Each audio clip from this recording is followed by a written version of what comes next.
जम्मू कश्मीर के खिलाफ उत्तर प्रदेश की चीफ मिनिस्टर जिस तरीके से खिलौने केरल, बंगाल और जम्मू कश्मीर वहाँ पे इस्तेमाल करते हैं सर, ये बहुत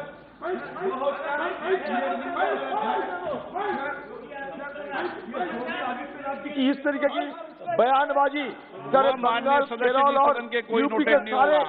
और क्वेश्चन नंबर 141 कौशलेंद्र कुमार 141 प्रश्न सर। उत्तर माननीय मंत्री जी सर उत्तर सभा पटल पर रख दिया है।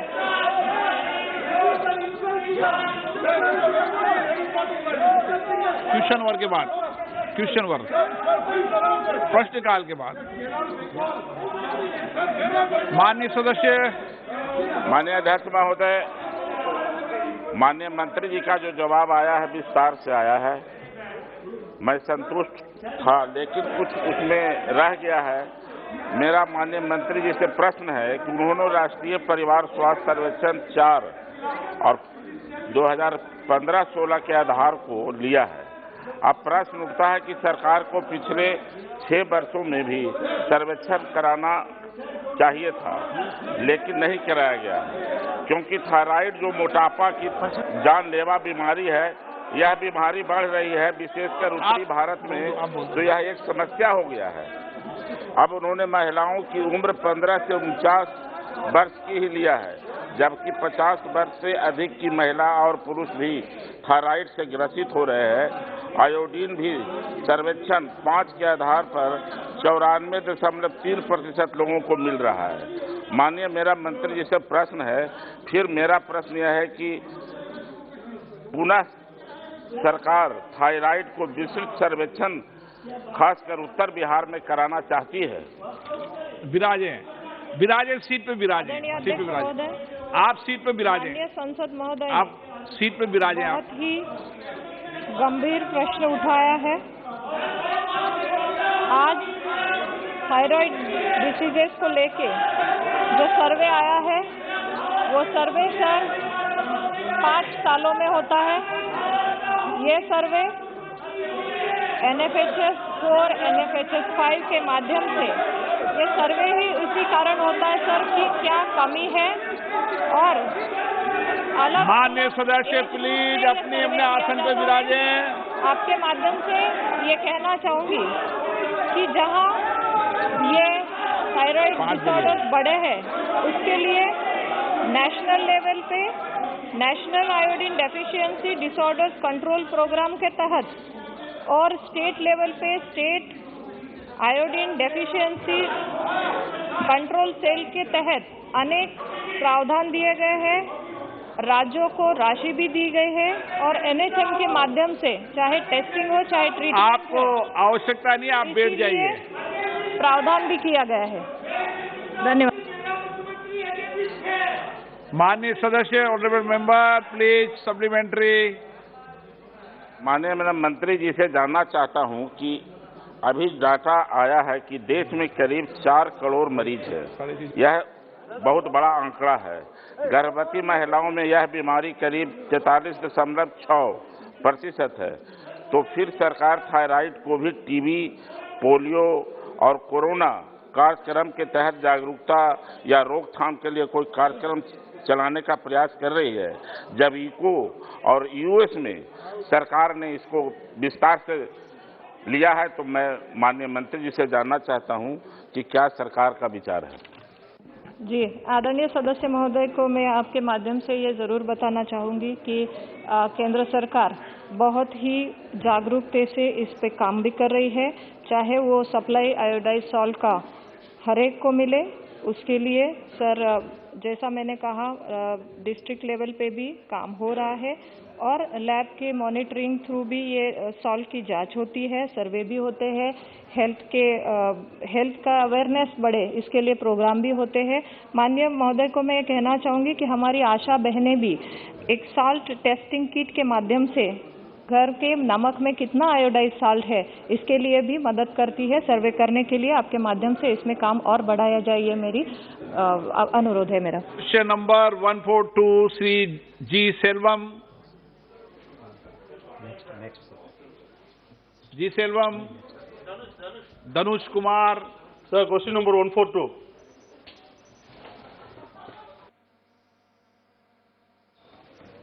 माननीय अध्यक्ष जी, the statement is laid on the table of the house. மாண்புமிகு தலைவர் அவர்களே, சித்த மருத்துவத்தில் தந்தையாக கருதப்படுகின்ற அகஸ்திய மாமுனிவர் வாழ்ந்த மலை எங்கள் தென்காசி மாவட்டத்தில் உள்ள नोटिस दे दें। सर, नोटिस दिया है? Yes, I gave. आधे घंटे पहले आप an over report notice. Okay, I will speak in English. Okay.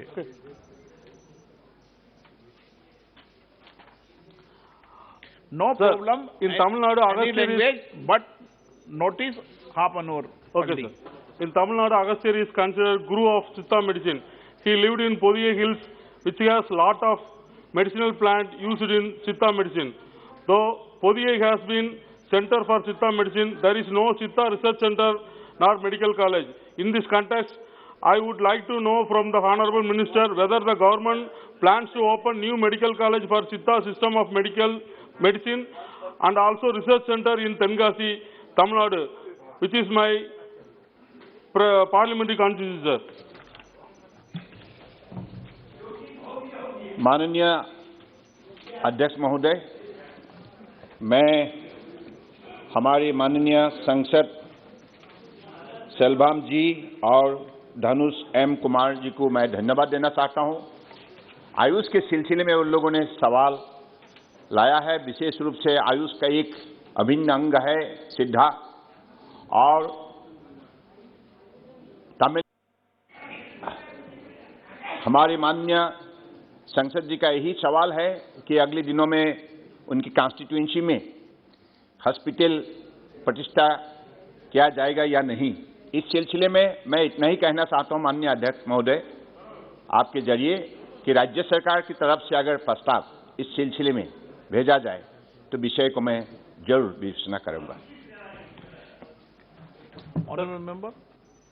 Sir, my second question, sir.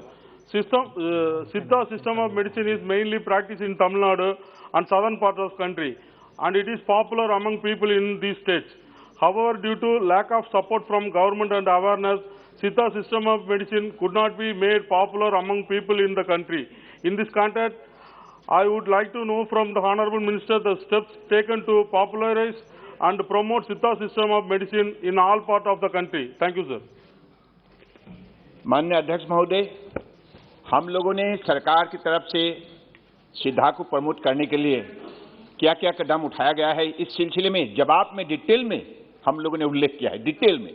Okay. तो मुझे लगता है कि अगर इस जवाब को ठीक से पढ़े तो इसमें आपका सवाल का जवाब मिलेगा। सुदीप जी। Honorable Minister, Ayush is a department in the Ministry of Health, and once upon a time I was in charge of this. I have the Unani hospital in my constituency, very big scale, and Unani treatment I am habituated with. Problem is these hospitals are not getting enough fund. Whether the total allocation is being made through the central government, any special ideas have been floated. It was at that time we decided that Unani hospitals can be extended financial support directly from central government to the type of hospitals directly. Whether any such type of decision had been adopted or all these hospitals are still under state government's control. माननीय अध्यक्ष महोदय, मैं माननीय संसद जी को उनकी सवाल की जवाब की विषय पर इतना ही बोलना चाहता हूं कि नेशनल आयुष मिशन, इस मिशन को लागू करने के लिए राज्य सरकार और केंद्रीय सरकार दोनों मिलकर कदम उठाते हैं।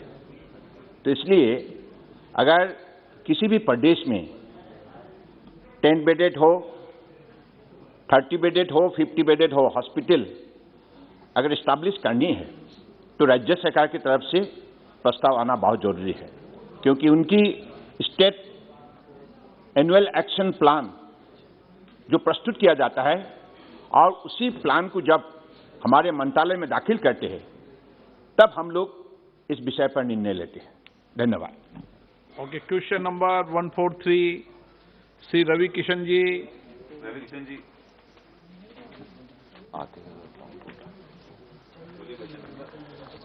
क्वेश्चन नंबर 143 महोदय। माननीय मंत्री जी, the table of the house. माननीय सदस्य। सभापति महोदय, सर्वप्रथम मैं माननीय विदेश मंत्री जी को धन्यवाद ज्ञापित करना चाहता हूं। उन्होंने मेरे प्रश्न का विस्तृत उत्तर दिया। हालांकि मैं हिंदी संस्करण की एक त्रुटि की तरफ उनका ध्यान आकर्षित करना चाहता हूं। उत्तर में वर्णित 5 मध्य एशियाई देशों के नाम में प्रथम नाम शायद त्रुटिवश कजाकिस्तान की जगह पर तजाकिस्तान लिख दिया गया है। महोदय, इस सम्मेलन की मुख्य बात यही थी कि शिखर सम्मेलन तंत्र को संस्थानिक रूप देने के लिए आपसी संबंधों को प्रगाढ़ता सुनिश्चित करने में के लिए नई दिल्ली में एक सचिवालय स्थापित किया जाएगा। क्या इसका कोई फ्रेमवर्क तैयार कर लिया गया है और ये कब तक, यदि हां तो कब तक स्थापित कर दिया जाएगा? इसके अधिकार क्षेत्र में आने वाले प्रमुख विषय क्या होंगे महोदय? जी मंत्री। Sir, the first India Central Asia Summit was held on 27th of January, and it coincided with the 30th year of India's establishment of diplomatic relationship with the Central Asian countries. And I would say that the historic outcome of the summit was as the honorable member mentioned, institutionalization of the summit mechanism, which will be held once in 2 years. So I would say that this reflects the common desire of the leaders of India and Central Asia countries, and the institutional mechanism, including the secretariat, the establishment of that is being worked out. Honourable member, माननीय सदस्य supplementary. जी अध्यक्ष महोदय, विभिन्न विषयों में जैसे राजनीतिक मामले, सहयोग, व्यापार, संवर्धन, पर्यावरण एवं रक्षा सहयोग यदि पर मंत्री स्तर का प्लेटफॉर्म तैयार करने की बात की गई थी। मेरा प्रश्न ये है कि इसके अतिरिक्त गैर सरकारी संस्थान जैसे व्यावसायिक चैम्बर्स, औद्योगिक घराने, प्रबुद्ध व्यक्तियों के आपसी संपर्क सहयोग के बारे में भी क्या कोई निर्णय लिया गया? यदि हां तो ब्यौरा देने का कृपया मंत्री जी कष्ट करें। इसका किसी भी तरह के दुरुपयोग को रोकने के लिए चेक्स एंड बैलेंस क्या होंगे? कृपया। Sir, of course, any such engagement, it will include our engagement in the field of business, the bilateral relations within that, people-to-people ties. India and Central Asian countries enjoy a very long history of people-to-people ties. So all the aspects that has been mentioned, that becomes part of the ties, and how we can improve that. From time to time, necessary steps will be taken. Shri Ravindra Kushwaha, Shri Gaurav Gogoi. धन्यवाद अध्यक्ष महोदय। Central Asia Bharat के लिए strategic importance आज के वर्तमान परिस्थिति में रखता है। अफसोस की बात यह है कि 27 जनवरी को ये समिट वर्चुअल हुआ, क्योंकि 26 जनवरी को रिपब्लिक डे में इन देशों को न्योता दिया गया था, पर वो आए नहीं। वो न आने का कारण क्या हमने उन देशों को बोला कि आप मत आइए, कोविड है, या उन्होंने बोला कि हम कोविड के लिए नहीं आ सकते? पता नहीं, क्योंकि 8 दिन बाद यही देश के नेता चाइना में जाके उन्होंने फिजिकल मीटिंग की वहां के सरकार के साथ। और प्रश्न क्या है सर? और चाइना के साथ $40 बिलियन का इनका ट्रेड है, जबकि भारत के साथ $2 बिलियन का ट्रेड है वर्तमान में। तो टर्कमेनिस्तान की जो सरकार है, उन्होंने विशेष रूप से दरखास्त की कि 2015 में भारत सरकार ने तापी पाइपलाइन पर हमने अपनी कमिटमेंट दी। वर्तमान में मैं सरकार से पूछना चाहूंगा कि आज भारत की सरकार इस तापी पाइपलाइन को लेके क्या कमिटेड है? क्योंकि अफगानिस्तान में आज तालिबान की एक सरकार है, पाकिस्तान के साथ भी सिक्योरिटी रिस्क है। तो तुर्कमेनिस्तान की जो ये दरखास्त है कि तापी पाइपलाइन पे भारत और सक्रिय हो, इस पे केंद्र सरकार का क्या रवैया है? धन्यवाद। Sir, as the honorable member mentioned, the invitation to the heads of states of these 5 countries were extended much earlier to attend the Republic Day of India as well as the India Central Asia Summit.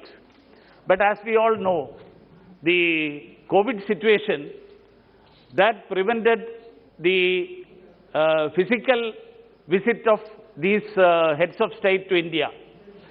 So it couldn't happen. But at the same time, I'm sure that all the members will appreciate that the summit happened in the virtual format. And also all the members in the participants in the virtual summit, they brought out a declaration reiterating the commitment to take forward this engagement, to establish an institutional mechanism, to have a summit once in 2 years. So I must say that for the benefit of all the members, that our relationship with any country, it doesn't depend upon their relationship with any other third country. So India has engagement with any country in the world with the consideration of mutual bilateral benefit and our improvement of our relations. Sogat Rai ji. Sogat Rai ji. Sir, sir, this is a very important question, and Mr. Jaishankar should have been present here. I saw in the papers that he had gone to 6-day visit to Australia. He is new to this system. You please advise him to be present while the parliament session is on, so that we can get proper reply from the minister. सूचना देकर गए Number 2, sir आपको जरूर बताया होगा, इस समय जाने का 2 दिन बाद जाते। मैंने अनुमति दी है उनकी। मैंने अनुमति दी है ना सर, क्योंकि ये एक मंत्री को अच्छा, इसी मिनिस्टर है ना सर, क्योंकि जो इस मिनिस्टर फॉर एक्सटर्नल रिस्पांसिबिलिटी है, वो ऐसा अरे नहीं, आपके स्टेटमेंट सही नहीं है, क्योंकि मंत्री के बदले में दूसरे मंत्री को स्टेटमेंट दे सकते हैं। Sir, you are allowing this. No, but how come you say that he should have allowing this? नहीं सर, ये ठीक नहीं है, बिल्कुल ये गलत बात है। नहीं, व्हाई यू शुड। सर, मेरा सवाल, मैं सवाल में आता हूँ। सर, ये जो 5 रिपब्लिक है, ये इसको बोला जाता है फॉर्मर सोवियत रिपब्लिक। ये सब सोवियत यूनियन में थे। अरे भाई बैठो ना, थोड़ा समझो, थोड़ा समझो। ये विदेश का मामला है, ये विदेश में बैठो ना। सर देखो, मेंबर देखिए मुझे डिस्टर्ब कर रहा है। सीरियस, आप भी सबको डिस्टर्ब। सीरियस सवाल। सर, ये पहले सोवियत यूनियन का सर, मेरा क्वेश्चन 2 सेंटेंस में मैं आ जाऊंगा, और इसके साथ हिंदुस्तान का बहुत गहरा ताल्लुक है। आप जानते हैं, ये सम्राट बाबर उज्बेकिस्तान से भारत में आया था। उनको जन्म हुआ था फेरगाना करके एक तो छोटा शहर में। ये मैं नहीं, लेकिन अभी ये 5 देश का, अरे बाबर का तो आप मस्जिद तोड़ दिया, वो दूसरी बात है। सर मेरा सवाल बहुत सीधा है। सर, आप जानते हैं इसमें ये जो ताजिकिस्तान है, ये अफगानिस्तान का बॉर्डर में है। अफगानिस्तान, अमू दरिया, उसके बाद ताजिकिस्तान, ये चारों तरफ अफगानिस्तान से घिरा हुआ है। तो यहाँ पर लिखा है, there is a broad regional consensus on Afghanistan. Afghanistan, because of the Americans' fault, is today in the hands of Taliban. And it is threatening, since it is the way to India, it is threatening the security of the country. May I know from the Honorable Minister, what was the broad regional consensus on Afghanistan, which is being ruled by extremist Taliban forces which are hostile to India? Minister, would please tell us what was the broad regional consensus? Just talk or some concrete Sir, action? before going to the answer to the question raised by the honorable member, the earlier question regarding the TAPI project, of course, it was discussed and emphasized by the Turkmenistan president during the summit, and discussions are ongoing at the level of TAPI consortium partners, on the business principles of this TAPI project. Regarding the Afghanistan aspect of the India Central Asia Summit, I have to inform the honorable member that the issue of Afghanistan was discussed during the summit, and the situation in Afghanistan is of natural concern for neighboring countries like India and the Central Asian countries. And I would say that in broad terms, we share the same concerns and similar objectives. The Delhi Declaration, which was issued after the summit, it reflects the broad consensus on Afghanistan, including humanitarian assistance, ensuring formation of a truly representative and inclusive government, combating terrorism and drug trafficking, and preserving the rights of women, children, and minorities. I would also like to say that during the summit, the leaders condemned terrorism in all its forms and manifestations. They reaffirmed the importance of the UN Security Council Resolution 2593, which demands that Afghan territory should not be used for sheltering, training, planning, or financing terrorism. So they also agreed to continue close consultation on Afghanistan, including the establishment of a joint working group on Afghanistan. Question number 144 Sukhpur Singh Jaunapuria ji. 144 माननीय मंत्री जी तल पर रखा है।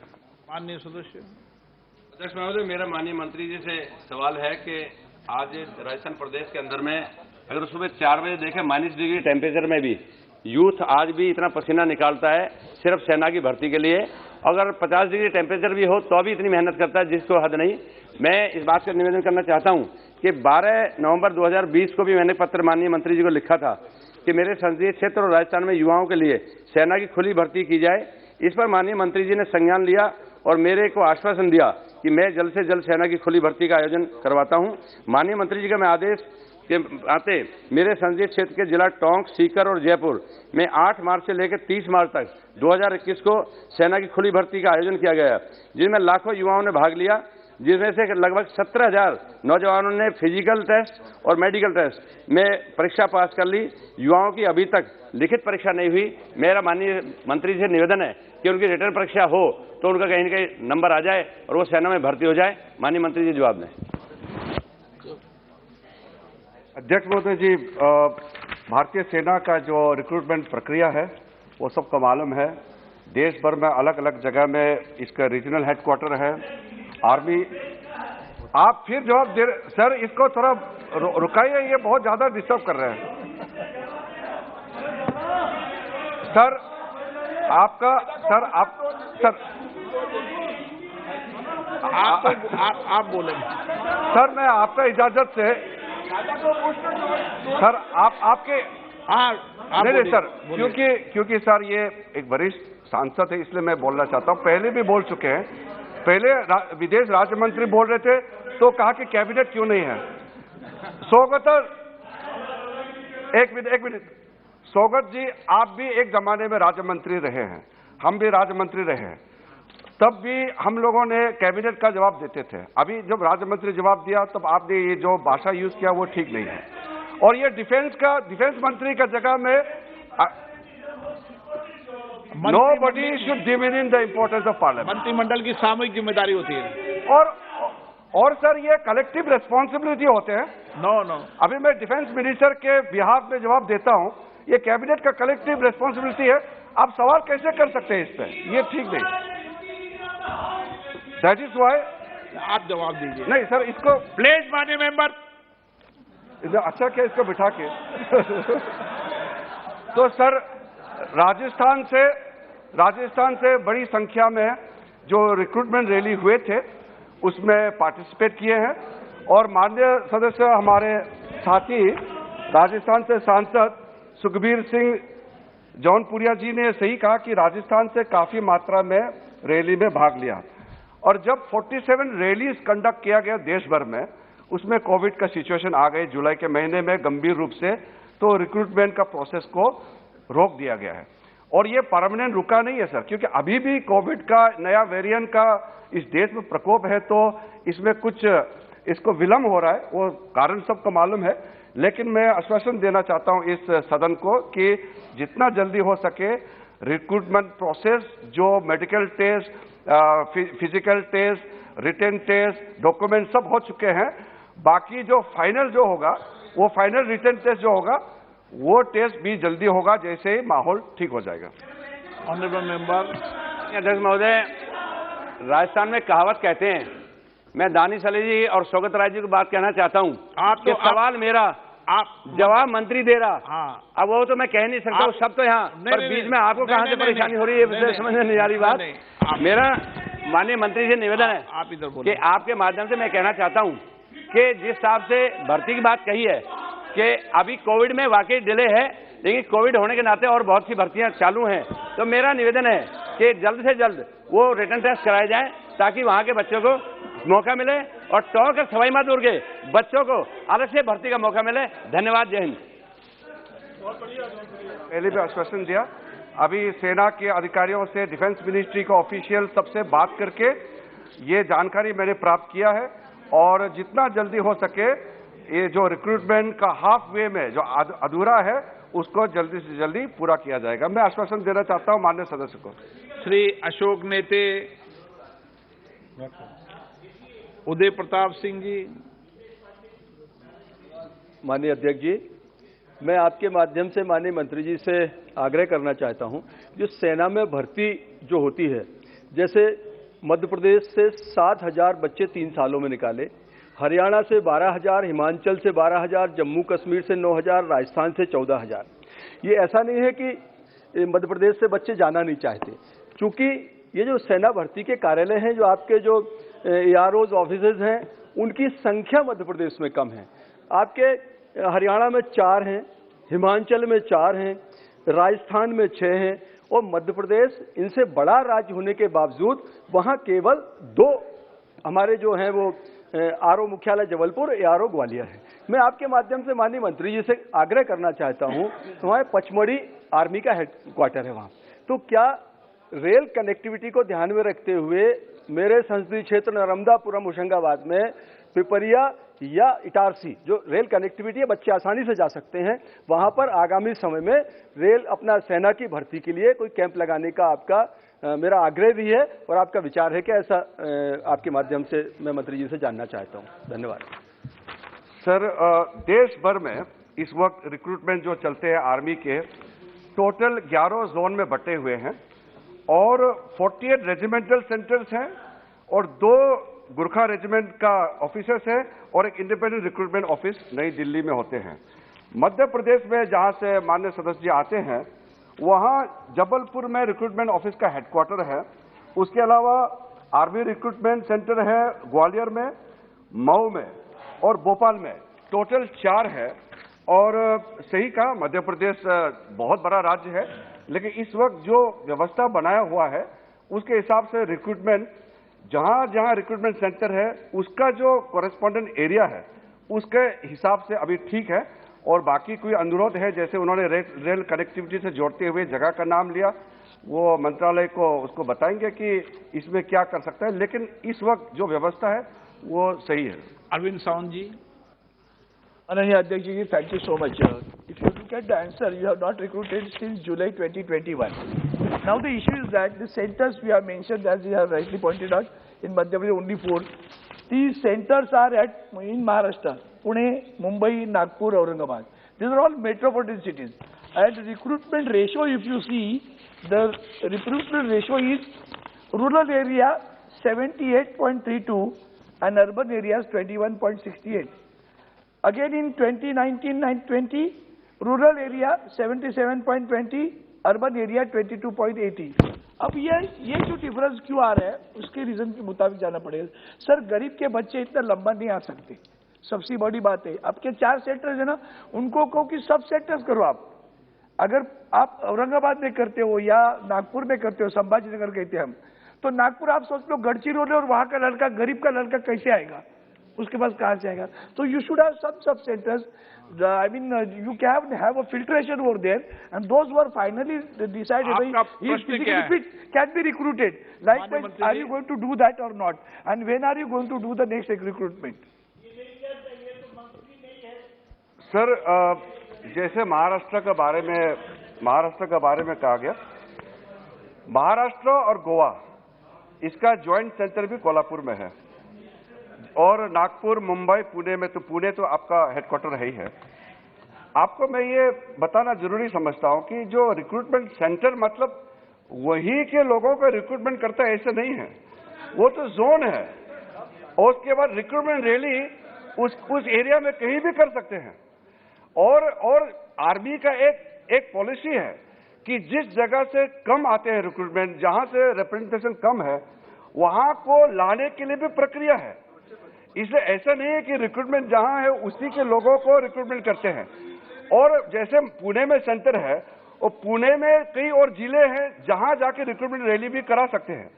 इसलिए कोई जरूरी नहीं है, और आप निश्चित रहिए, महाराष्ट्र का बहुत प्रोग्रेसिव स्टेट है और अच्छा संख्या में इंडियन आर्मी में महाराष्ट्र का रिप्रेजेंटेशन है।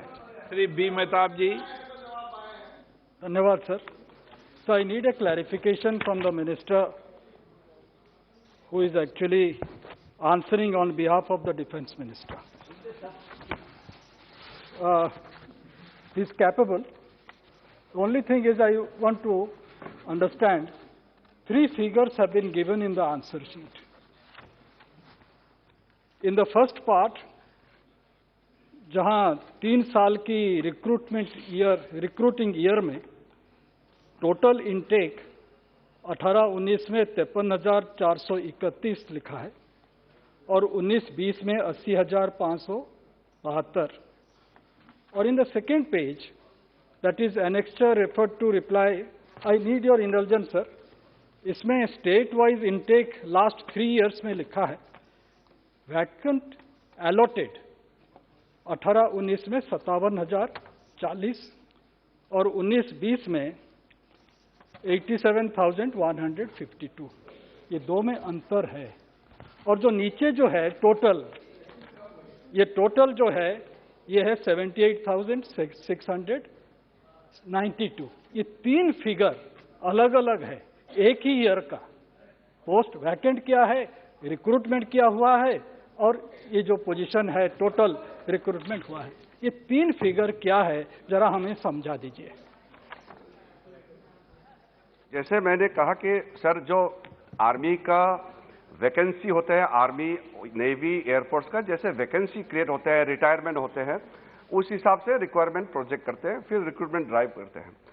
उसमें अगर वो कोई पर्टिकुलर फिगर के बारे में जानना चाहता है तो मेरे पास उस फिगर को कैलकुलेशन करने का अभी तो समय नहीं है। वो मैं आश्वासन दूंगा कि आपको फिगर पे कोई भी मंत्री इतना जादूगर नहीं होता है कि फिगर को यहाँ कैलकुलेट कर सके, लेकिन मैं आश्वासन दूंगा सर, वो वरिष्ठ सांसद है, बहुत सालों से हम लोग साथ में हैं, उसने क्वेरी लगाया, मैं आश्वासन दूंगा जरूर आपका अगर एरर है कैलकुलेशन में बताऊंगा। लेकिन डिफेंस मिनिस्ट्री बहुत ही सेंसिटिव, बहुत केयरफुली काम करते हैं, और अगर कोई एनोमली है तो ठीक किया जाएगा, मगर इंटेंशन प्रिंसिपल में कोई कमी नहीं है। Question number 145। Sir, question number 145। GT Namgyal. Question number 145 sir.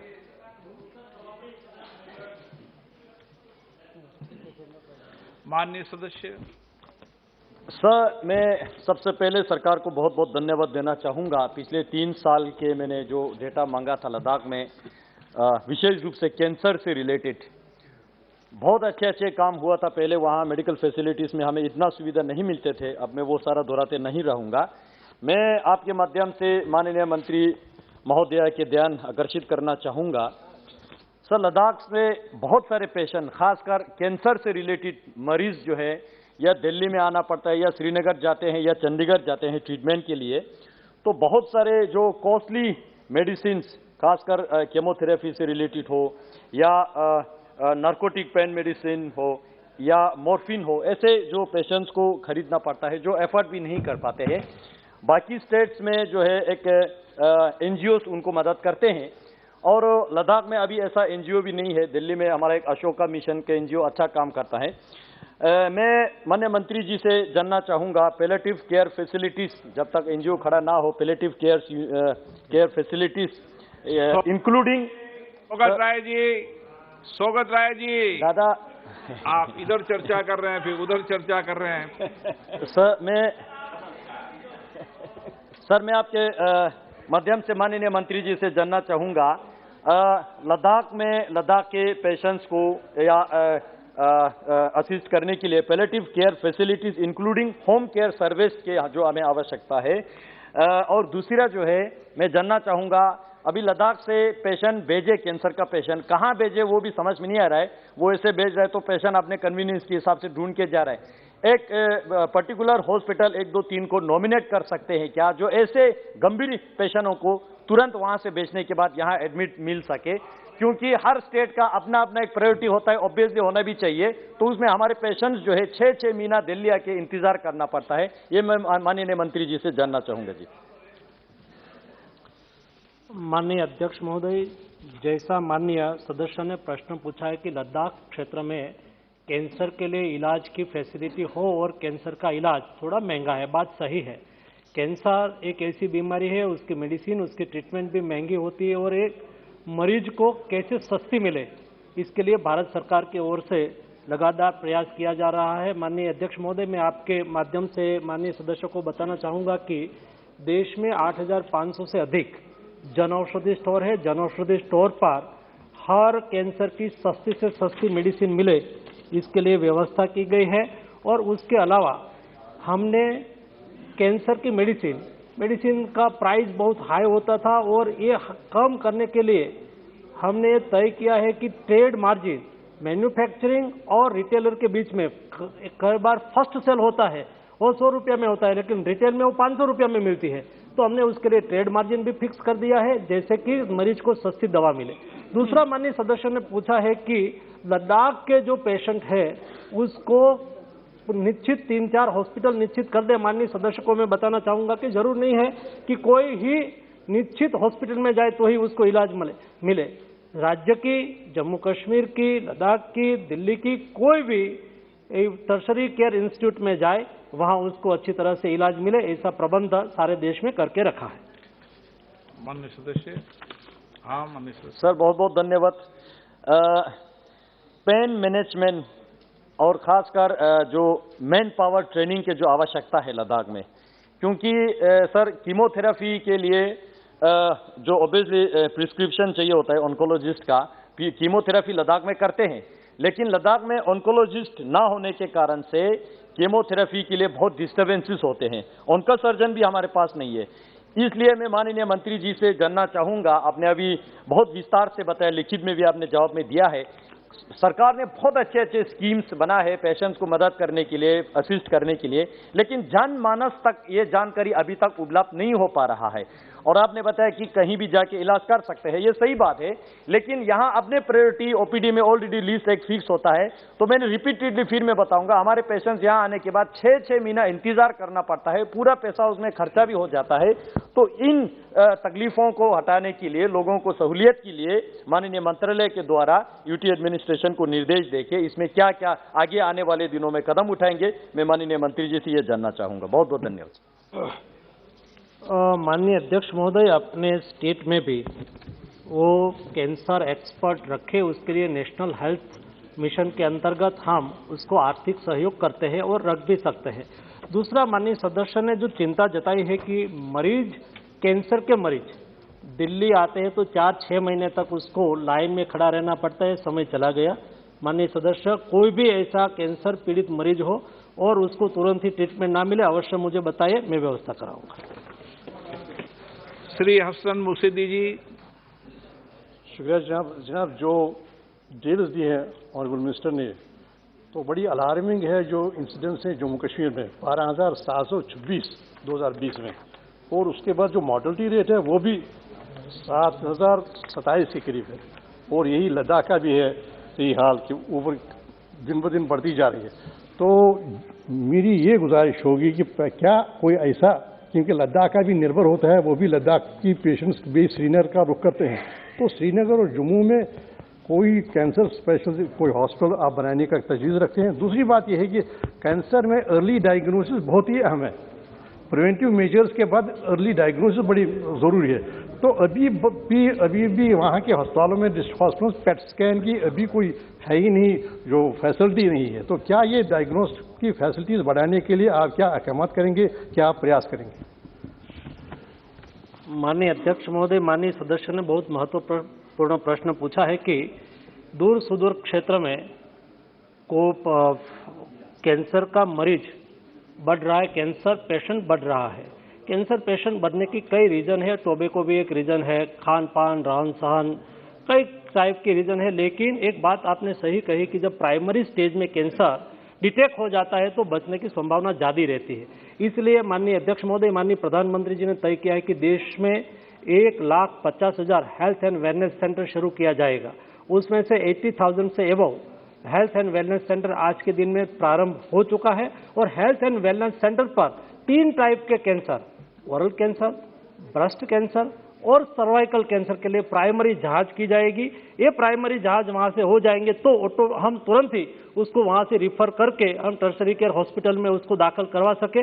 जब श्रीनगर का सवाल है तब वहां के क्षेत्र के लोगों को कैंसर के उपचार मिले, इसलिए श्रीनगर में एम्स बन रही है। एम्स में ऑल टाइप के कैंसर के इलाज होंगे। Beni Banerjee. Sir, the number of cancer patients is increasing day by day. According to medical science, prevention and early detection of cancer can reduce the number drastically. Through prevention alone, we can reduce by 30% according to medical science. Sir, and the prevention cancer awareness steps should be provided at a very, very early age. It will be best if cancer awareness is made as a part of syllabus and children are correctly educated about the same. Similarly, early detection. Sir, this procedure is done by the hospitals. Can you introduce mobile screening detection units to everywhere so we can spread the service to the more area?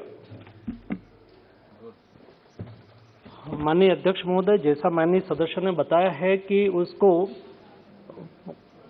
Cancer patient या तो cancer के मरीज ना बढ़े या तो cancer ना हो, उसके लिए क्या करना चाहिए, वो पहला क्वेश्चन है। सबसे बेस्ट तो ये है कि कैंसर ना होने के लिए जैसा मैंने बताया कि कई टाइप की हमारी जीवन शैली भी बदली है। आज हम chemicals, fertiliser, chemicals, insecticide, pesticide का यूज़ करते हैं, ये भी एक रीज़न है। और हमारी जीवन शैली, टोबैको, नंबर ऑफ टाइप की रीज़न है जिसकी वजह से कैंसर के मरीज बढ़ रहे हैं। एक कैंसर के मरीज बढ़ने से रोकना एक one thing, and second things is that हम कोई कैंसर हो तो अर्ली डिटेक्शन कैसे हो जाए, और अर्ली डिटेक्शन हो जाने के बाद उसका अर्ली इलाज हो जाए तो हम पेशेंट को बचा सकते हैं। और इस दृष्टि से सारे देश में, जैसा मैंने पहले बताया, हेल्थ एंड वेलनेस सेंटर के माध्यम से हम कोशिश कर रहे हैं। और एक माननीय सदस्य ने वो भी जानना चाहा है कि क्या आप उसको मेमोग्राफी किस तरह से कर पाओगे, क्या आप मोबाइल से स्क्रीनिंग करके कर पाओगे। कई हॉस्पिटल में ये सुविधा क्रिएट हुई है, कई एनजीओ ने भी ये सुविधा क्रिएट की है, कई प्राइवेट हॉस्पिटल में भी ये सुविधा हुई है, कई सेंट्रल गवर्नमेंट के हॉस्पिटल में ये सुविधा हुई है, जिसमें मोबाइल वान मेमोग्राफी स्क्रीनिंग मशीन लगा हुआ होता है। वो गांव में जाते हैं, कैंप करते हैं और वहाँ ही डायग्नोसिस हो जाए तो उसको ट्रीटमेंट के लिए लाए जाते हैं। Because in my constituency alone, it will be more than 50,000. Now you have stated that total 57,155 cases of incidence of cancer in the state of Kerala in the year 2020. Is it realistic? In my constituency alone, sir, there is more than 50,000. How this statistical data has arrived? Kindly could the minister? मैंने उनको allow नहीं किया, आप जवाब भी मत, आपने सुन लेंगे तो मैं जवाब नहीं दे सकता हूँ सर। वी कलानिधि जी।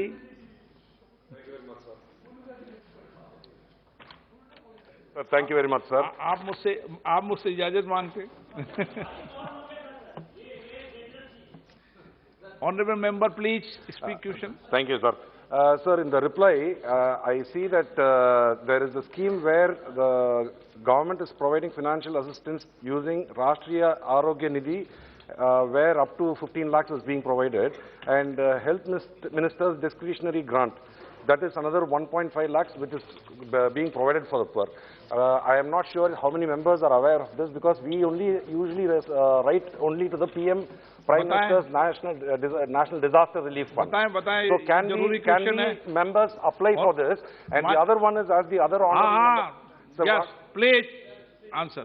मंत्री जी, ये महत्वपूर्ण प्रश्न है, ये तो सब जानना चाहेंगे।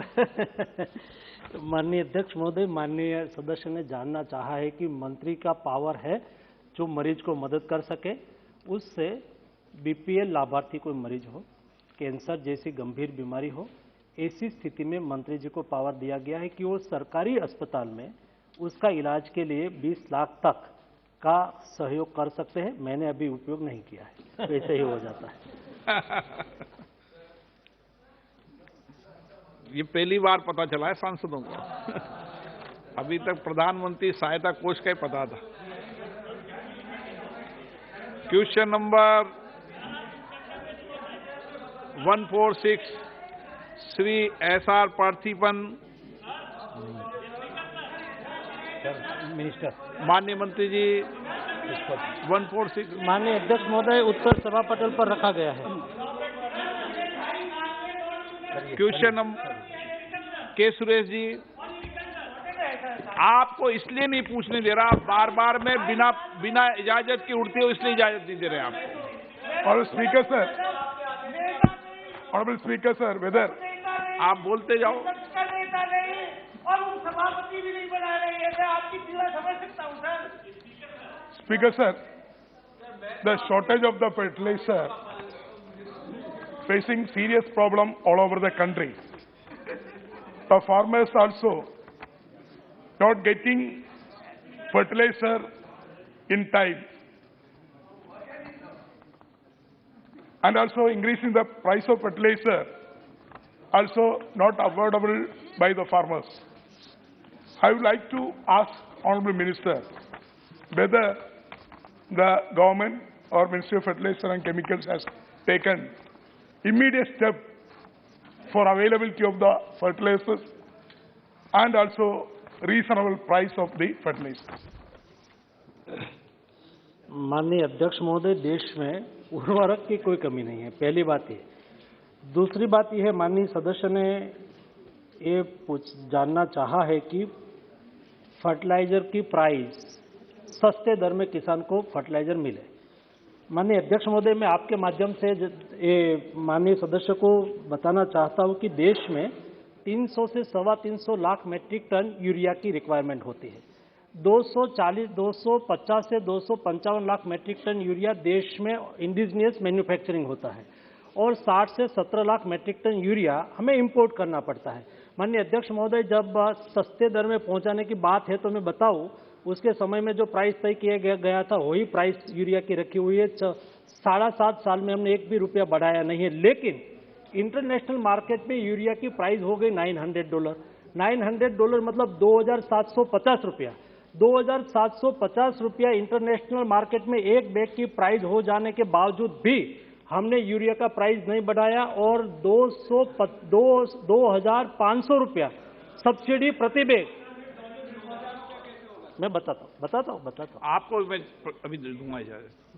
मैं डॉलर में बोला, नहीं, डॉलर में प्राइस करके ये आपने। और माननीय अध्यक्ष महोदय, 2,500 रुपया प्रति बैग पर सब्सिडी उपलब्ध कराकर भी भारत सरकार ने देश में यूरिया उपलब्ध कराया है, कोई कमी नहीं। दूसरा, माननीय अध्यक्ष महोदय, देश में 100 से 125 लाख मैट्रिक टन डीएपी और इतना ही मात्रा में एनपीके की रिक्वायरमेंट होती है और डीएपी की प्राइस इस बार इंटरनेशनल मार्केट में बहुत बढ़ गई और दूसरा, कोविड क्राइसिस की वजह से शिपिंग भी नहीं मिल रही थी।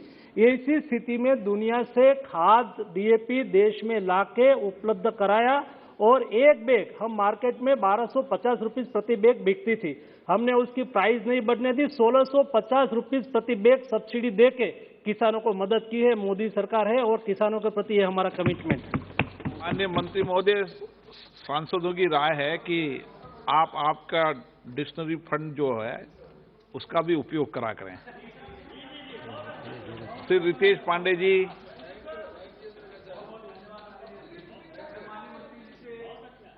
से सवाल पूछना चाहता हूं। हमारे ग्रामीण इलाके में एक शिकायत बहुत कसके है कि डीएपी और पीके के जो बैग्स होते थे वो पहले 50 केजी के होते थे, अब उनको घटा करके 45 केजी कर दिया गया है। प्राइस जो है वही पुराना वाला था और ये जो कटौती हुई है वो प्राइस के ऊपर भी उसका फर्क नहीं डालती, प्राइस वही पुराने वाले पे बिक रहा है। तो क्या उसके हिसाब से होगा माननीय मंत्री जी, ताकि किसानों को फायदा हो सके? अरे डंडी मारो की सरकार है यार। माननीय अध्यक्ष महोदय, सदस्य के संज्ञान में रहे, इसलिए एक डंडी मारो नहीं, डंडा मारो, डंडा मारो, डंडा। क्या आप क्वेश्चन पूछ लिया कि आपको पूछना है? डंडा मारो। नहीं, क्वेश्चन पूछ लिया तो मैं रिप्लाई दे रहा हूँ। इनको इजाजत नहीं दी। माननीय अध्यक्ष महोदय, हमने एक डीएपी की बैग तो 50 केजी की ही है, उसमें कोई कटौती नहीं की है। यूरिया की बैग में 5 केजी कम किया है, उसके मुताबिक हमने प्राइस भी कम किया है। पर केजी जो प्राइस था वही प्राइस रखा है, इसलिए कोई बर्डन किसान के ऊपर नहीं आया। क्वेश्चन नंबर 147 श्री विजय कुमार बसन। माननीय मंत्री जी, laid on the table of the House. Shri Manickam Tagore ji. Thank you so much, sir.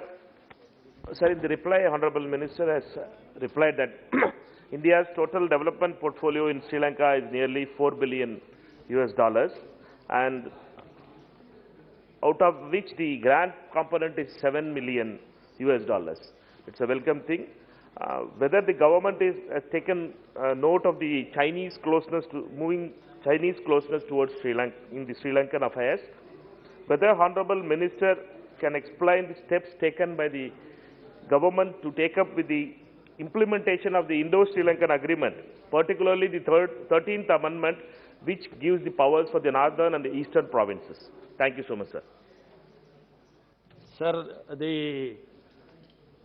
during the last 7 years of the government of Sri Narendra Modi ji, our foreign policy has received more attention and focus, and it has reflected in the ties with our neighbors also.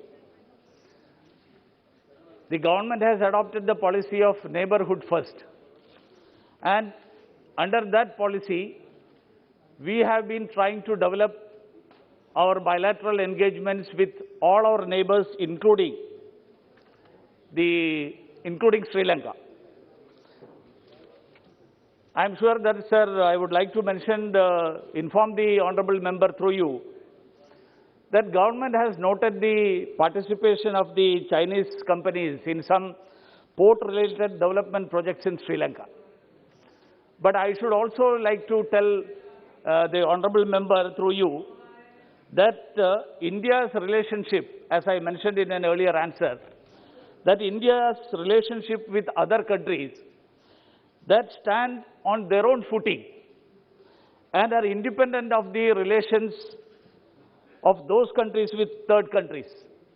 However, I would like to assure the House that the government carefully monitors any development having a bearing on India's security and economic interests and takes all necessary measures to safeguard them. Question number 148, Shri Shashi Tharoor ji. Question number 148, sir. Manya Mantri. Respected sir, like it is laid on the table, sir. Thank you, Mr. Speaker. I've been looking very carefully at the response of the Honourable Minister. I think it's not entirely accurate to say that we cannot predict accidents or we can't identify danger areas, because in Kerala on the coast, we have the really important my constituency, the Kochi port, the BPCL refinery, and of course, New Mangalore port just north of us also impacts us. I've spoken with the Minister about how oil spills like that of February 2021 can impact the fisher folks who are already in a desperate way as below the poverty line people. And of course, the tourist industry suffers terribly when beaches are closed because of oil spills. I would therefore request the Minister to take proactive steps in cooperation with the state government to identify suitable areas and prevent this from happening in future. Respected Chairman, sir, our learned friend Shashi Tharoor ji, you have highlighted a very sensitive issue, but in my answer sheet, you might have noticed that as you have asked me to mention the spot of the marine oil spill, so as it is confined to the shoreline, and I believe you have studied the matter in details, you are learned friends, so I believe as you have expected from me, that in the near future, as you know, National Oil Spill Disaster Contingency Plant, all the stakeholders, state, coastal states, and the ports, whether it is major ports authority or non-major port authority, and also the coastal guards, and at the same time the other, petroleum handling agencies. So we are to work with integration, and integrated effort needs to be put so that pollution doesn't occur. Government introduced a maritime merchant shipping amendment in 2015, and then they withdrew it, sir, saying they would produce a totally new bill in response to comments by the Standing Committee, which was a good idea. Unfortunately, they have not introduced the bill for the 7 years since they withdrew the previous bill. And as a result, our oceans, our economy, marine life, fisher folk are all in danger from the lack of up-to-date legislation to protect their interests. I would like to ask the Minister whether he has any proposal to introduce a new bill to replace the out-of-date Merchant Shipping Act, and whether this will take into account at least 4 conventions, international conventions that India has not yet ratified: the International Convention on Oil Pollution Preparedness, the Protocol to amend the International Fund on Oil Pollution Damage, the International Convention relating to intervention on the high seas for oil pollution casualties, and the Convention on the Prevention of Marine Pollution by Dumping of Waste. Now, these are 4 international conventions. India has been considering them in some cases throughout the tenure of this government. I'd be grateful to know whether the government is planning to take any proactive action to save our country from pollution, to sign these conventions and introduce a new law in this Parliament. Thank you, Mr. Speaker. Respected Chair, as you know, the Merchant Shipping Bill 1958 and new bill has also been taken up, and to make the country pollution free.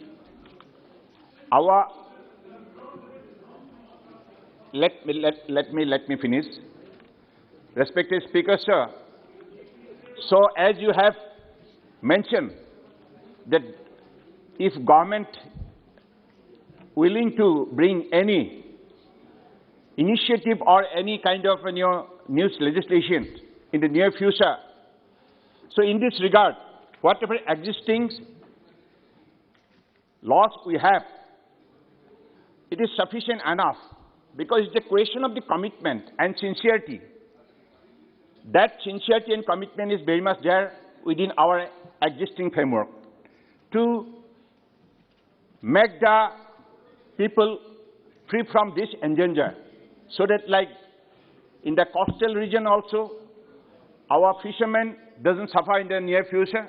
So whatever adequate measures need to be taken, government is always there to take this kind of initiative. Thank you.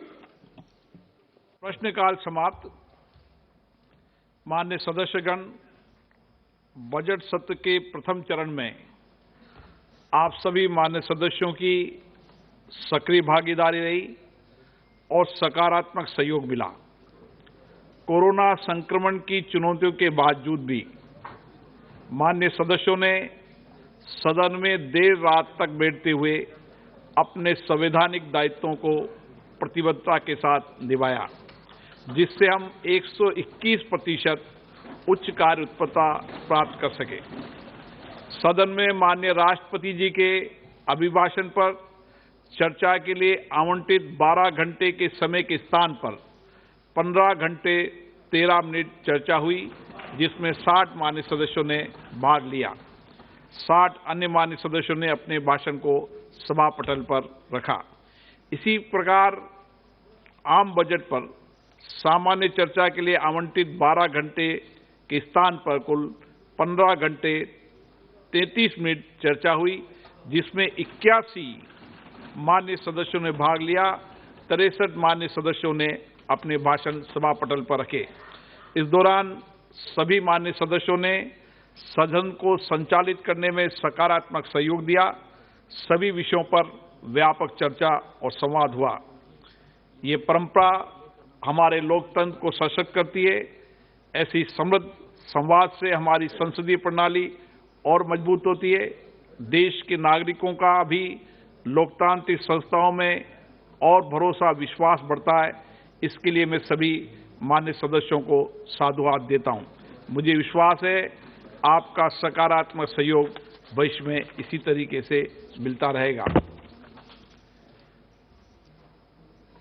कुछ विषय मैं आपके सामने रखना चाहता हूं कि आज कई मान्य सदस्यों का आग्रह था शून्यकाल के लिए, फिर आधे घंटे की चर्चा प्रधानमंत्री आवास पर भी थी और संकल्प भी है।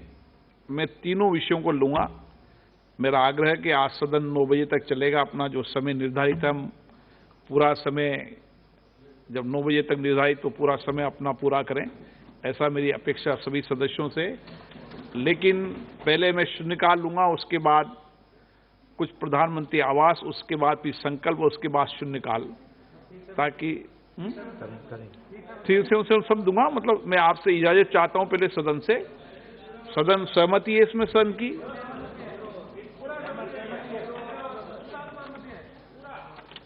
सभा पटल पर रखे जाने वाले पत्र आइटम नंबर 2 से 17, मुरलीधरन जी। Respected Speaker, sir, with your permission, on behalf of my senior colleagues and other fellow colleagues, Shri Sarbanand Sonowal ji, Dr. Jitendra Singh ji, Shri Fagan Singh Kulaste ji, Shri Ashwini Kumar Chobe ji, Shri Arjun Ram Meghwal ji, Shri Pankaj Chaudhary ji, Srimati Anupriya Singh Patel ji, Sushri Shobha Karandala ji, Shri Bhanu Pratap Singh Verma ji, Shrimati Darshana Vikram Jardosh ji, Shri Rameshwar Teli ji, Shri Ajay Bhatt ji, Shri Bhagwant Khuba ji, doctor Subhash Sarkar ji, doctor Bharati Pravin Pawar ji, doctor Munjpara Mahendra Bhai ji, I lay on the table of the House the papers listed against their names from serial number 2 to 17 in today's revised list of business. माननीय सदस्यगण, मुझे कुछ विषयों पर स्थगन प्रस्ताव की सूचना प्राप्त हुई है। श्री टी.एन. प्रतापन, N.K. प्रेमचंद्रन जी, के सुरेश जी, मणिकम टैगोर जी, एडवोकेट अब्दुल मजीद आरिफ जी, V.K. श्रीकंदन जी, बेनी बनन जी, E.B. डन जी। मैंने स्थगन प्रस्ताव की किसी सूचना के लिए अनुमति नहीं दी है। माननीय सदस्य 377 के अधीन मामलों को सभा पटल पर रखने की मैं अनुमति देता हूं। मैं माननीय सदस्यों से आग्रह करता हूं कि वह 377 के मामले सभा पटल पर रखें। शून्यकाल Shri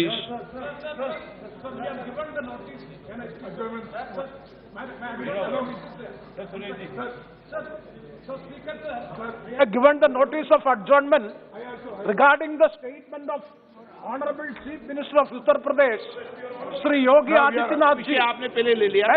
Sir, the statement made by the UP Chief Minister is anti-constitutional. No. And with an इस विषय को आपने चर्चा कर चुके हैं। ulterior intention to have a विषय पर चर्चा कर चुके divide in the country. My adjournment motion is there as the most important. What we UP Chief Minister, Chief Minister Shri Yogi Adityanath Singh Yadav, 2 minute. माननीय अध्यक्ष जी, कड़कड़ाती ठंड में below zero temperature पर कठिन मौसम और विषम परिस्थितियों में हमारी हिफाजत के लिए मुल्क की सरहद पर तैनात जवानों को अपनी बहुत बहुत शुक्रिया व आभार प्रकट करता हूं। हमारे देश में महाभारत, भगवान श्री कृष्ण, द्वारका, यदुकुल और इन सब का सूत्रधार, इन सब की धुरी अहीर जाति हिंदुस्तान की संस्कृति का एक अहम हिस्सा है। वैसे तो सभी जातियों में वीर व बहादुर भरे पड़े हैं, लेकिन अहीर किसी से कम नहीं है। हिंदुस्तान का अहीर बलिष्ठ, वीर, बहादुर, जिसका सीना 56 इंच से भी ज्यादा होता है, साहस और वीरता में आगे है, और सबसे बड़ी बात वो बहुत निडर होता है। अगर वीर यादव ने अपनी भ्रुकुटी टेढ़ी की, आंखें तरेर दी, तो दुश्मन भी भाग खड़ा होता है। इतनी बहादुर जाति का सेना में इतनी बड़ी तादाद होते हुए भी इनके नाम से कोई रेजिमेंट नहीं है, जबकि सेना में Mahar regiment, Rajputana regiment, Sikh regiment, Gorkha regiment, Dogra regiment आदि तमाम जातियों के नाम से रेजिमेंट के नाम रखे गए हैं। अहीर रेजिमेंट न बनने का ये कारण है कि अहीर वीरों ने अंग्रेजों के शासन काल में अंग्रेजों का बहुत विरोध किया और स्वतंत्रता की लड़ाई बहुत जोर शोर से लड़ी। इतिहास गवाह है माननीय अध्यक्ष जी कि यादवों ने कभी किसी स्वार्थ के लिए कोई समझौता नहीं किया, और इसी से चिढ़कर अंग्रेजों ने अहीर रेजिमेंट नहीं बनाई। चाहे 1962 की रेजांगला चोटी की लड़ाई हो, चाहे 1965 की हाजीपीर की लड़ाई हो, 1967 में नाथुला चोला की लड़ाई हो, 1984 का ऑपरेशन मेघदूत हो, 1999 की कारगिल की लड़ाई हो, या 2000 का पार्लियामेंट अटैक हो, 2002 का अक्षरधाम मंदिर अटैक हो, सभी ने यादव वीरों ने अपनी जान देकर शान दिखाई है, अपना झंडा गाड़ा है। कितनी जगह अहीर शूरवीरों ने अपना जौहर दिखाया है और खून की आखिरी बूंद तक देश के लिए लड़े हैं। माननीय अध्यक्ष जी, मैं आपके माध्यम से मैं अनुरोध करता हूं कि हमारे समाज की बहुत बड़ी मांग है कि सेना में अहीर रेजिमेंट के नाम से एक रेजिमेंट की स्थापना किया जाए। संजय सेठ जी। धन्यवाद अध्यक्ष जी। रांची में एक स्वतंत्रता सेनानी हुए जिनका नाम जीतराम बेदिया। जीतराम बेदिया जी भारतीय स्वतंत्रता संग्राम के में बहुत बड़ा योगदान उनका था। रांची, रामगढ़ सहित आसपास के सैकड़ों गांव के ग्रामीणों को उन्होंने एकत्र किया, प्रशिक्षण दिया और अंग्रेजों के विरुद्ध बिगुल बजाया। जीतराम बेदिया जी बहुमुखी प्रतिभा के व्यक्ति थे, जो जितनी सुगमता से बांसुरी बजाते थे, उतनी ही सुगमता से गुलेल और तीर धनुष चलाते थे। श्रद्धेय बेदिया जी एक वैद्य भी थे। पहाड़ से जड़ी बूटी से अपने गांव के आसपास लोगों का इलाज भी करते थे, उपचार करते थे। अंग्रेजों को इस देश से भगाने में जिन स्वतंत्रता सेनानियों ने अपनी आहुति दी, उनमें जीतराम बेदिया जी का नाम प्रमुख रूप से लिया जाता है। 23 अप्रैल 1958 को अंग्रेजों की मद्रास बटालियन के मैकडोनाल्ड से संघर्ष के दौरान बेदिया जी सहित कई वीरों ने अपना बलिदान दिया।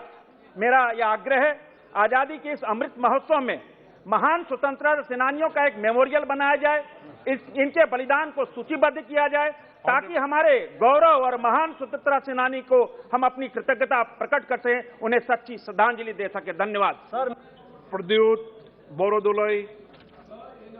We have a very established norm of delivery of justice, delivery of judicial justice, but there has been very dangerous precedents and aberrations, and many of our ministers and chief ministers and people who held the constitutional post have had aberrations.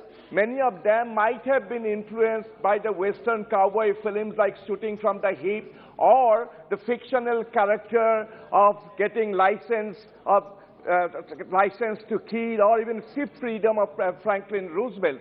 So why I'm telling you this, in our country, following the footsteps of the UP Chief Minister Yogi Ji, Assam has also indulged in extrajudicial encounters and killings, and the Assam Police Department has earned this dubious distinction of surpassing up tak Chappan. So there has been extrajudicial killings and encounters in our state since the month of May 2021.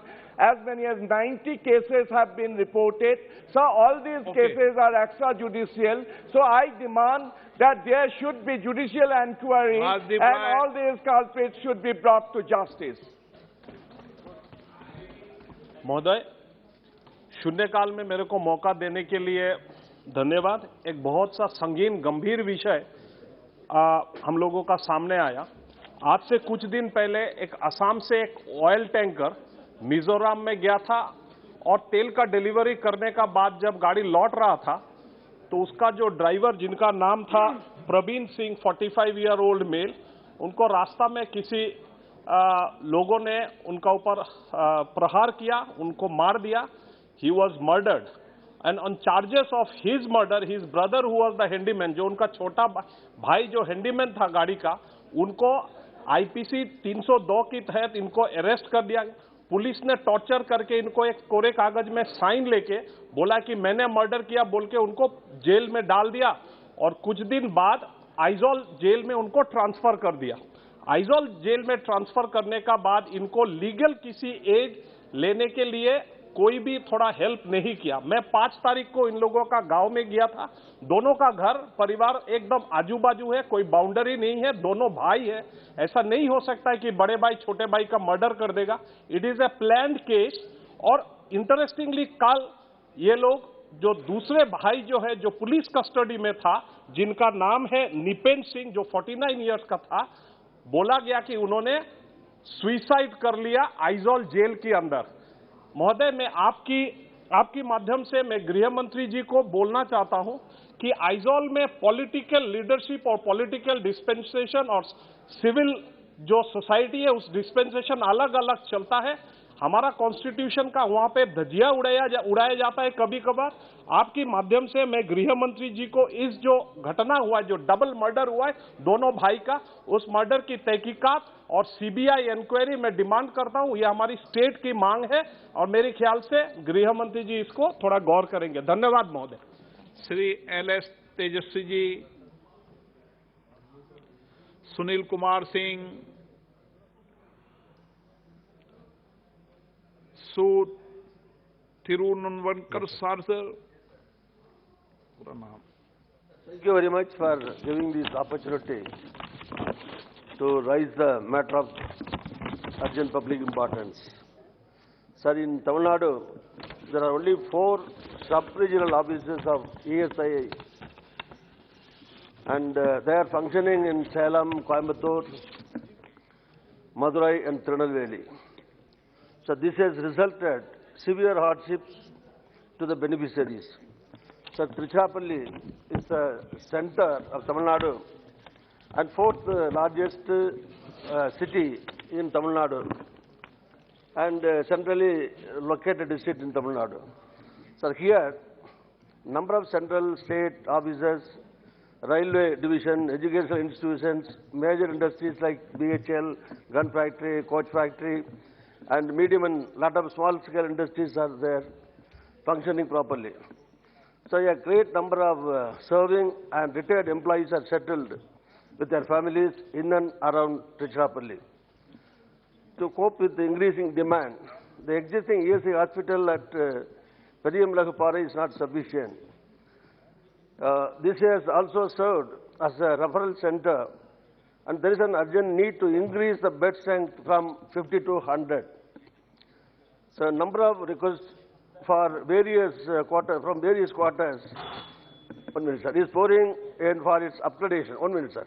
The improvement of the amenities like water treatment plant, additional wards, filling of vacant posts are top priorities.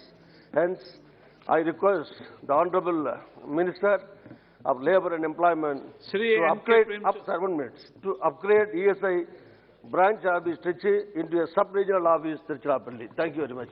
Sri N.K. Premchandan ji.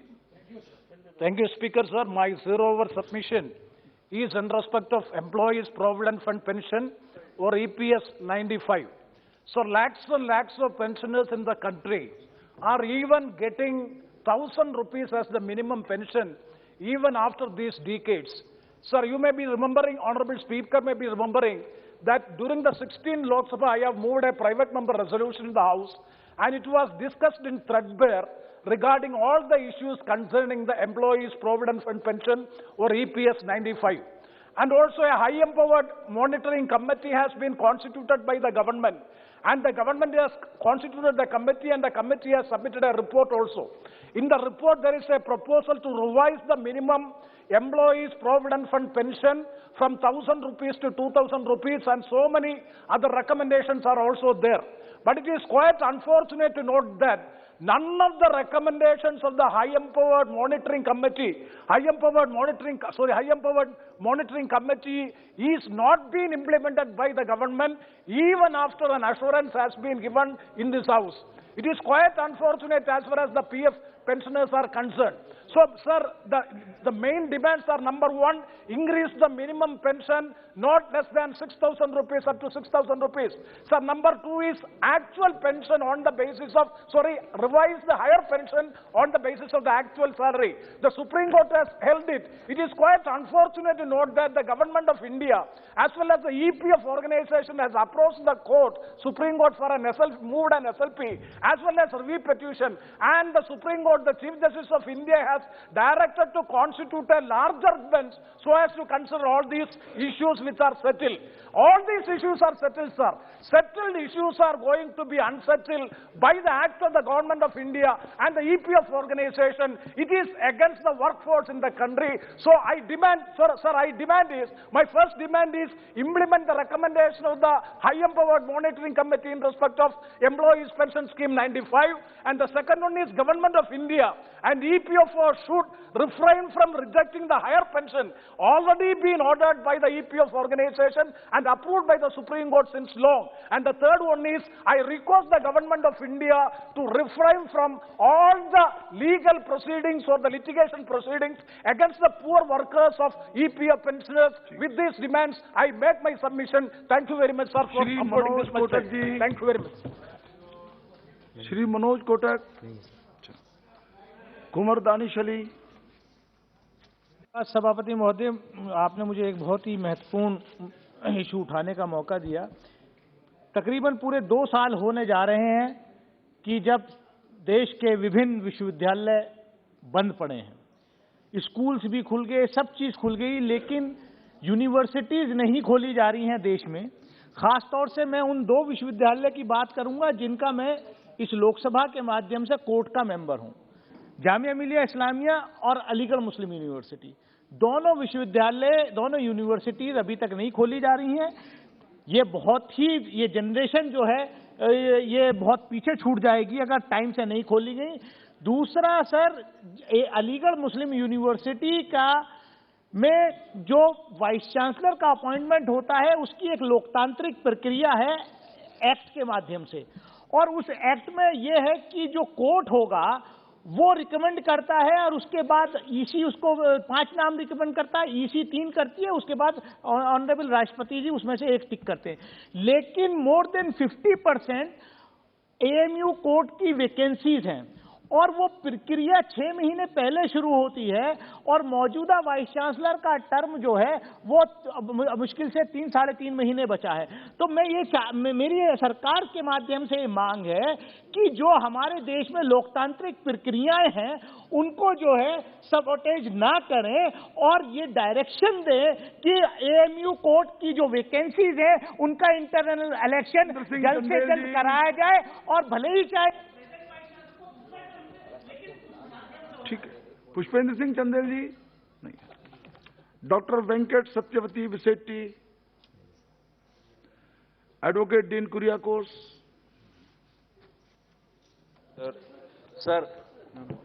Sir, dairy farmers plays an important role in our society. Without milk and milk products, we can't ensure the food security of our nation. Sir, the cost of production and the price stagnation affected the life of dairy farmers very difficult. The cost of production always depends upon the prices of the cattle feed. Very unfortunately, it is rising again and again. That is our experience last 5 years, sir. That's why our farmers needed an aid from government. But our governments are not at all providing the adequate support to the dairy farmers. Sir, of course, our cooperative sector, they are doing a good job. In our experience in Kerala, Milma doing a good job and they are supporting very much, but it is not adequate. That's why Mahatma Gandhi Rural Employment Guarantee Program, it is not only a poverty alleviation program, but also it is increasing the availability of quality assets in rural areas. So it should be extended to our dairy farming community. So I urge upon the government, include in the approved work list dairy farmers also under NREGA for the security and for the protection of livelihood of dairy farmers. Thank you. Shri Benny Benan ji. I would like to bring the attention of the August House about the negligence of the central government and Indian Railway towards Kerala. Sir, I humbly doubt if Kerala is even a part of the Indian Railway map. Kerala holds the maximum share in the passenger ticket income. However, it is sad that the Kerala is least developed in the railway sector. The total amount allocated to Kerala during the budget is only 1,085 crores. This is very less when compared to the other states. Also, the budget allowed for double lining, automatic signal system, curve and bend strengthening is very less. Kerala had already requested a third line, but unfortunately this budget does not even mention anything about the same. It is also disappointing to see that Kerala's prime requirement, that is Sabari Railway, Palakkad Coach Factory, has only been allocated a token of ₹1,000 only. Till today, Kerala does not have the Shatabdi train. So I request to allot the Shatabdi and the Vande Bharat train, which is mentioned in the budget. By providing this, we can save Kerala from a big threat, that is Kerala. Thus, I humbly request through you to the House, consider all these railway requirements. Thank you, sir. Shri Bhagirath Chaudhary ji. सभापति महोदय, आपने मुझे बोलने का अवसर दिया, बहुत बहुत धन्यवाद। सभापति महोदय जी, मैं आज पूरे देश भर का जो ऐसी ग्रामीण क्षेत्र की जो बहुत बड़ी ज्वलंत समस्या है उसकी ऊपर आपके माध्यम से मैं सदन का ध्यान आकर्षित करना चाहता हूँ। आज हम एक उन्नत और प्रगतिशील युग में निरंतर विकास के लिए सोपान कर रहे हैं। भारत जो कि कृषि प्रधान देश रहा है, इसकी आत्मा गांवों में निवास करती है।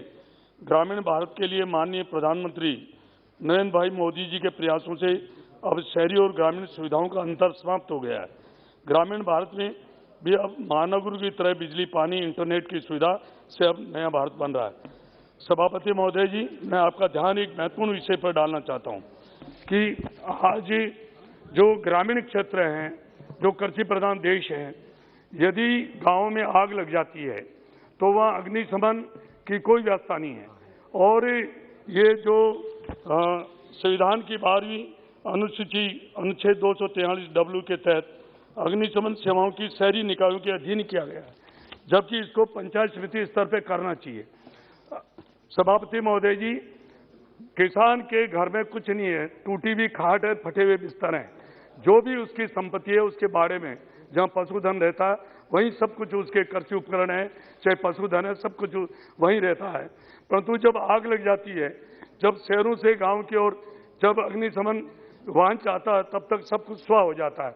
इसलिए मेरा सभापति महोदय आपकी मार्फत मेरा प्रधानमंत्री जी से, पंचायत राज मंत्री जी से निवेदन है कि जो ये व्यवस्था जो शहरों में है, ये गांवों में पंचायत समिति स्तर पे होनी चाहिए, ताकि किसानों की एक बहुत बड़ी क्षति हो जाती है तो वो उससे बच सके। यही मेरा निवेदन है। आपका बहुत बहुत धन्यवाद। Suresh ji, sir. Thank you, Chairman, sir. Give me opportunity to raise very urgent and public important matter. Yeah, I am changing my subject. So earlier, actually my notice was the question that was yesterday I raised. Today I am going to raise another subject with the chair permission. Okay. Please. Yes. Thank you, Chairman. Sir, Honorable Chairman, sir, give me opportunity to raise very urgent and public important issue. I know that you are very happy today because after election campaign you came to house. So your face is very energetic. That's it. Sir, in my thank you. Kuttanad Taluk in Alapi district, Kerala, falling under my parliamentary constituency. Sir, Kuttanad is below sea level area. people of Kutanad were engaged paddy cultivation, 90% of the people. So 60% of the paddy were, 60% of the paddies were produced in Kutanad for state of Kerala. The problem which they are facing is regular flood and natural calamities. Sir, 2018, Kutanad is severely affected. Thousands of houses damaged. Many of them are died. And also school buildings, hospitals, and roads, everything destroyed. So paddy, the outer band of the paddies also destroyed. Crore and crore rupees are lost by the people of Kutanad.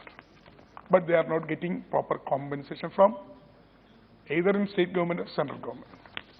So now the problem is, 2019 also similar flood also affected in Kutanad.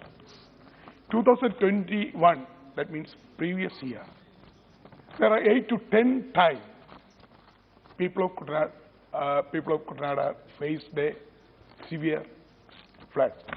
Sir, even 1 day or 2 days, rain will be happening in Kerala. Kutanad will be underwater. So what is the reason, sir? There is a leading channel, the Pamba River, Achangovil River, Manimala River. These rivers are flowing to Kutanad. So these rivers having a leading channel to Thottapalli spillway through Thottapalli spillway to Arabian Sea. But at the same time, the renovation, dredging, and depth of the river, that work is not done properly. State government is not taken any step. Central government, Jal Shakti Ministry also not given any instruction to government of Kerala to done this work because of the relief of the people of Kutanad. Sir, now make your request here. What you want? Sir, I am coming. Netaji, I am coming. I am coming. Let the initiative be taken by the state government, I think. Yeah, no, sir. Please. Sir, the problem is, still in my constituency, still Kutanad area, one panchayat, Kainagiri panchayat, and some other panchayats also still underwater. People are living in water. Their houses are underwater. So, I would like to request Honorable Government of India through you, sir. The Jal Shakti Ministry took immediate step to avoid the flood situation in Kutanad. Okay. So I am suggesting, so there is a lake, which is Vembanad Lake, very famous lake. That lake also not renovating, not dredging. So what happened is, the water flowing is not done properly. Ji. And also Tanir Mukamban AC canal, also not properly working. Therefore, the water flowing is totally okay. I think you have made your point. Therefore, sir, this is a very serious matter. Okay.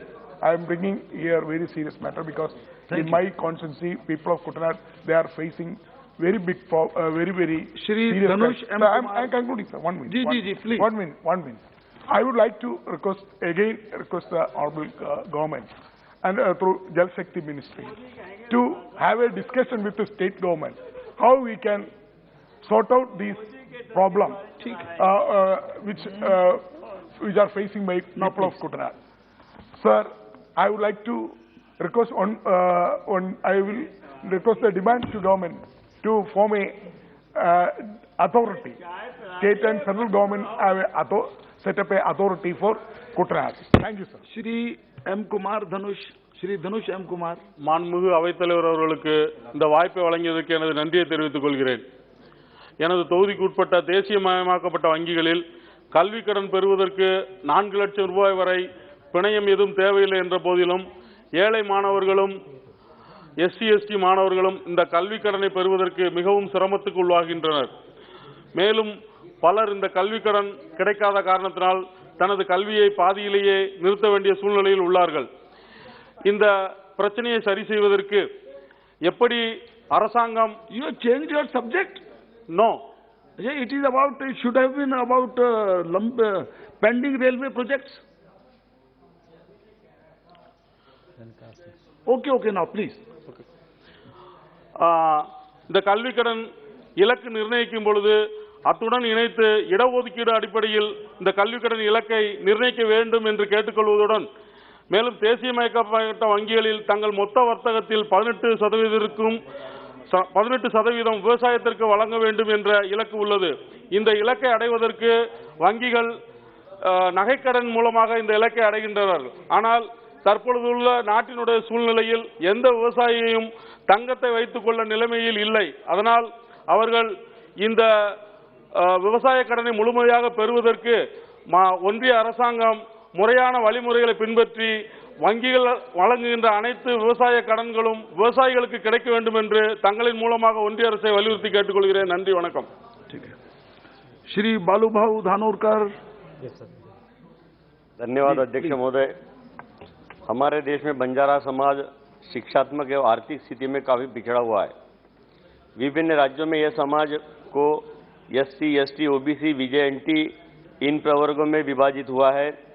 इस कारण बंजारा समाज का आर्थिक, शिक्षात्मक, सामाजिक तथा राजकीय विकास रुका है। मैं सरकार से अनुरोध करता हूं कि अन्य समाज के आरक्षित वर्गों को न छेड़ते हुए बंजारा समाज के विकास के हेतु इन्हें विशेष आरक्षित वर्ग में सम्मिलित किया जाए। बंजारा भाषा संपूर्ण भारतवर्ष में एक है, इसलिए इस भाषा को राष्ट्रीय भाषा का दर्जा मिलने हेतु संविधान की 8वीं सूची में सम्मिलित करें। महोदय, यह संसद भवन जहाँ खड़ा है, यह भूमि जयपुर के राजा की थी। इस भूमि पर बंजारा समाज के व्यापारी लकीशाह बंजारा का काफी सालों से कब्जा था। यहाँ तांडा बस्ती थी।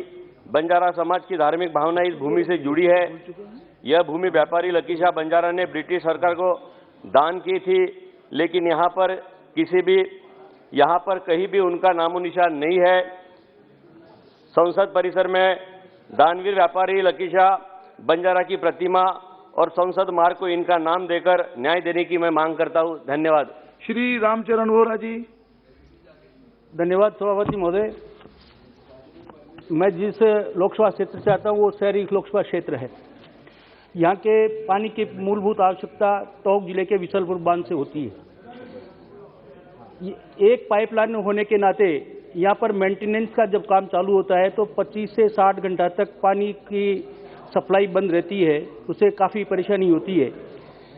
उक्त समस्या के स्थायी निराकरण के लिए विशलपुर से जयपुर पेयजल परियोजना के द्वितीय चरण के प्रस्ताव विशलपुर से बालावाला तक समांतर दूसरी पाइपलाइन डाली जानी है।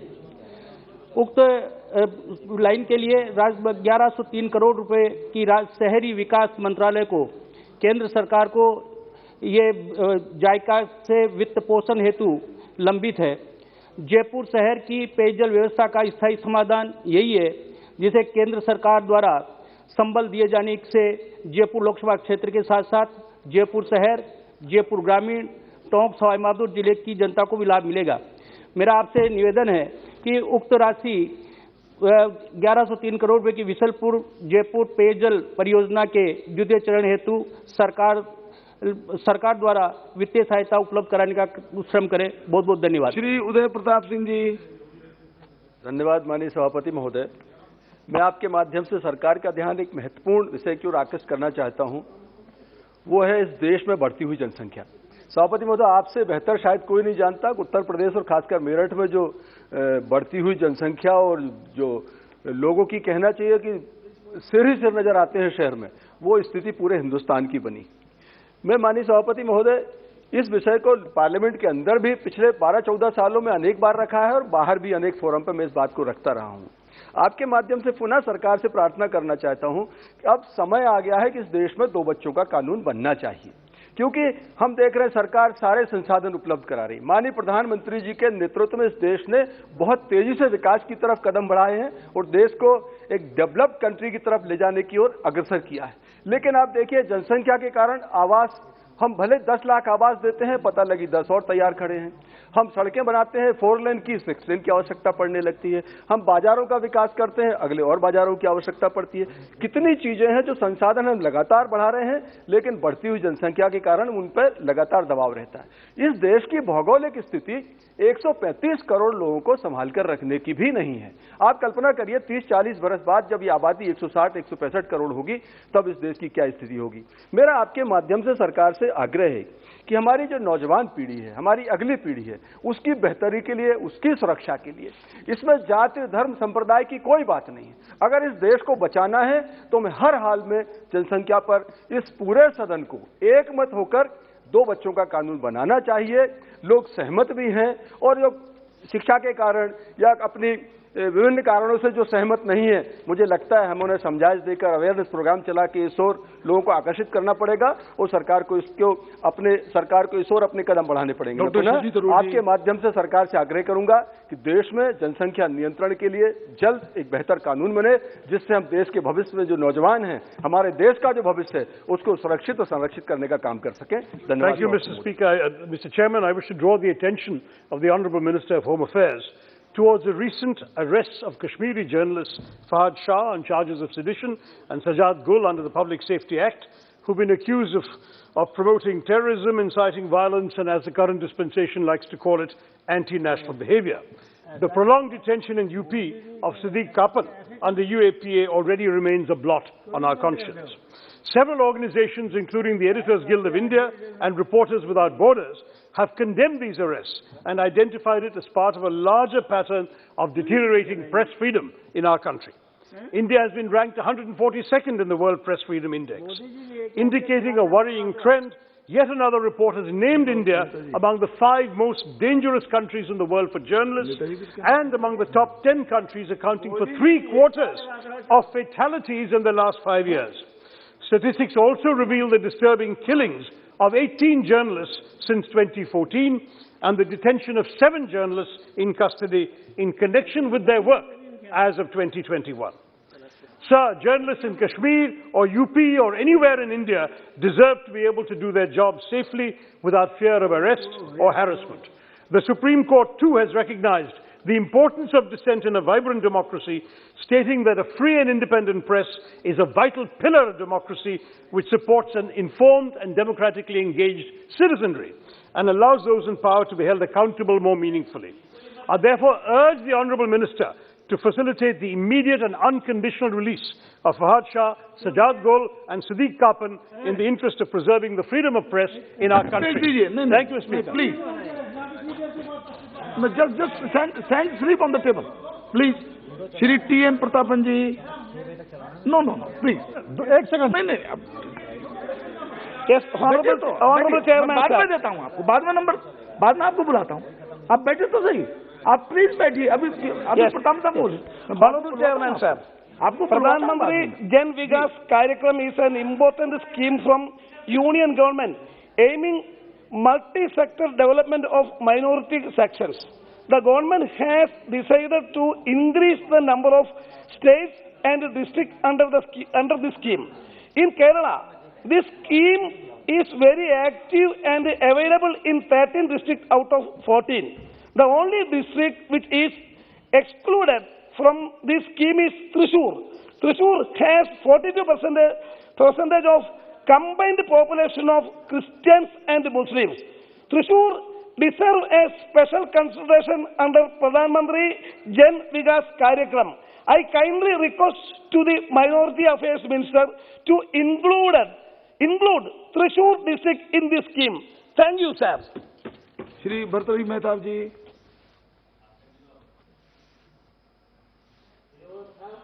Sir, thank you, sir.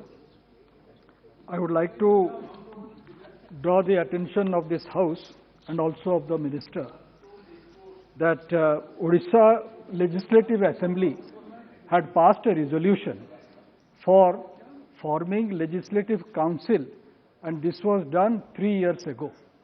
And the resolution was sent to the Union Government for action, because ultimately it is the central government which has to move a bill in the Parliament, and then only a state can form its council.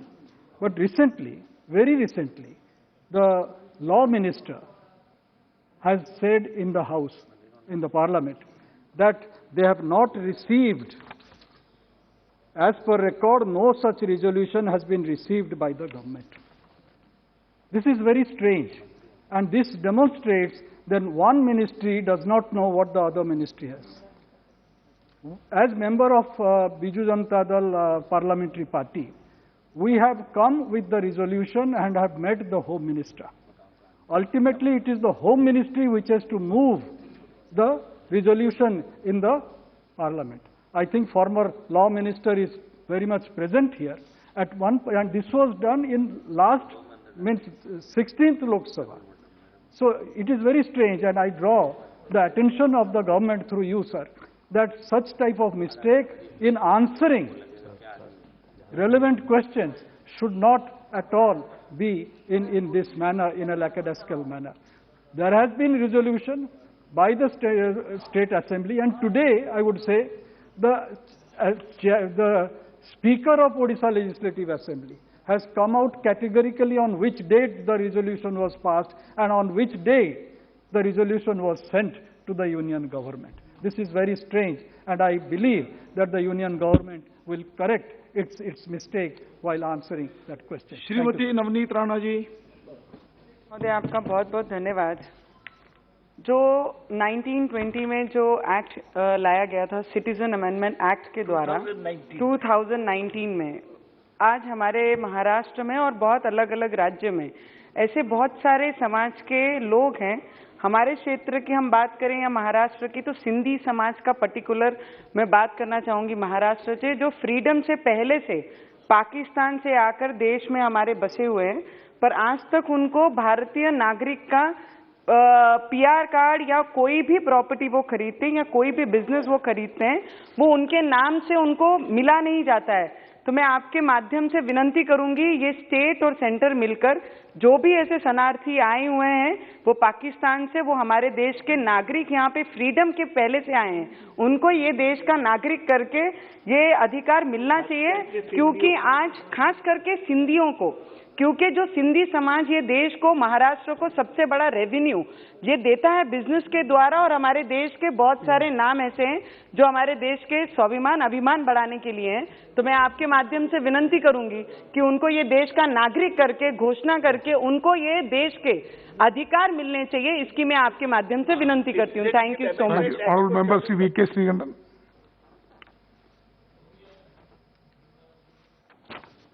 Thank you, respected sir. For the last several years, Kerala has been witnessing a steady rise in all types of cancer year after year, and similarly the deaths related to it surpassing all other regions in the country. The affordable treatment facilities for the poor patients in the state are very limited. Therefore, I urge upon the government to set up an AIMS in Palakkad urgently with the facilities for cancer treatment and research like the one we have in our national capital. Thank you. Shri Hridesh Pandey ji. Hridesh Pandey ji. बहुत बहुत धन्यवाद अधिष्ठाता महोदय। Very brief. मेरा क्षेत्र अम्बेडकर नगर, मेरा क्षेत्र अम्बेडकर नगर एक बुनकर बाहुल क्षेत्र है।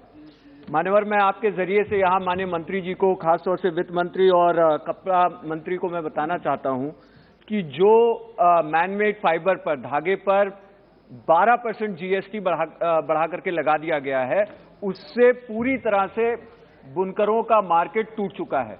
मेरे क्षेत्र अम्बेडकर नगर से बुनकर एक तरफ बिजली की मार से मार खा रहे थे, अब ये बड़े हुए धागों की मार से मार खाने का काम कर रहे हैं, जिसकी वजह से उनके छोटे छोटे कारखाने बंद हो गए हैं और उन्हें दक्षिण भारत और महाराष्ट्र जैसी जगहों पे पलायन करने पे मजबूर होना पड़ रहा है।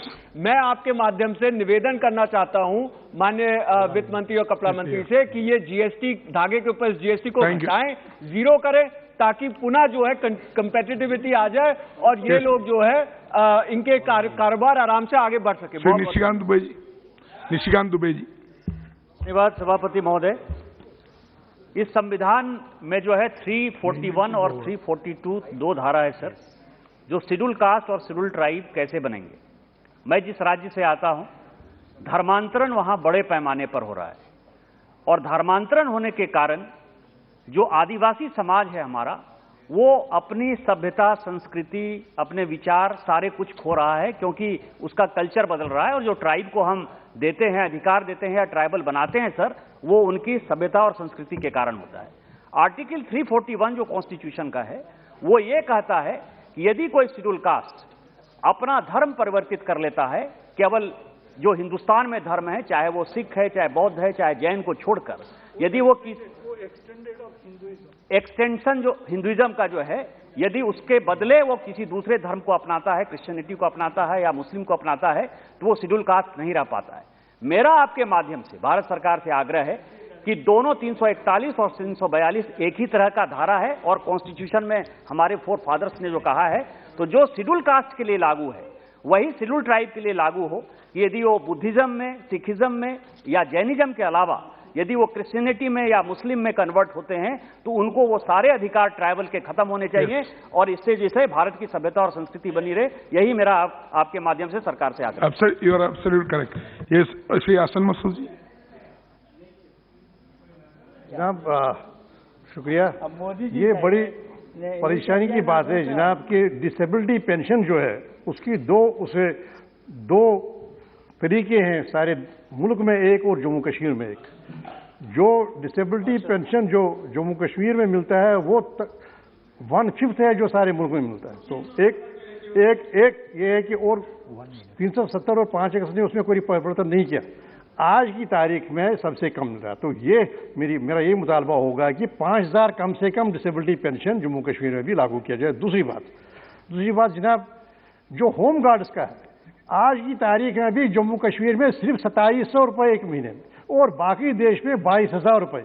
तो ये कैसा न्याय है? ये कैसे? तीसरा, जो फायर शाह की बात कही गई है जनाब, ये हम किसी और मुल्क के बारे में सुनते थे कि अगर आप पुलिस के साथ इत्तेफाक नहीं करेंगे तो फिर जेल चलिए। अब देखिए जनाब, मैं अभी शुरू का जनाब, जो आप अगर एग्री नहीं करते के साथ, तो क्या होता है कि आप थाने चलिए, लड़काने के लिए, वरना थाने चले, किसी शायर ने किसी और मुल्क के बारे में कहा। लेकिन हमारा मुल्क तो जाना जाता था फर्स्ट अमेंडमेंट के बराबर यहाँ का फ्रीडम ऑफ एक्सप्रेशन था। लेकिन यहाँ पर भी इतना अत्याचार हो रहा है, इतना जुल्म हो रहा है जर्नलिस्ट पर। अब देखिए दो इस वक्त गिरफ्तार किए गए,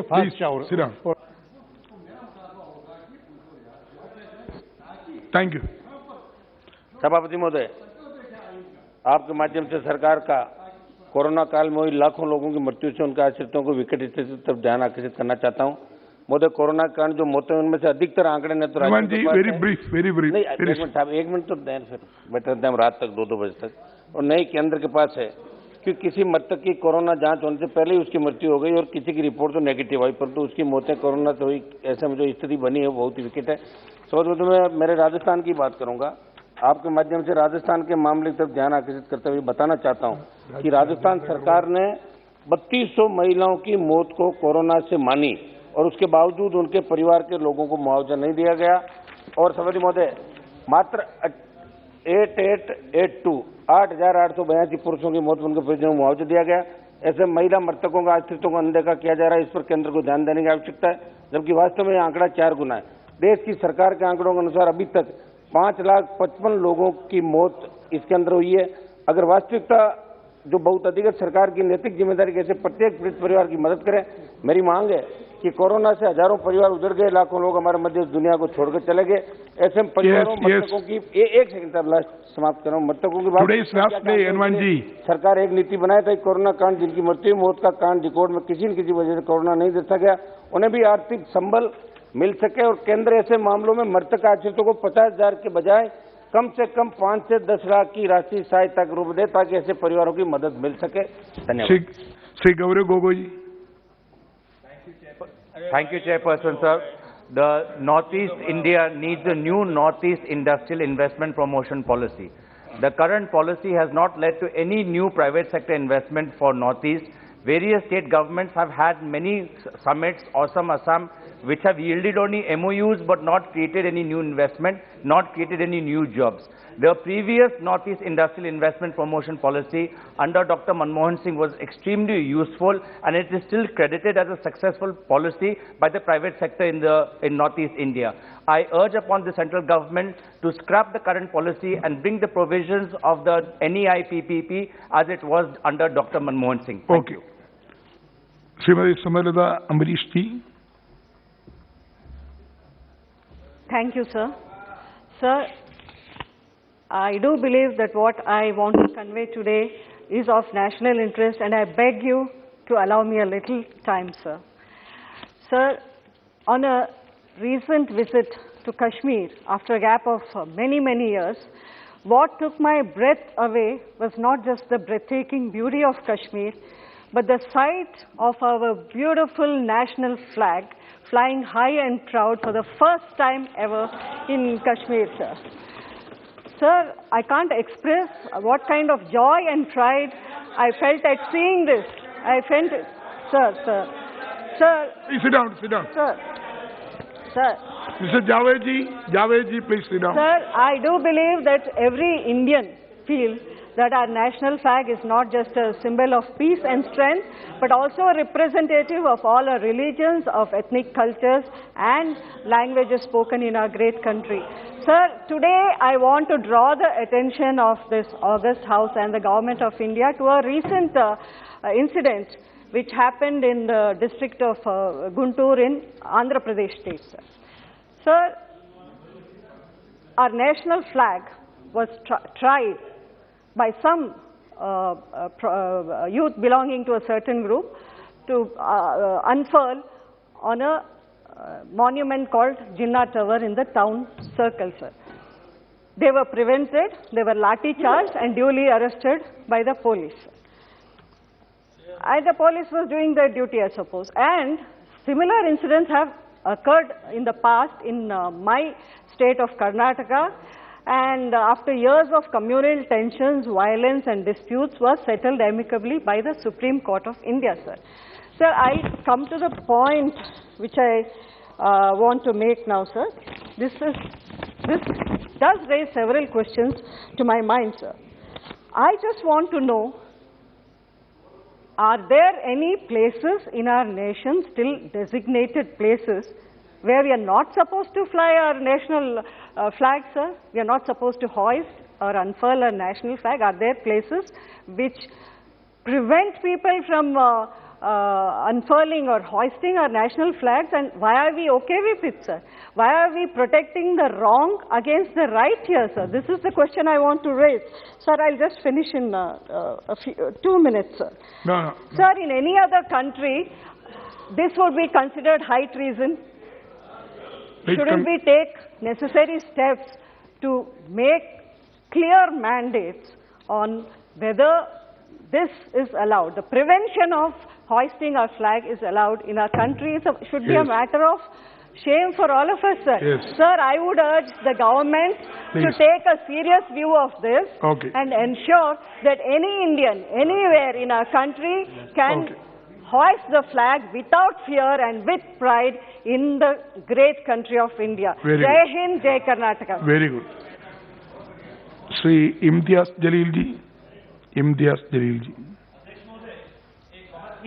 गंभीर विषय है। कुछ महीने पहले मुंबई के एक फिल्म स्टार का बेटा कुछ ड्रग्स के साथ पकड़ा गया। उस वक्त इस तरह से मीडिया के अंदर चल रहा था, यानी एक ही केस हुआ है और पहली मर्तबा कोई ड्रग्स पकड़े गए हैं करके, जबकि हकीकत यह है कि आज इस मुल्क के हर बड़े शहर गांव के अंदर ड्रग्स का धड़ल्ले से कारोबार चल रहा है। यहां पर हमारे भारती पवार मैडम बैठे हुए हैं, मैं उनको बताऊंगा, रोंगटे खड़े हो जाएंगे। मैं अपने शहर के 2 उदाहरण आपको देता हूं कि सर, एक नशेखोर लड़के ने एक बेकसूर लड़के का जब मर्डर किया तो उसने उसके गोश्त के टुकड़े निकाला और जिस तरह कबाब को भूनकर खाया जाता है, उसने वो कबाब को भूनकर है तो गोश्त खाया इंसान का। दूसरे केस के अंदर 2 नशेखोरों ने, एक नशेखोर ने दूसरे का मर्डर किया, उसकी आंखें निकाली और उसके साथ गोटियां खेला। जब हमने इसके बारे में तफ्तीश की तो पता चला कि एक जो नशा आजकल किया जा रहा है नौजवानों का, गोलियां जो मेडिकल स्टोर्स के ऊपर मिल रही है, अगर कानून ऐसा है सर कि अगर छोटे क्वांटिटी के अंदर अगर कोई ड्रग्स मिलता है तो दूसरे दिन उसको जमानत हो जाती है। मैं सरकार से यह अनुरोध करूंगा, एक पूरी नौजवान नस्ल जो है इस मुल्क की बर्बाद हो रही है नशे के अंदर, इसके ऊपर कड़े कानून बनाने की जरूरत है, ये मांग करता हूं मैं सरकार से। ऑनरेबल मेंबर श्री राजेंद्र अग्रवाल जी।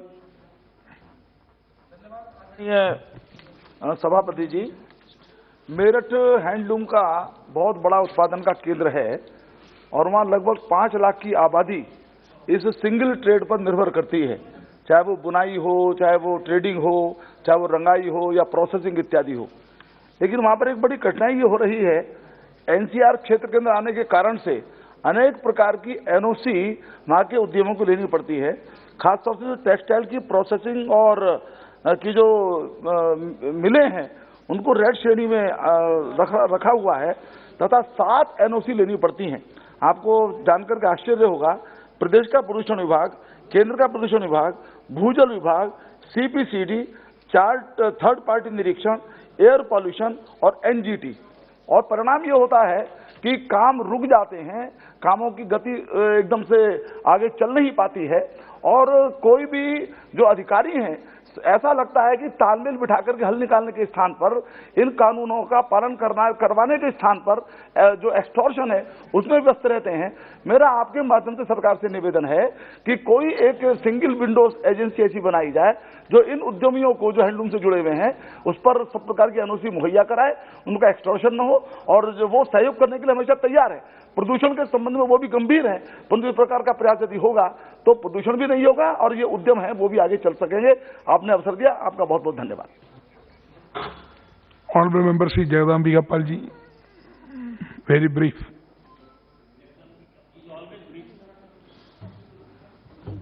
अधिष्ठाता महोदय, मैं आपका ध्यान और आपके माध्यम से सरकार का ध्यान गौतम बुद्ध की जन्मस्थली कपिलवस्तु की ओर आकृष्ट करना चाहता हूं। आज पूरी दुनिया के अंतर्राष्ट्रीय मंचों पे भारत के यशस्वी प्रधानमंत्री ने कहा कि दुनिया ने हो सकता युद्ध दिया, लेकिन हमने पूरी दुनिया को गौतम बुद्ध दिया और गौतम बुद्ध शांति, अहिंसा, ममता, करुणा के एक प्रतीक के रूप में आज पूरी दुनिया के लिए जहां ये प्रासंगिक हो रहे हैं कि आज दुनिया में कहीं भी हिंसा है, कहीं आतंकवाद है, कहीं तशद्दुद है, तो उसमें आज भी उस बुद्ध के विचारों को, बुद्ध के बौद्ध धर्म के विचारों, आज इसीलिए दुनिया में बहुत से देश बौद्ध धर्म को मानने वाले लोग हैं। चाहे आज हमारे पड़ोस में हो, साउथ ईस्ट एशिया में हो, हमारे थाईलैंड हो, सिंगापुर हो, मलेशिया हो, चाइना हो, जापान हो, कोरिया हो, इंडोनेशिया हो, ये तमाम मुल्क के लोग और ये लाखों लोग हर साल मेरी कंस्टिट्यूएंसी में जहां गौतम बुद्ध पैदा हुए उस कपिलवस्तु में आते हैं लाखों लोग। अगर सारनाथ आते हैं, बोध गया आते हैं बिहार में, कुशीनगर, श्रीलंका भी जाते हैं, श्रीलंका, ठीक, मैं बिल्कुल जोड़ रहे हैं, धन्यवाद आप लोगों को। और वहां पे आते हैं और इस आस्था के साथ आते हैं कि जब 6 AD के पूर्व की खुदाई हुई डिपार्टमेंट ऑफ आर्कोलॉजी से और कोलकाता यूनिवर्सिटी से, तो उस खुदाई में जो चीजें निकली हैं, आज भारत सरकार का मैं धन्यवाद दूंगा कि उस कपिलवस्तु में एक राष्ट्रीय संग्रहालय बना दिया गया। लेकिन जो अस्थि कलश मिला था वो अस्थि कलश दिल्ली के राष्ट्रीय संग्रहालय में 2 रखा हुआ। अगर उसमें एक अस्थि कलश उस कपिलवस्तु में रख दिया जाए तो जो लोग सारनाथ, बोध गया, कपिलवस्तु, श्रावस्ती आते हैं वो लाखों पर्यटकों को उस सिद्धार्थनगर जनपद के कपिलवस्तु के राष्ट्रीय संग्रहालय में उस बौद्ध के उस अस्थि कलश का दर्शन करने का अवसर मिलेगा। और एक क्योंकि श्रीलंका में उनका एक नाखून है, उसको देखने के लिए करोड़ों लोग बौद्ध के जो धर्म के आस्था रखते हैं वो जाते हैं। इसलिए मैं अधिष्ठाता महोदय, बहुत महत्वपूर्ण, आप भी you have full faith I think in that religion, तो I would like to draw this very serious. और इसको मैं सरकार से चाहता हूँ कि वहाँ पे आज एक विपासना केंद्र की स्थापना हो और अस्थि कलश को वहाँ पे रखा जाए, क्योंकि 29 वर्षों तक गौतम बुद्ध। बहुत बहुत शुक्रिया सर।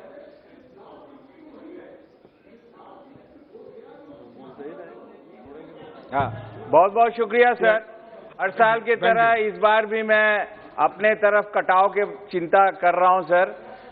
बारिश आते ही सैकड़ों गांव में जमीनें, घर कट जाती हैं।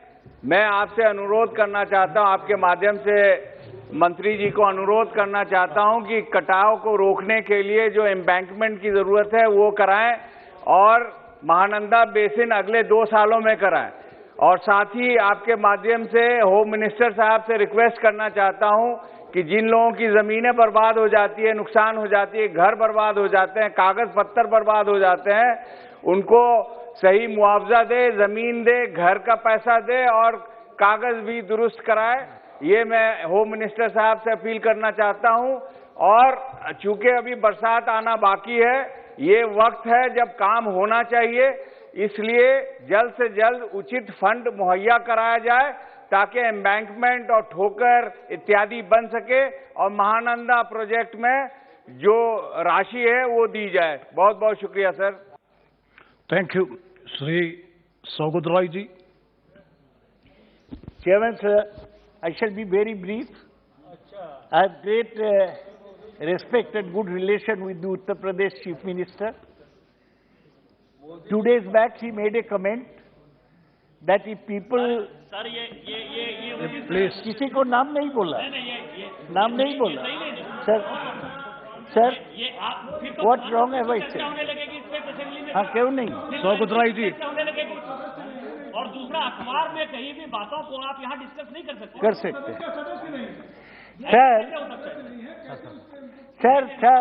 सर, मेरे बात सुनिए। आप कंटिन्यू करो। Sir, I am talking. Please don't take the names. I am not taking any names, sir. You know the rules. No. I am not taking. Please listen to me, sir. No. Okay, let me put it in another way. Sir, you know West Bengal, Kerala, and Jammu and Kashmir. Sir, you listen to me. की हालत बहुत खराब है sir. Sir, हम बोलेंगे। हाँ, sir, rose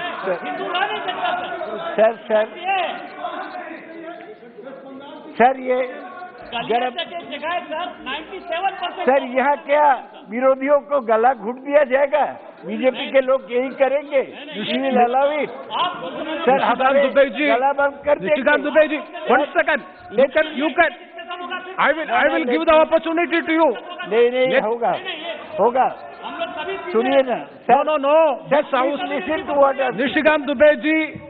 No. This house have witnessed a series of incidents by which the political things happening outside is being raised in the house. The question is whether it is unconstitutional against the rules, then definitely it will be looked into. You, please. No, he is not mentioning any name. No, you please, Nishikant Dubey ji, I will give an opportunity to you. You can also counter the argument. Very well, there is no problem. Let you please within the rules. I will. You make your submission within the rules. In a very proper way. No. Serious. Sir, you have given a good ruling. Sir, West Bengal, Kerala, and Jammu and Kashmir are 3 important states of the country. Kerala, I will.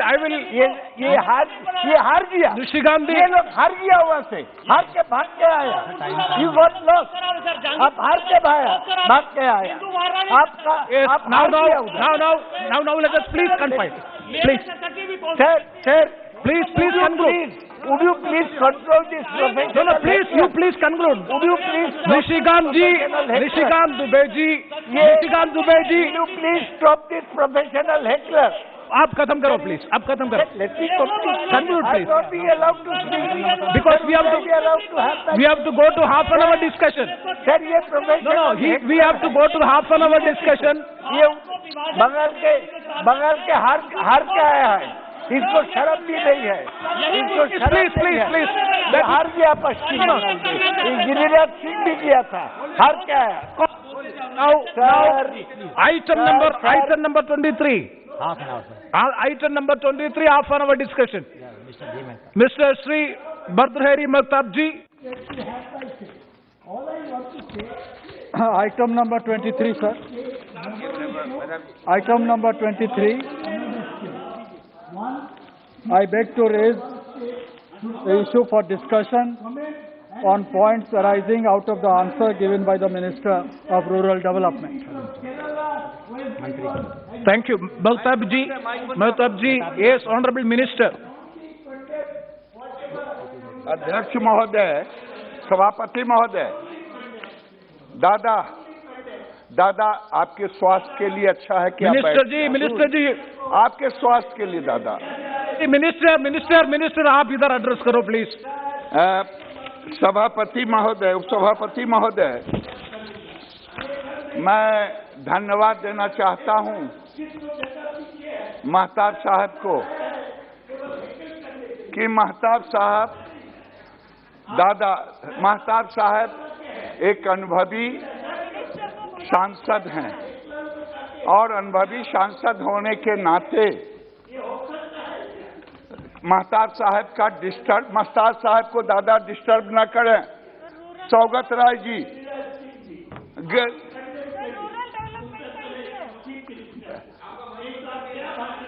आपका mic बंद हो गया है, आपका mic बंद। आपके स्वास्थ्य के लिए है कि आप बैठ जाए। Saugata Roy ji, your issue has already gone on record. Please be seated, please. It has already gone on record.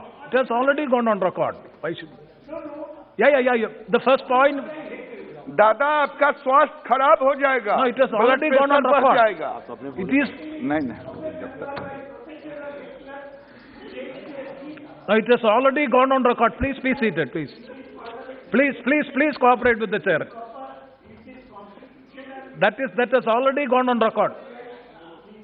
सभापति जी, Thank you. Minister साहब। सभापति जी, माननीय महताब साहब, मैं पहले ही कहा कि सदन के एक अनुभवी सांसद हैं और इन्होंने विषय उठाया था और पूरी स्थिति से भी अवगत है कि प्रधानमंत्री आवास योजना किस ढंग से उसके आकलन किए गए, उसको कैसे डिस्ट्रीब्यूट किया गया। मैं दो बातें आपके सामने रखना चाहूंगा। ये जब प्रधानमंत्री ने कहा कि हम सबको घर देंगे, तो 2011 में के डेटा के मुताबिक जो socio economic caste census. 1 second, Minister. 1 second, please. The statement of the Honorable Minister. Second is, Tim. Second is,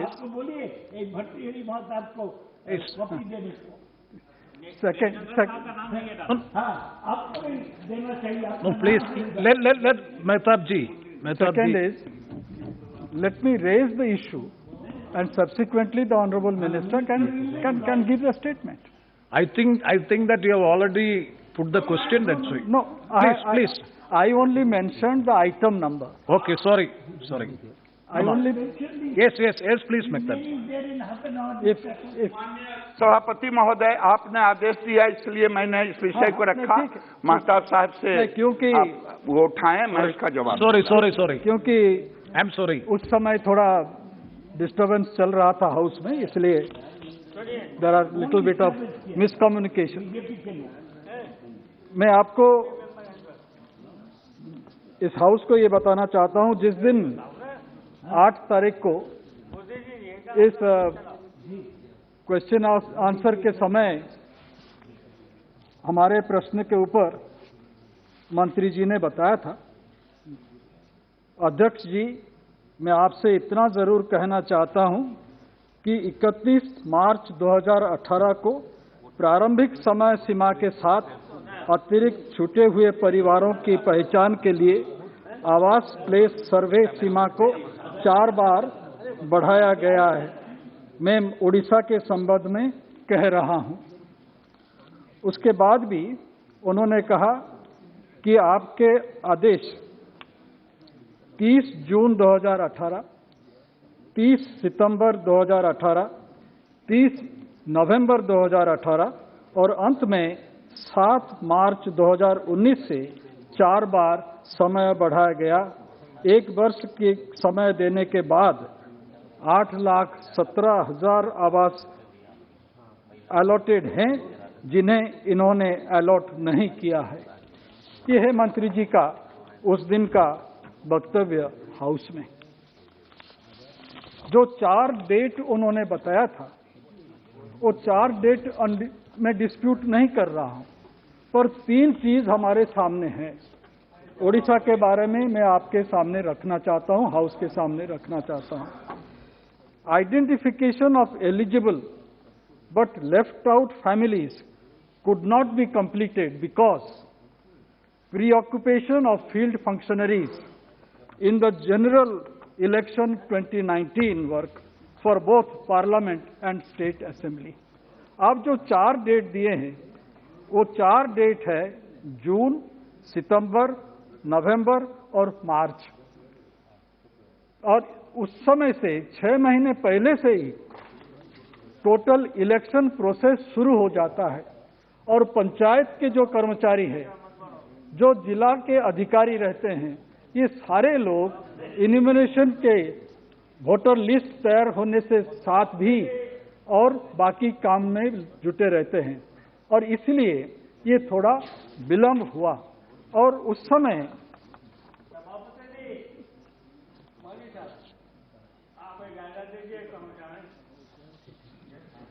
और बड़ी चीज जो ओडिशा में देख रहे हैं, आज भी वही दिक्कत है। धन्यवाद दिक्कत है network connectivity issue. Large area, जैसे अभी तो 30 जिले हैं, अभी एक जमाना था 2017-18 में जब 17 district left wing extremist affected district था। उसके साथ ये नेटवर्क की प्रॉब्लम थी। उसके बावजूद भी जब इलेक्शन के, और तीसरा जो चीज थी जो मैं आऊंगा उस बारे में, वो है कि फनी साइक्लोन 2019 में हुई। हमारे वोटिंग हो गया कंप्लीट, पर काउंटिंग नहीं हुआ था। उस अप्रैल महीने का अंत में काफी जोर से साइक्लोन आया, और वो साइक्लोन का नाम था फनी, और वो अफेक्टेड किया करीब 14 डिस्ट्रिक्ट। उसके बाद प्रधानमंत्री उड़ीसा गए थे इमीडिएटली आफ्टर द साइक्लोन, और वहां जब हमारे उड़ीसा के चीफ मिनिस्टर नवीन पटनायक जी प्रधानमंत्री के अटेंशन ड्रॉ किए कि ये फनी के इफेक्ट होने के कारण जो कोस्टल एरिया है, जो पहले से भी इंदिरा आवास योजना में घर मिले थे, जो प्रधानमंत्री आवास योजना में घर मिले थे, वो भी सारे धराशायी हो गए, वो सब गरीब हो गए।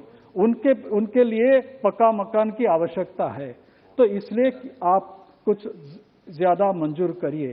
तो 1,84,000 मकान केंद्र सरकार ने यहाँ से मंजूर हुई है, पर ये अब तक अलॉट नहीं हुआ हमारे उड़ीसा में, वो पहुंचा नहीं।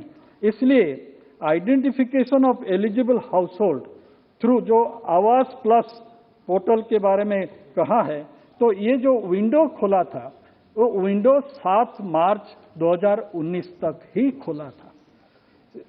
State could not identify complete identification within the scheduled time because of preoccupation of government machineries in general election 2019 work and network connectivity issue, जिसके बारे में मैंने कहा। After cyclone Fani, Awas Plus window was opened during September and October 2019 for a period of 1 month only। वो फिर दो stages में हुई थी। सितंबर में आपने कहा, और जब वो खत्म होते होते आ गया हमारे दशहरा। पता नहीं बिहार में दशहरा तो मुझे जो मालूमात है कि अच्छी तरह होती है, और अक्टूबर महीना और नवंबर महीना दिवाली आ जाती है, वो फेस्टिवल है। उसी समय आप ये जो टाइम दिया है विंडो खोलने की, वो विंडो हो नहीं पाया, और इसलिए ये सारी दिक्कतें हैं। ऐसा नहीं कि केंद्र सरकार को ये सारे चीजें उड़ीसा सरकार के तरफ से मालूमात नहीं किया गया, वो किया गया है। Odisha has requested ministry of rural development time and again for opening of Awas Plus window for a period of 1 month more, to cover the other eligible households. Since Awas Plus window was not allowed to be open, state identified on its own in between the eligible households who could not be enlisted in Awas Plus list through state-developed rural housing portal. The details of 6.65 lakh eligible households are entered in rural housing portal. Sir, Ministry of Rural Development allotted 8,17,000 target to Odisha in the year 21-22. And for this, Honorable Chief Minister have written and expressed his gratitude to the Prime Minister in last December, about which the other day I also mentioned. The identified households belong mainly, and the problem today is, I hope the Minister will appreciate, the problem today is those households that have been identified, it was for Fani affected districts. And Fani affected district is the coastal districts of our state. So if these households, he will definitely say, I am yet to see the statement. But the other day when he was replying, he said, हमने आपको allot कर दिया, पर आपने distribute नहीं किया. क्यों नहीं किया? एक discrepancy होती. और कल आपके पार्टी के लोग घूम फिर के यही कहते कि आपने कोस्टल डिस्ट्रिक्ट्स को डिस्ट्रीब्यूट कर दिया, हमारे जो वेस्टर्न डिस्ट्रिक्ट्स है, जो ट्राइबल डिस्ट्रिक्ट है, ये नहीं दिया. असल में ये जो फनी के लिए जो आइडेंटिफिकेशन हुआ था प्रधानमंत्री एलोकेशन करने के बाद, वो सिर्फ 14 डिस्ट्रिक्ट का है. और बाकी जो 16 डिस्ट्रिक्ट रह गया है, जो लेफ्ट विंग अफेक्टेड डिस्ट्रिक्ट है, 2 ट्राइबल डिस्ट्रिक्ट है, कंपैरेटिवली अंडर डेवलप्ड डिस्ट्रिक्ट है, वहां ये हुआ नहीं है, आइडेंटिफिकेशन नहीं हुआ है. तो आज मैं यही निवेदन करूंगा, मेरा प्रश्न यही रहेगा कि आप विंडो खोलिए. अभी धीरे धीरे नॉर्मलसी आ रही है, सिस्टम चल पड़ा है, 100% वर्कर्स अब ऑफिस को आ रहे हैं. अभी ये मौका है. आप आज अभी तो पंचायत इलेक्शन भी चल रही है, आप अगर 10 तारीख के बाद अगर 15 दिन या 1 महीने के लिए आप विंडो खोल देंगे, जरूर उड़ीसा अपना लिस्ट जो तैयार रखा है वो आपको पास भेज देगा. जैसे आपने अभी हाल ही में कर्नाटक को विंडो दे रखे थे, और कर्नाटक का ये विंडो देने से करीब 6 लाख से ज्यादा, 18 लाख PMAY आपने मंजूर किया. तो ओडिशा के प्रति मैं दूसरे राज्यों के बारे में बताने की आवश्यकता नहीं है, पर ओडिशा का ये जो चीजें हैं, जो दिक्कतें आई है, ये करीब 3 साल से हम कोशिश कर रहे हैं केंद्र सरकार को बताने की. मैं मंत्री जी को पास शुक्रगुजार हूं. हमारे पार्टी के तरफ से जब उनसे निवेदन किया गया था, उन्होंने तत्क्षणात हमको टाइम दिया और एक बैठक भी उन्होंने कराई. ये अलग बात है कि लास्ट बैठक जो 20 तारीख को थी, उस बैठक में मैं असुस्थ होने के कारण उस बैठक में मैं उपस्थित नहीं हो पाया, पर फिर भी इन्होंने बाकी लोगों को समझाया कि क्या दिक्कतें हैं. फिर भी जब मैंने हमारे माननीय वाचस्पति हमारे अध्यक्ष की दृष्टि आकर्षण किया था, 3 चीजें हैं. Allow migration of 6.65 lakh rural housing portal data to Awas Plus. Sanction of 1.84 lakh PMAY Gramin special houses for the cyclone Fani affected families. And opening of Awas Plus window for 1 month to cover the eligible households who might have been missed out from Awas Plus and RH portal. Thank you. These are the 3 questions which I would like to understand from the Minister. Please allow. Thank you very much, Shri Mehtab ji. Now, 4 other members are also allowed to seek clarifications or putting questions, but please confine to specific questions. First, Shri Nishikant Dubey ji. धन्यवाद सभापति महोदय. हम लोग लोकसभा अध्यक्ष जी के आभारी हैं कि उन्होंने इतने महत्वपूर्ण विषय पर ये आधे घंटे का डिस्कशन चालू कराया. माननीय प्रधानमंत्री जी ने रोटी कपड़ा और मकान जो एक बेसिक मूलभूत समस्याएं थी भारत की, उसको दूर करने का बड़ा प्रयास किया। और माननीय मंत्री जी हमारे बहुत पुराने मित्र हैं, हम दोनों 30-32 साल से पारिवारिक हैं। ये लगातार इसमें लगे हुए, क्योंकि मैं इसलिए बातें कह रहा हूं सर कि जब मैं सांसद बनकर आया 2009 में तो 35,000 था, इसके बाद ये 45,000 हुआ और इसके बाद 65,000 हुआ। लेकिन माननीय प्रधानमंत्री जी जब प्रधानमंत्री बने तो उन्होंने इसको 1,25,000 किया। नोस्लन नहीं किया, इन्होंने सचमुच को जो है किसी को लखपति बनाने के लिए मकान कैसे बनाया जाता है वो किया। मेरा आपके माध्यम से 3-4 बेसिक सवाल है सर। एक तो जो प्रधानमंत्री आवास योजना के सबसे नीडी है वो लोग वैसे हैं जिनको कि लैंड नहीं है, तो सबसे ज्यादा उन्हीं को चाहिए प्रधानमंत्री आवास। इसमें लैंड एक्वायर करने का जो है कोई फैसिलिटी बहुत नहीं है स्टेट गवर्नमेंट के साथ। तो जो ये बेसिक उद्देश्य है सर कि हमको गरीबों को घर देना है, उसमें से मेरा आपके माध्यम से मंत्री जी से आग्रह है कि इस योजना में कोई ऐसी स्थिति स्टेट गवर्नमेंट के साथ बनाइए, या तो स्टेट गवर्नमेंट लैंड एक्वायर करके दे या आप उस लैंड को एक्वायर करने के लिए दिए पैसा देते हैं तो वो होगा। दूसरा है सर सवाल, मेरे मित्र उदासी जी इस मामले में, चूंकि अभी कर्नाटक को जो 18 लाख मिला, इनके कॉन्स्टिट्यूंसी में 1.5 लाख मिला, तो जो GIS जियो टैगिंग है सर, वो 3 उसका प्रोसेस है। उसका प्रोसेस ये है कि पहले पंचायत से होता है, पंचायत से वो डिस्ट्रिक्ट में जाता है, डिस्ट्रिक्ट से यहां जाता है, और इस कारण से वो प्रोसेस इतना लंबा हो जाता है कि उसका पर्पस खत्म हो जाता है। वो आसान तरीका नहीं है, वो बहुत ही मुश्किल तरीका है। तो मेरा आपके माध्यम से मंत्री जी से आग्रह है कि उसके बारे में अपने को सोचना चाहिए। तीसरा सर, हम जिस जिले से आते हैं वो एस्पिरेशनल डिस्ट्रिक्ट है, इसका मतलब वो गरीब है। आप भी मानते हैं कि 114-15 जिले जो हैं, तो एस्पिरेशनल डिस्ट्रिक्ट के लिए अलग से व्यवस्था होनी चाहिए। 2-3 पॉइंट केवल और कहूंगा सर, कि जैसे आग लग जाता है, हम जिस इलाके से आते हैं, संयोग से मंत्री जी उस इलाके से वाकिफ ही, और उनके यहां भी होता है, प्रत्येक साल आग लग जाता है सर। आग यदि लग गया प्रत्येक घर में, तो वो मान लीजिए BPL नहीं है या आपके लिए एलिजिबल नहीं है, तो वो तो बाद में आग लगने के बाद पूरा का पूरा घर उसका खत्म हो गया। तो आग वाले के लिए भी आपको अलग से व्यवस्था करनी चाहिए। उसी तरह से बारिश आ जाता है या बाढ़ आ जाता है, हम जिस गंगा किनारे हैं, तो उनके लिए भी आपको व्यवस्था करनी चाहिए। और चौथा सबसे अंत में सर, कि जो पुराने प्रधानमंत्री आवास में जो इंदिरा आवास के नाम पर ये लॉलीपॉप कांग्रेस दिया करती थी, वो घर नहीं बन पाया है या वो कागज पर ही बना हुआ है। तो उसमें से कई एक जिले में जब हम दिशा कमेटी की मीटिंग लेते हैं तो उसमें ये काम नहीं हो पाता है। तो क्या ये पुराने को पूरा करने के लिए आप नया फंड दे रहे हैं? मेरा आपके माध्यम से यही प्रश्न है। धन्यवाद। ये लैंड का प्रॉब्लम, लैंडलेस होमलेस, ये बहुत बड़ा मामला है। केरल में एक स्कीम है, लाइफ का स्कीम है, उसमें लैंड को परचेज करना फिर अलाउड करना along with finally after this. Now next is Gaurav Gogoi ji. One second.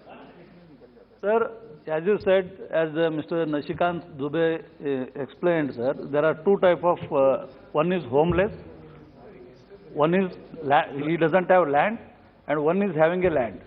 So landless के लिए जैसे उन्होंने बताया, you should give a direction to the state governments. कई जगहों में लोकल पंचायत में गवर्नमेंट लैंड नहीं रहते सर, और it has to acquire from the private sir, and the land cost has gone up sir. So to acquire land, if the government land is there, the district administration will acquire the government through government land, they will give allot the sites to the siteless sir. But when there is no government land, state government has to acquire privately. उसके लिए प्रावधान government of India भी cost sharing किया तो ये बेहतर होगा। गौरव गोगोई जी। और एक धन्यवाद।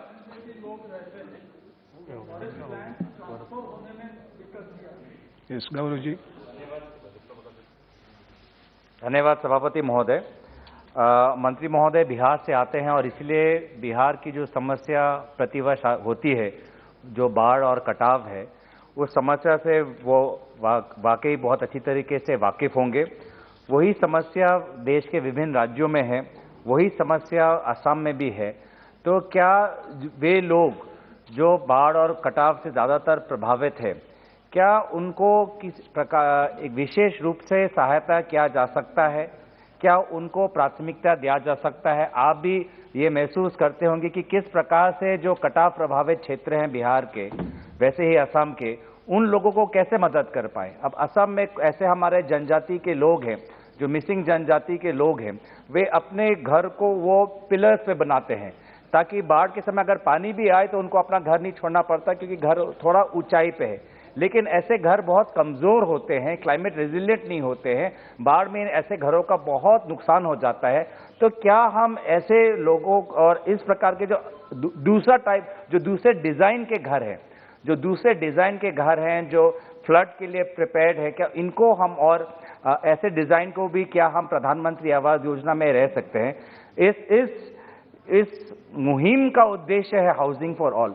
तो जब हम बाढ़ और कटाव प्रभावित लोगों को अगर हम घर नहीं दे सकते, तो इस मुहिम का जो सपना है कि सबको घर मिले, वो सपना कैसे वो कभी वास्तव होगा?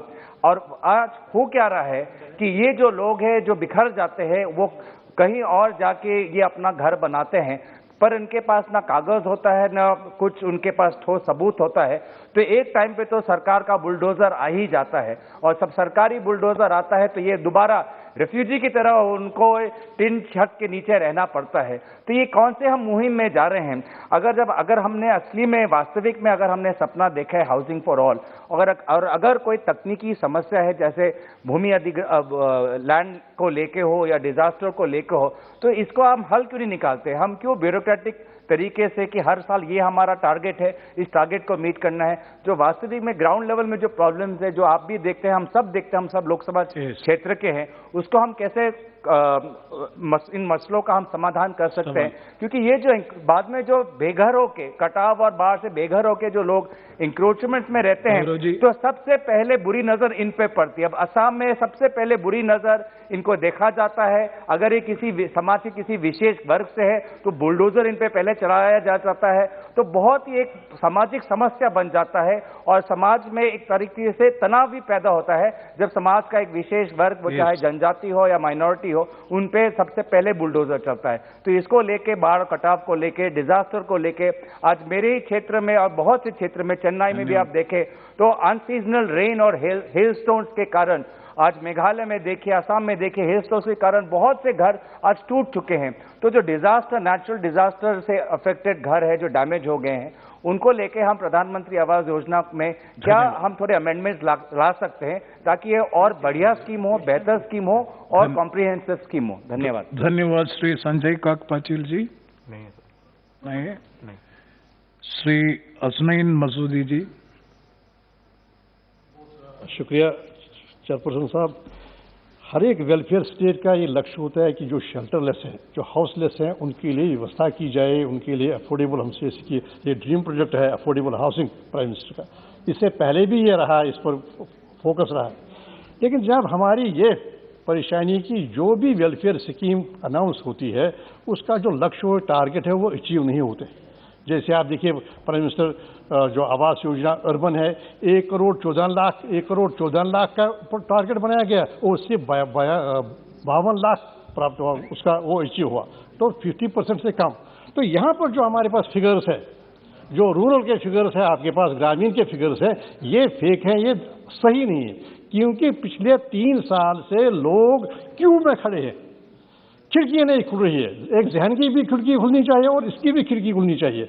खिड़की नहीं खुलनी चाहिए, पोर्टल खुलना चाहिए, अपलोड नहीं हो रहे हैं, और वो लोग जो बिल्कुल एलिजिबल हैं, वो इसके लिए वो इसका फायदा नहीं उठा रहे। तो एक ड्रीम प्रोजेक्ट जो है अफोर्डेबल हाउसिंग का, वो अफोर्डेबल हाउसिंग का ड्रीम प्रोजेक्ट हम अचीव नहीं कर सकते। तो एक पहली बात ये है कि हमारे कुलगाम में, शुपिया में, अनंतनाग में, पुलवामा में हजारों लोग क्यू में है, हजारों लोग इंतजार में, कब खिड़की खुले, कब पोर्टल में, कब अपलोड हो।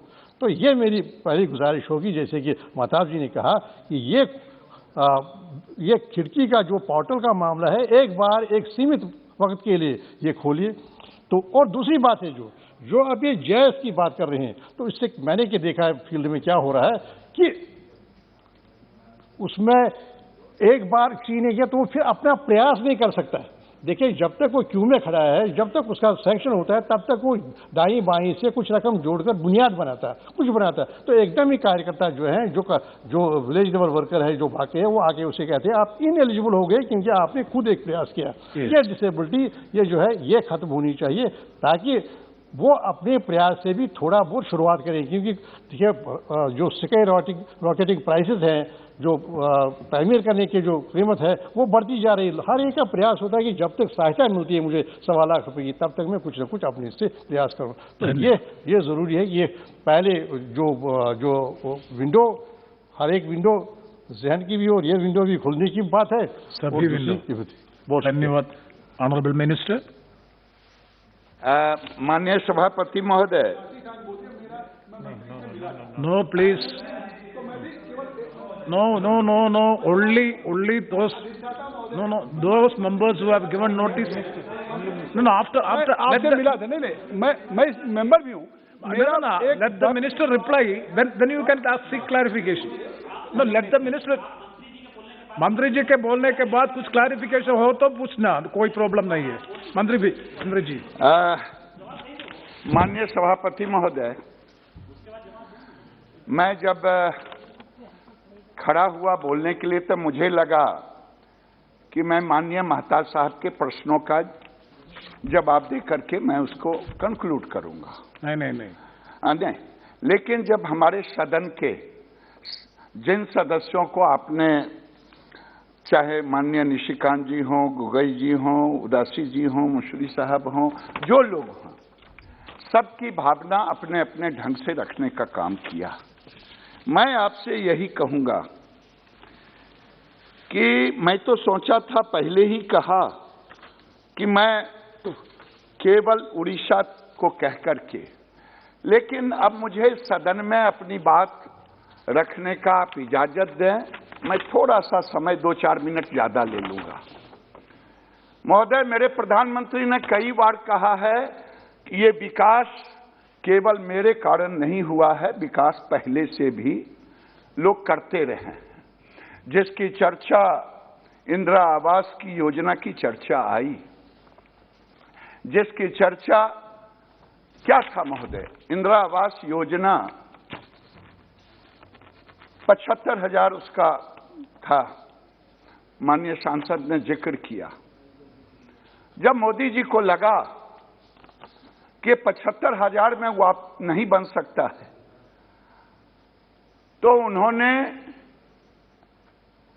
जब 2016 में कहा सबका हम घर देंगे, ये जब सबको घर देने की बात हुई तो इंदिरा आवास जो 30 साल से ये कार्यक्रम चल रहा था, लोगों को मिला जितने को हो सका, कुछ का छूटा, जैसे कहा कि छूटा। लेकिन अगर आप देखेंगे मोदी जी किस ढंग से गरीबों के साथ जुड़े हैं, मैं उसे रखूंगा आपके सामने बाद में, लेकिन कहूंगा कि 2016 में मोदी जी ने जब संकल्प लिया तो कोई न कोई एक आधार होगा। महताब साहब ने बड़े अच्छे ढंग से, विस्तृत ढंग से पूरी बात को रखा।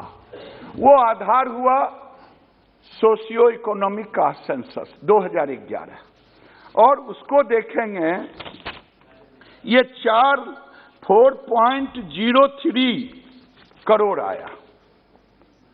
अब ये 4.03 करोड़ हमने राज्यों को भेजा। राज्यों ने क्या किया, कहा मेरे यहां बन गया या अपात्र हैं, उन्होंने 2.95 करोड़ की सूची हमें दी। तो मैं तो 4.03 करोड़ का लक्ष्य लिया था, तो हमने उसको प्रधानमंत्री जी ने कैबिनेट में ले जाकर के योजना बना लिया 2.95 करोड़ का। अब जब योजना बन गया सभापति महोदय, स्वाभाविक है राज्यों को आवंटित करना। तो जब राज्यों को आवंटित किया तो ये फिगर आ गया 3.57। अब देखिए, हमने 4.03 करोड़ दिया, आपने उसको शुद्ध करके 2.95 दिया। जब हम 2.95 आपको दे रहे हैं, तब आप 3.57, तब तक कैबिनेट से ये योजना 2.95 का पास हुआ। अब हमारे पास इन्होंने फिर उसमें से शुद्ध अशुद्ध करके 2.15 कहा कि 2.95 में भी जब आया तो हमारे पास 80 लाख कहां किसको दें, क्योंकि सोशियो इकोनॉमिक कास्ट सेंसस को आपने अपने ढंग से संशोधित किया। उसके लिए एक कमेटी बनी राज्य सरकार के साथ मिलकर के, कौन होंगे जिनको घर नहीं होगा, मजदूरी होगा, एक बना। उसके बाद ये 3 पॉइंट जब हम उनको रीसर्वे किया तब ये आया महोदय, और उस प्रकार 80 लाख को जो बना जिस राज्य को, उन राज्यों को सुपुर्द किया। अब ये महोदय इसी का नाम आवास प्लस दिया, और इसमें मैं इंदिरा आवास की चर्चा करूंगा। अब मैं खास करके उड़ीसा की चर्चा करता हूं, जिसको बड़े अच्छे ढंग से मैं इनको धन्यवाद देता हूं, और मैं इन्होंने बड़े बेबाकी से सारी बात को रखा। 4 बार का समय 4 बार दिया गया, पूरे देश को दिया गया कि भाई ये आवास प्लस 80 लाख आप अपने अपने आवास पोर्टल पर जारी करें। उसमें इन्होंने अपनी बात कहा कि नहीं जारी कर पाए। ये राज्यों की गलती हुई जो नहीं जारी कर पाए। हाँ, कारण भी बताया, मैं उस पर कोई टिप्पणी नहीं कर रहा हूं, लेकिन मैं अपनी, जैसे आपने अपनी बात रखा, चुनाव हुआ, ये हुआ, तो हम भी रखे। महोदय, उड़ीसा बड़े साफ गोई से जब पहली बार 4.03 था तो उड़ीसा का लक्ष्य हुआ 41,72,720। इन्होंने कहा नहीं नहीं, हमारे पास इतने नहीं हैं। उन्होंने 27,64,64,146 संशोधित करके दिया, और ये पात्र परिवार श्रेणी में आए। जब कैबिनेट के बाद फिर जब इनको लक्ष्य दिया तो 27,64,146 में से केवल, जिसकी चर्चा माननीय सदस्य ने की, 18,36,613। अब बताइए महोदय, मैंने तो पूरे देश के साथ एक ही व्यवहार किया, चाहे झारखंड हो, मैं वैसे सारे राज्यों का लेके रखा हूं। कर्नाटक की चर्चा हुई, कर्नाटक, उड़ीसा शुरू से अंत तक हमारे पोर्टल के साथ जुटा रहा। कर्नाटक स्टेट पोर्टल बनाए हुए था। स्टेट पोर्टल पर उसने सारे नाम एकत्रित किया, हमारे पोर्टल पर नहीं दिया, हमने उनको नहीं अलॉट किया। उसके बाद अभी कुछ महीने पहले वहां की सरकार कर्नाटक की स्थिति में MIS पोर्टल का उपयोग कर रहा था, और करने के बाद आवास सर्वे से भी कर्नाटक ने अपने राज्य के MIS पर किया, तो हमारे पर नहीं आया तो हमने नहीं दिया। कर्नाटक ने अपने पोर्टल का प्रयोग कर आवास प्लस सर्वे का पूरा किया, परंतु सर्वे की अंतिम तिथि, समय सीमा जो था 7 मार्च 2019, उसमें अपना डेटा नेशनल आवास पोर्टल के साथ नहीं जोड़ पाया, तो हमने नहीं दिया। जब उन्होंने कहा कि मैं तो एक भी नहीं ले पाया, हमारे आज इलेक्ट्रॉनिक का जमाना है, आप देख लें कि मेरे पोर्टल पर डेट सहित उसी डेट के पहले सब है, तो मैंने डेट को पोर्टल पर से देने की अनुमति की। ये लगा कि जिस राज्य को एक भी आवास नहीं दिया, उन्हें ये दिया हूं कि आप अपना लोड करें। हाँ, नहीं सर, मैं आपकी बात से सहमत। सर, बिल्कुल आप सही कह रहे हैं। मैं तो कह रहा हूं कि जैसे उड़ीसा को हमने 4 बार देश के साथ मौका दिया और दुर्भाग्य से फनी आया, जिसकी चर्चा हमारे माननीय सदस्य ने की, उसमें भी 15-15 दिनों का किया, लेकिन उड़ीसा उसमें भी उस पोर्टल पर केवल 14 जिले के सर 14 जिले, अगर 30 जिले हैं तो वो जो आपके पूरे आंकड़े थे वो 30 जिले के आंकड़े थे। तो आपने उस पर नहीं, उस समय भी नहीं किया। मेरा आग्रह होगा, कर्नाटक की अलग स्थिति थी, हमने इसलिए दिया कि पूरे देश में कर्नाटक ही ऐसा राज्य था जिसको एक भी नहीं। आप कहेंगे, हमारे मित्र कह रहे थे कि प्रधानमंत्री, मैंने कहा, मैं इतना जरूर कहूंगा, हम पूरे देश में एक समानता के साथ, हम किसी के साथ न्याय और अन्याय की भाषा या व्यवहार में नहीं करेंगे। और महताब साहब को भी कहूंगा, आपके साथ भी अन्याय न कर रहा हूं, न करूंगा।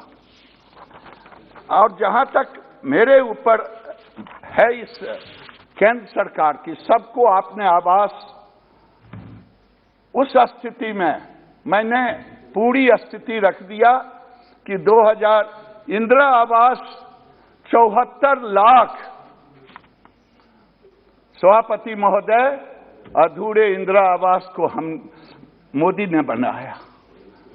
और 30 साल में अगर आवास बना, उसका देखेंगे तो 3 करोड़ 26 लाख 30 साल में। मैं उस दिन भी कहा था। और हमने 7 साल में 2 करोड़ 46 लाख हमने बनाने का काम किया। और राशि भी दुगनी की है। 1,20,000 घर का मनरेगा से 90 दिन और 95 दिन मजदूरी उसमें ऐड किया है।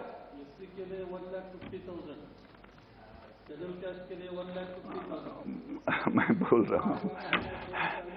और हिली स्टेशन के लिए, जो हिली एरिया में हैं और एसटी हैं, ये सब के लिए 20 के बदले 30 है।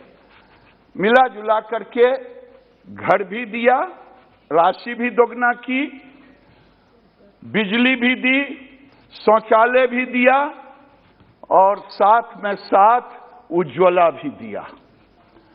और आपसे आग्रह करूंगा कि आप अगर देखेंगे प्रतिबद्धता मोदी जी का कि 1985 से 2014 तक प्रति वर्ष केवल 11.21 लाख घर बने। अगर आप देखेंगे प्रति माह 94 लाख, और मोदी का देखेंगे प्रति वर्ष 35.19 लाख घर हम प्रति वर्ष बनाने का काम अभी तक किया है, और प्रति माह 2.62 लाख, और प्रतिदिन उन्होंने 3073 बनाया, हम 8581 प्रतिदिन बनाने का काम किया। ये अगर साफ देखेंगे, मोदी अगर राज्यों ने हमारे 4.03 को, मैं उस पर नहीं कुछ कहूंगा क्योंकि उन्होंने भी ईमानदारी से जो देखा होगा, लेकिन मेरी भी मजबूरी है कि हमने 2.95 करोड़ आवास को एक योजना में लिया। और कई मित्रों ने कहा कि कटाव होता, हिट एंड रन वाले पार्टी थे, चले गए। गौरव जी हिट किए चले गए, अगर रहते तो मैं उनका जवाब देता। भूमिहीन के लिए राज्यों के साथ राज्य के सचिव कमेटी है, भारत सरकार बराबर उसका समीक्षा करते रहते हैं, उनको प्रेरित करते हैं। कई राज्यों ने, जैसे आपने केरल का लिया, बिहार में भी 60,000 रुपया घर के लिए उन्होंने किया है। उड़ीसा में भी कुछ हुआ होगा, मुझे नहीं मालूम है, लेकिन भूमिहीनों को देने के लिए हम राज्यों के साथ बराबर से संपर्क में हैं। और मैं इतना कह रहा हूं कि माननीय निशिकांत जी ने इन्होंने जमीन की बात की थी, तो राज्य सरकार के साथ आकांक्षी जिले की बात की है। स्वाभाविक है, हम आकांक्षी जिले में सारी योजना को, जो उस जिले का आवंटित लक्ष्य है, उस लक्ष्य में हम प्रायोरिटी के साथ अभी कर रहे हैं। मैं आपसे इतना ही कहूंगा महोदय कि भारत सरकार उड़ीसा के साथ कभी कोई भेदभाव नहीं करेगा, मैं आश्वस्त करना चाहता हूं। लेकिन मेरी एक minute Let the minister conclude. एक minute, Let the minister conclude. मैंने तीनों प्रश्न का जवाब दिया है। अगर डिटेल फिर कहेंगे तो उन्हीं की भाषा को मुझे फिर पढ़ के सुनाना पड़ेगा। समाप्त कीजिए। मैं यही कह रहा हूं, उड़ीसा के साथ भेदभाव न हुआ है, न होने देंगे, ये मैं आश्वस्त करता हूं। मोदी का संकल्प है सबका साथ, सबका आवास। धन्यवाद, धन्यवाद। जगदम्बिका पाल जी, आपको कुछ क्लैरिफिकेशन को एक सदन से। अधिष्ठाता महोदय, मैं बहुत आभारी हूं और माननीय मंत्री जी ने बहुत विस्तार से कह दिया। निश्चित तौर से जिस तरह से उन्होंने कहा कि 4.03 करोड़ की हमारे पास सूची आई, हमने उसको सर्वे के लिए भेजा, और जिस तरह से उसमें 2.95 करोड़ की आई उसको दिया, 4 बार वक्त दिया, तो निश्चित तौर से सरकार की जो मंशा 2022 तक थी आवास देने के लिए, उसके लिए प्रतिबद्ध भी है, कटिबद्ध भी है, और 2,46,00,000 ग्राउंडेड कर दिया। इसके लिए मैं उनको बधाई देता हूं, नरेंद्र मोदी जी को बधाई देता हूं। उत्तर प्रदेश में जहां पिछली सरकार में निश्चित तौर से 0 था प्रधानमंत्री आवास, इस 4.5 साल में उत्तर प्रदेश में योगी की सरकार ने 42 लाख, मैं क्लियरिफिकेशन पूछ रहा हूं, 42 लाख हाउसेज बनाया है। अरे भाई पूछ लेने दीजिए। एक बात, आप सवाल पूछिए और क्लैरिफिकेशन। मैं कह रहा हूं कि माननीय मंत्री जी ने, मैं माननीय मंत्री जी से एक क्लियरिफिकेशन चाहता हूं, केवल स्पष्टीकरण, कि जैसे उन्होंने कर्नाटक के साथ दयालु कृपालु के रूप में कि एक भी आवास नहीं हुआ, इसलिए उन्होंने विंडो खोल करके 18 लाख दिया। उसके लिए मैं कर्नाटका की तरफ से भी, देश की तरफ से आभार व्यक्त करता हूं।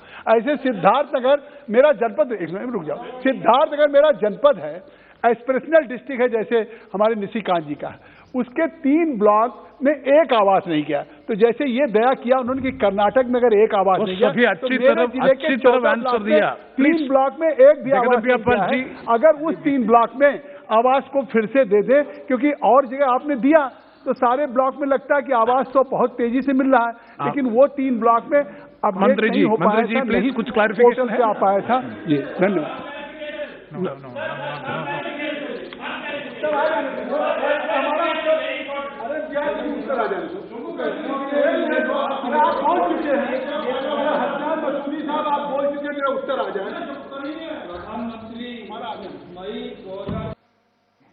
उड़ीसा गए थे और उस हिसाब से उड़ीसा सरकार ने 1,84,000 PMAY आइडेंटिफाई किए हैं।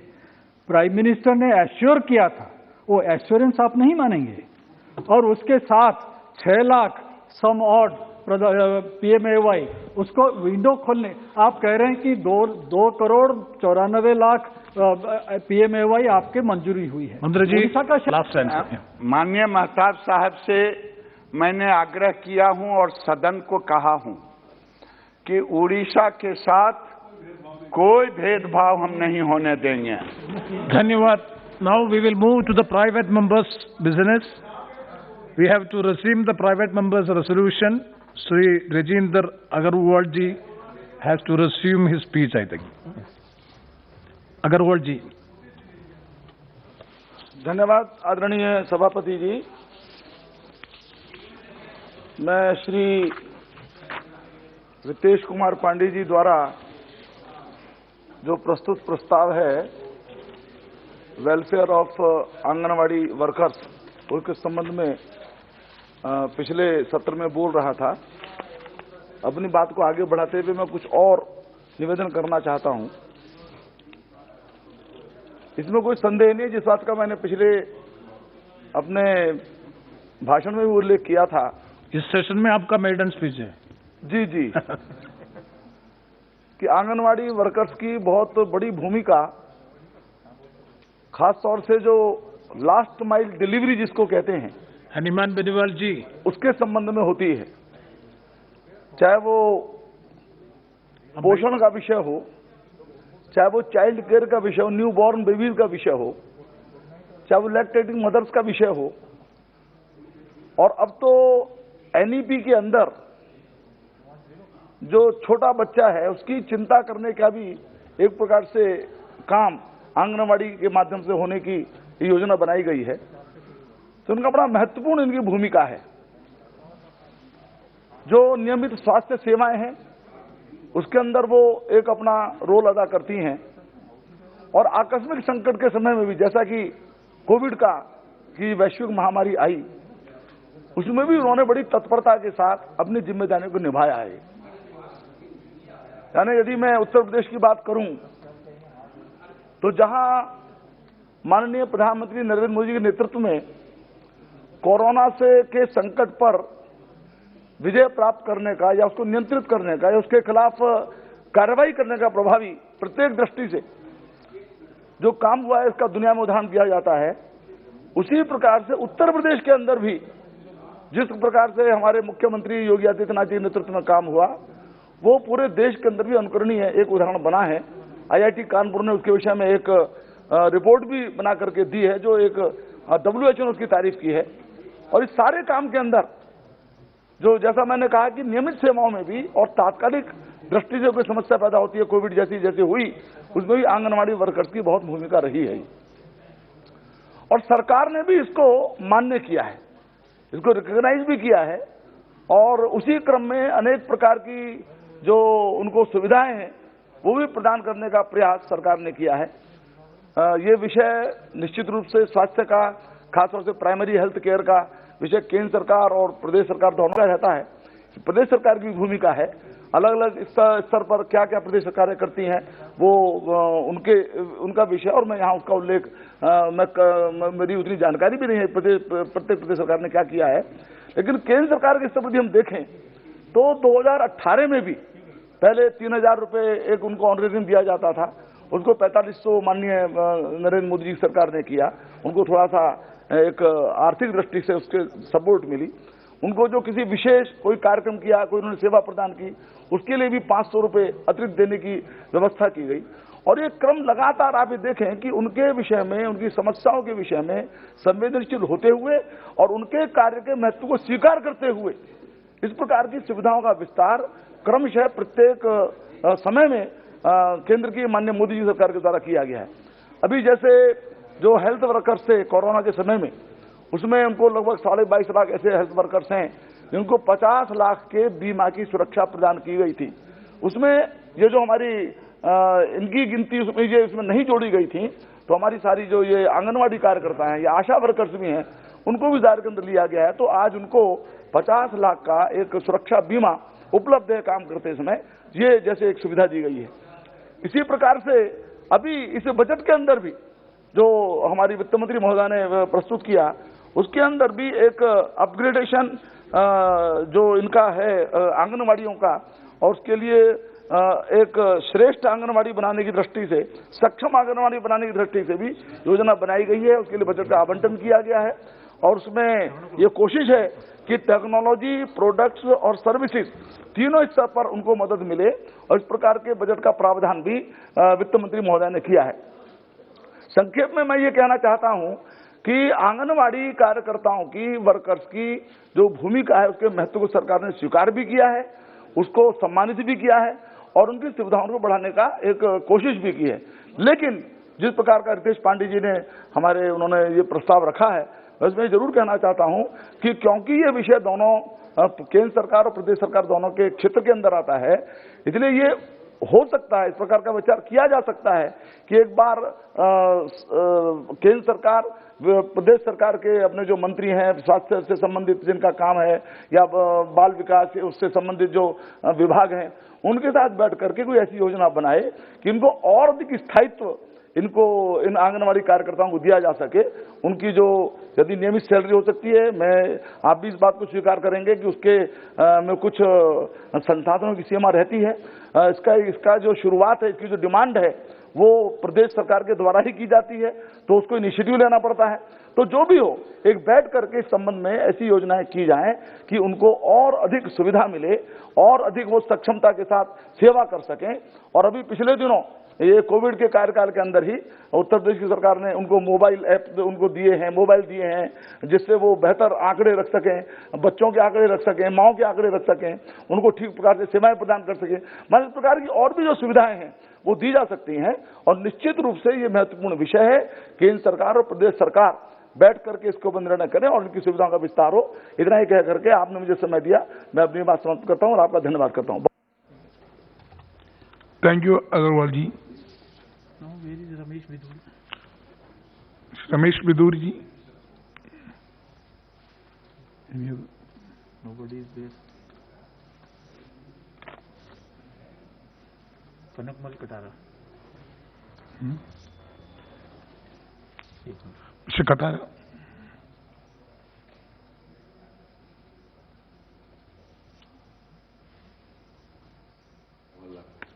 सभापति महोदय, मुझे ज्यादा तो कनकमल कटारा जी। हाँ, यस, ओके, प्लीज। ज्यादा तो मुझे कुछ कहना नहीं है, परंतु जिस तरह से आंगनवाड़ी कार्यकर्ताओं को इसमें उनकी दशाओं के सुधार के लिए जो कदम उठाए जाने हैं, इसके बारे में मैं कुछ बातें कहना चाहूँगा कि आंगनवाड़ी कार्यकर्ताओं को रोजगार के निमित्त रूप से उनका मानदेय से बदलकर वेतन करना ये निश्चित रूप से बहुत ही आवश्यक है। इन्हें स्थायी करना चाहिए। भुगतान समय पर नहीं होता है, सेवा का कार्य ज़्यादा है, मानदेय कम है, उन्हें स्थायी कर मानदेय बढ़ाने की आवश्यकता इसमें लगती है। क्योंकि आंगनवाड़ी कार्यकर्ता जहाँ पर जिस तरह की स्थिति में दूर दराज क्षेत्र में हमारा आदिवासी क्षेत्र है और वहाँ पर यहाँ पर आंगनवाड़ी केंद्र जो जर्जर अवस्था में है और इसके लिए नए भवन की राशि दे करके इसको बनाना चाहिए और समय पर भी उसका भुगतान होना चाहिए। दूर दराज क्षेत्र में कहीं किराए पे देते भी नहीं और किराए के मकान भी नहीं मिलते। ऐसी परिस्थिति में बहुत ही परेशानी रहती है, इसकी व्यवस्था होनी चाहिए। आंगनवाड़ी कार्यकर्ता का चयन या जो करने की जो प्रक्रिया है, उचित समय पर चयन करना, नियमानुसार चयन नहीं होने से आंगनवाड़ी कार्यकर्ताओं को परेशानी रहती है, जिसे समयबद्ध प्रक्रिया के लिए प्रतिबद्ध करना चाहिए। धात्री माताओं एवं आंगनवाड़ी केंद्र गर्भवती माता, बच्चे और उनके वजन और पोषाहार की व्यवस्था सुचारू रूप नहीं हो रही है, उसे व्यवस्थित करना चाहिए। पोषाहार व्यवस्था सुचारू रूप के करने के लिए जिस प्रकार की परेशानियां उस क्षेत्र में आती हैं, पूरे देश में हैं, क्योंकि निचले स्तर पर उस आंगनवाड़ी कार्यकर्ता के लिए इतनी परेशानी होती है, इतने काम लाद दिए जाते हैं और बड़ी हैरानी सी महसूस करती है, जिसके कारण से उसकी व्यवस्था करना बहुत ज़रूरी है। मानदेय बहुत कम भी है और उनको स्थायी करने की आवश्यकता इस समय लगती है, क्योंकि वो यह कम मानदेय में इसलिए जो नौकरी करती है कि कम से कम यह मैं स्थायी रूप से यहाँ हो जाऊंगी और मेरे परिवार का पालन पोषण कर सकूंगी। इसी आशा के साथ में वो कम मानदेय में भी काम करती रहती है। तो मेरा निवेदन है कि इसमें इस प्रकार की ओर ध्यान दिया जाए और जिस तरह से शुद्ध पेयजल और जिस प्रकार की व्यवस्था होनी चाहिए उस आंगनवाड़ी सेंटर पर भी नहीं होता। और निश्चित रूप से जो मैं निवेदन करना चाहूँगा कि आंगनवाड़ी सेंटर बहुत उस क्षेत्र में जर्जर अवस्था में और नए बनाने की आवश्यकता, उसकी भी पूरी राशि अलॉटमेंट करके बनाना चाहिए, तभी जा करके यह काम निश्चित रूप से होगा। और अधिकतर चयन प्रक्रिया में ये होता है जहाँ राजनीति की दबाव, जैसे साल भर और 1.5 साल 2 साल तक ये प्रक्रिया चलती रहे तो उस आंगनबाड़ी सेंटर चलता कैसे होगा। इसलिए कोई सरल प्रक्रिया बनाई जाए जिसके कारण से यह व्यवस्था सही ढंग से चल सके। बहुत बहुत धन्यवाद। Thank you. श्री रमेश बिदूरी जी। धन्यवाद माननीय उपसभापति महोदय जी। हमारे बीएसपी के मेंबर हैं, वो गायब हैं यहाँ पर। इस प्रस्ताव को लेकर वो आए, उनको रहना चाहिए था मानवता के अनुसार, अगर वो सच्चे हितैषी आंगनवाड़ी वर्कर्स के थे। लेकिन कोई बात नहीं। इसी प्रकार से देखो सर, सामने विपक्ष बैठा हुआ सारा का सारा दिन, एक सदस्य नहीं है। दुर्भाग्य इस देश का है कि जो आंगनवाड़ी में काम करने वाली आशा वर्कर के रूप में देश जिनके बगैर चल ही नहीं सकता, आज 125 करोड़ की आबादी में उनके हितों की रक्षा की जाए, उनको एप्रिशिएट किया जाए। माननीय प्रधानमंत्री ने कोविड के दौरान इनकी एप्रिसिएशन, डॉक्टरों की एप्रिसिएशन करके ही इस देश को बचाया, क्योंकि हमारे यहाँ पीठ पर हाथ रखने से व्यक्ति ज्यादा मददगार साबित होता है, जान भी देने को तैयार हो जाता है। और विपक्ष का एक भी सदस्य इस मुद्दे पर, इस सेंसिटिव इशू पर इस सभा से गायब है। इससे बड़ा शर्मनाक बात सर अध्यक्ष जी को हो ही नहीं सकती है इस देश की लोकतांत्रिक व्यवस्था के कारण से। सर ये आंगनवाड़ी के माध्यम से उन समाज, आज last day of the session, budget first part of the session, so the ruling bench and opposition bench, so many members going back. नहीं सर, ये तो पहले से तय है कि व्यवस्था है कि प्राइवेट मेंबर बिल आएगा तो उसी हिसाब से आदमी को अपने कार्यक्रम बनाने चाहिए। ये आज ही के दिन थोड़ी तय हो गया एकदम प्राइवेट मेंबर बिल शुक्रवार को, इससे पहले इतिहास में कभी आया नहीं। तो इसीलिए कर लिव दिस टॉपिक में तो एक आदमी की संवेदनशीलता, और इसीलिए देश की जनता को नेताओं के ऊपर से 75 साल में, पिछले में 70 साल में भरोसा ही उठ गया था, जो धीरे धीरे हमारे माननीय प्रधानमंत्री मोदी जी ने आज क्रेडिबिलिटी जमाई है और नेता के ऊपर लोगों ने विश्वास करना शुरू किया है। इन्हीं हरकतों को देखते हुए तो लोग फ्रस्ट्रेटेड हो गए नेताओं नगरी से लोगों से जी। खैर, मैं दूसरे विषय पर सर अध्यक्ष जी आना चाहता हूं। हमारे समाज के अंदर भारत जैसे बड़े देश में जिसकी पॉपुलेशन इतनी ज्यादा है और जिसका इंफ्रास्ट्रक्चर कुछ पहले से कम था और कुछ खा लिया गया घोटालों में, जो लंबे समय तक 60 साल में देश में घोटाले हुए, तो वो सुविधाएं उन गरीबों तक नहीं पहुंच पाती थी, जिनमें पहुंचाने के माध्यम से ये आंगनवाड़ी के माध्यम से ये 3 प्रकार के काम आंगनवाड़ी के माध्यम से ये हमारी बहनें करती हैं, जो बड़े लार्ज स्केल पर करती है। पहला तो ये कि बच्चा स्कूल जाने से पहले उसको एजुकेट किया जाए, 6 साल तक के बच्चे को, उसको पोषण उसका ठीक हो, न्यूट्रिशंस वगैरह, डाइट वगैरह उसको भली प्रकार से मिल सके, और उसका स्वास्थ्य अगर बच्चे का ठीक रहेगा तो अच्छा वो देश का नागरिक बनेगा, तो देश को आगे ले जाने के लिए वो काम करेगा। हमारे देश में गरीबी ज्यादा होने के कारण से, इंफ्रास्ट्रक्चर ज्यादा ना होने के कारण से, इस आंगनवाड़ी के साथ मैं ये जरूर बोलना चाहूंगा सरकार से कि इस प्राइवेट मेंबर के बिल में ये भी जोड़ लेना चाहिए कि जनसंख्या नियंत्रण कानून अनिवार्य है इस देश के अंदर, बहुत जरूरी है। उसके लाए बगैर इस देश की व्यवस्था आगे बढ़ नहीं सकती है। अगर ये आंगनवाड़ी आशा वर्कर ना हो तो जो कोलैप्स इंफ्रास्ट्रक्चर और सेवाओं का हो जाए वो हमारे देश में संभाला नहीं जा सकता है। इसीलिए 2021 में, हालांकि ये आंगनवाड़ी व्यवस्था 1975 में प्रारंभ की गई थी सोशल जस्टिस मंत्रालय के माध्यम से, लेकिन 2021 में हमारे देश के हमारे प्रधानमंत्री जी ने ऐसे 27 राज्य जो बहुत ही पिछड़े हुए, वो यूपी के, मध्य प्रदेश, बिहार, राजस्थान, उड़ीसा, आंध्र प्रदेश के मोस्ट बैकवर्ड डिस्ट्रिक्ट थे, जहां पर सड़कें होना तो बहुत बड़ी बात है, अगर गर्भावस्था के दौरान उस बहन को कहीं कोई किसी प्रकार की हेल्थ की इंफ्रास्ट्रक्चर की आवश्यकता हो और एजुकेशन है ही नहीं, एजुकेशन ना होने के कारण से क्या सावधानी बरतनी चाहिए, क्या प्रिकॉशंस दी जानी चाहिए, ये गरीब गांवों के उन माता बहनों को कहां से जानकारी होती है, वो उनको जानकारी नहीं होती थी। जहां इन आंगनवाड़ी के माध्यम से उनको उनके खाने के लिए उनके पोषण, पका हुआ दूध, सब्जियां, तेल, खाद्य तेल जो होता है, मीठा, ऐसे अनेकों प्रकार की उनके गर्भावस्था के टाइम में जो डाइट दी जाए, जो इन आंगनवाड़ी के माध्यम से सामाजिक कल्याण मंत्रालय के माध्यम से की जाती है, जिससे वो अगर स्वस्थ बहनें रहें और उनके स्वस्थ रहने के कारण से उनको वो सर्विस जो प्रोवाइड करने का काम करती है वो आंगनवाड़ी वर्कर ही सर्विस करती है। क्योंकि इसमें एक और उनके देश के उन गरीब लोगों के सम्मान और एजुकेशन के लिए सबसे बड़ी बात क्या है कि आंगनवाड़ी जो वर्कर होती है वो लोकल होती है। लोकल होने के कारण से वो भाषा अच्छी प्रकार से गरीब माता बहन उसकी भाषा को समझ सकते हैं। और कुछ ऐसी हमारे यहाँ शर्म है, हया है, गांव की महिला है, रूरल बेल्ट की, वो अपनी समस्या को बताने में हिचकती है, लेकिन लोकल आंगनवाड़ी होने के नाते से वो खुलकर अपनी समस्या उनके सामने रख सकती है। और खुलकर रखने से जो उनका मोटिवेशन वो करती है और उनको एजुकेट करती है। एजुकेट करने से गंभीर जो बीमारी होने से पहले अगर उसकी पहले जानकारी मिल जाए तो उनको अच्छे डॉक्टर के पास, अच्छे बड़े हेल्थ सेंटर में वो रेफर करके उनको पहुंचाने की भी मदद करने का काम ये आंगनवाड़ियों के माध्यम से हमारे समाज में किया जाता है।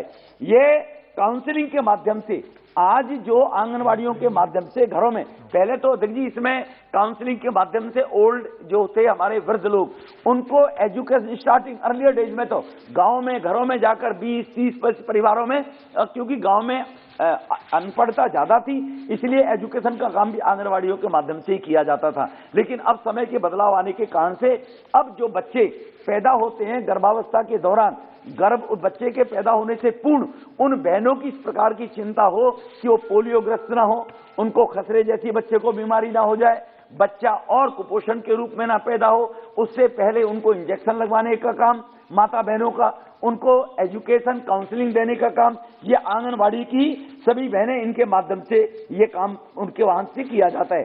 घर घर जाकर आंगनवाड़ी माध्यम से ही वो उनके स्वास्थ्य को ठीक रहने से, फैमिली प्लानिंग के बारे में भी कि हमारा परिवार आगे कैसे बढ़ सकता है, कैसे चल सकता है, फैमिली प्लानिंग के माध्यम से भी उनको एजुकेट करती है। उसके साथ में सैनिटाइजर्स जो होता है, सैनिटाइजेशन का यूटिलाइजेशन का वो भी, क्योंकि मैंने जैसे कहा कि अधिक हमारे रूरल बेल्ट के अंदर जो देहात में, गांव में, दूर दराज क्षेत्र में जो छोटे छोटे कस्बों में, टापुओं में लोग देश भर में बसे हुए और बैकवर्ड स्टेट जो ज्यादातर उनके बैकवर्ड डिस्ट्रिक्ट है वहां पर जाकर घर घर जाकर उनके ये सेवा के रूप में काम करती है। इनकी जो प्रतिरक्षण क्षमता महिला के अंदर गर्भावस्था के टाइम में भी, बच्चा पैदा होने के बाद भी और बच्चे के बाद में भी उनके कैसे प्रतिरक्षण उनकी की जाए, उनको न्यूट्रिशन के माध्यम से, पल्स के माध्यम से उनको अच्छी डाइट देने के कारण से गंभीर होने वाली बीमारी से बचाव के लिए उनके बारे में भी उनको ये जाके प्रोत्साहित करती है और जानकारियां आंगनवाड़ी वर्कर देती है।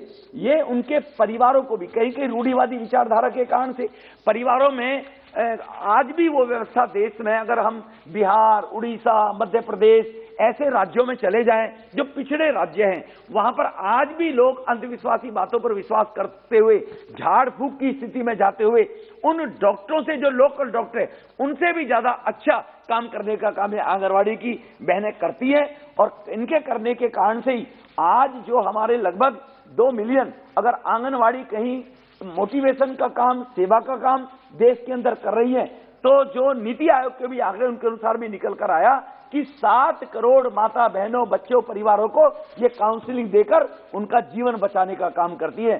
केवल 2 मिलियन अगर आंगनवाड़ी भी काम कर रही है, इतनी तेजी के साथ में ये काम करती है।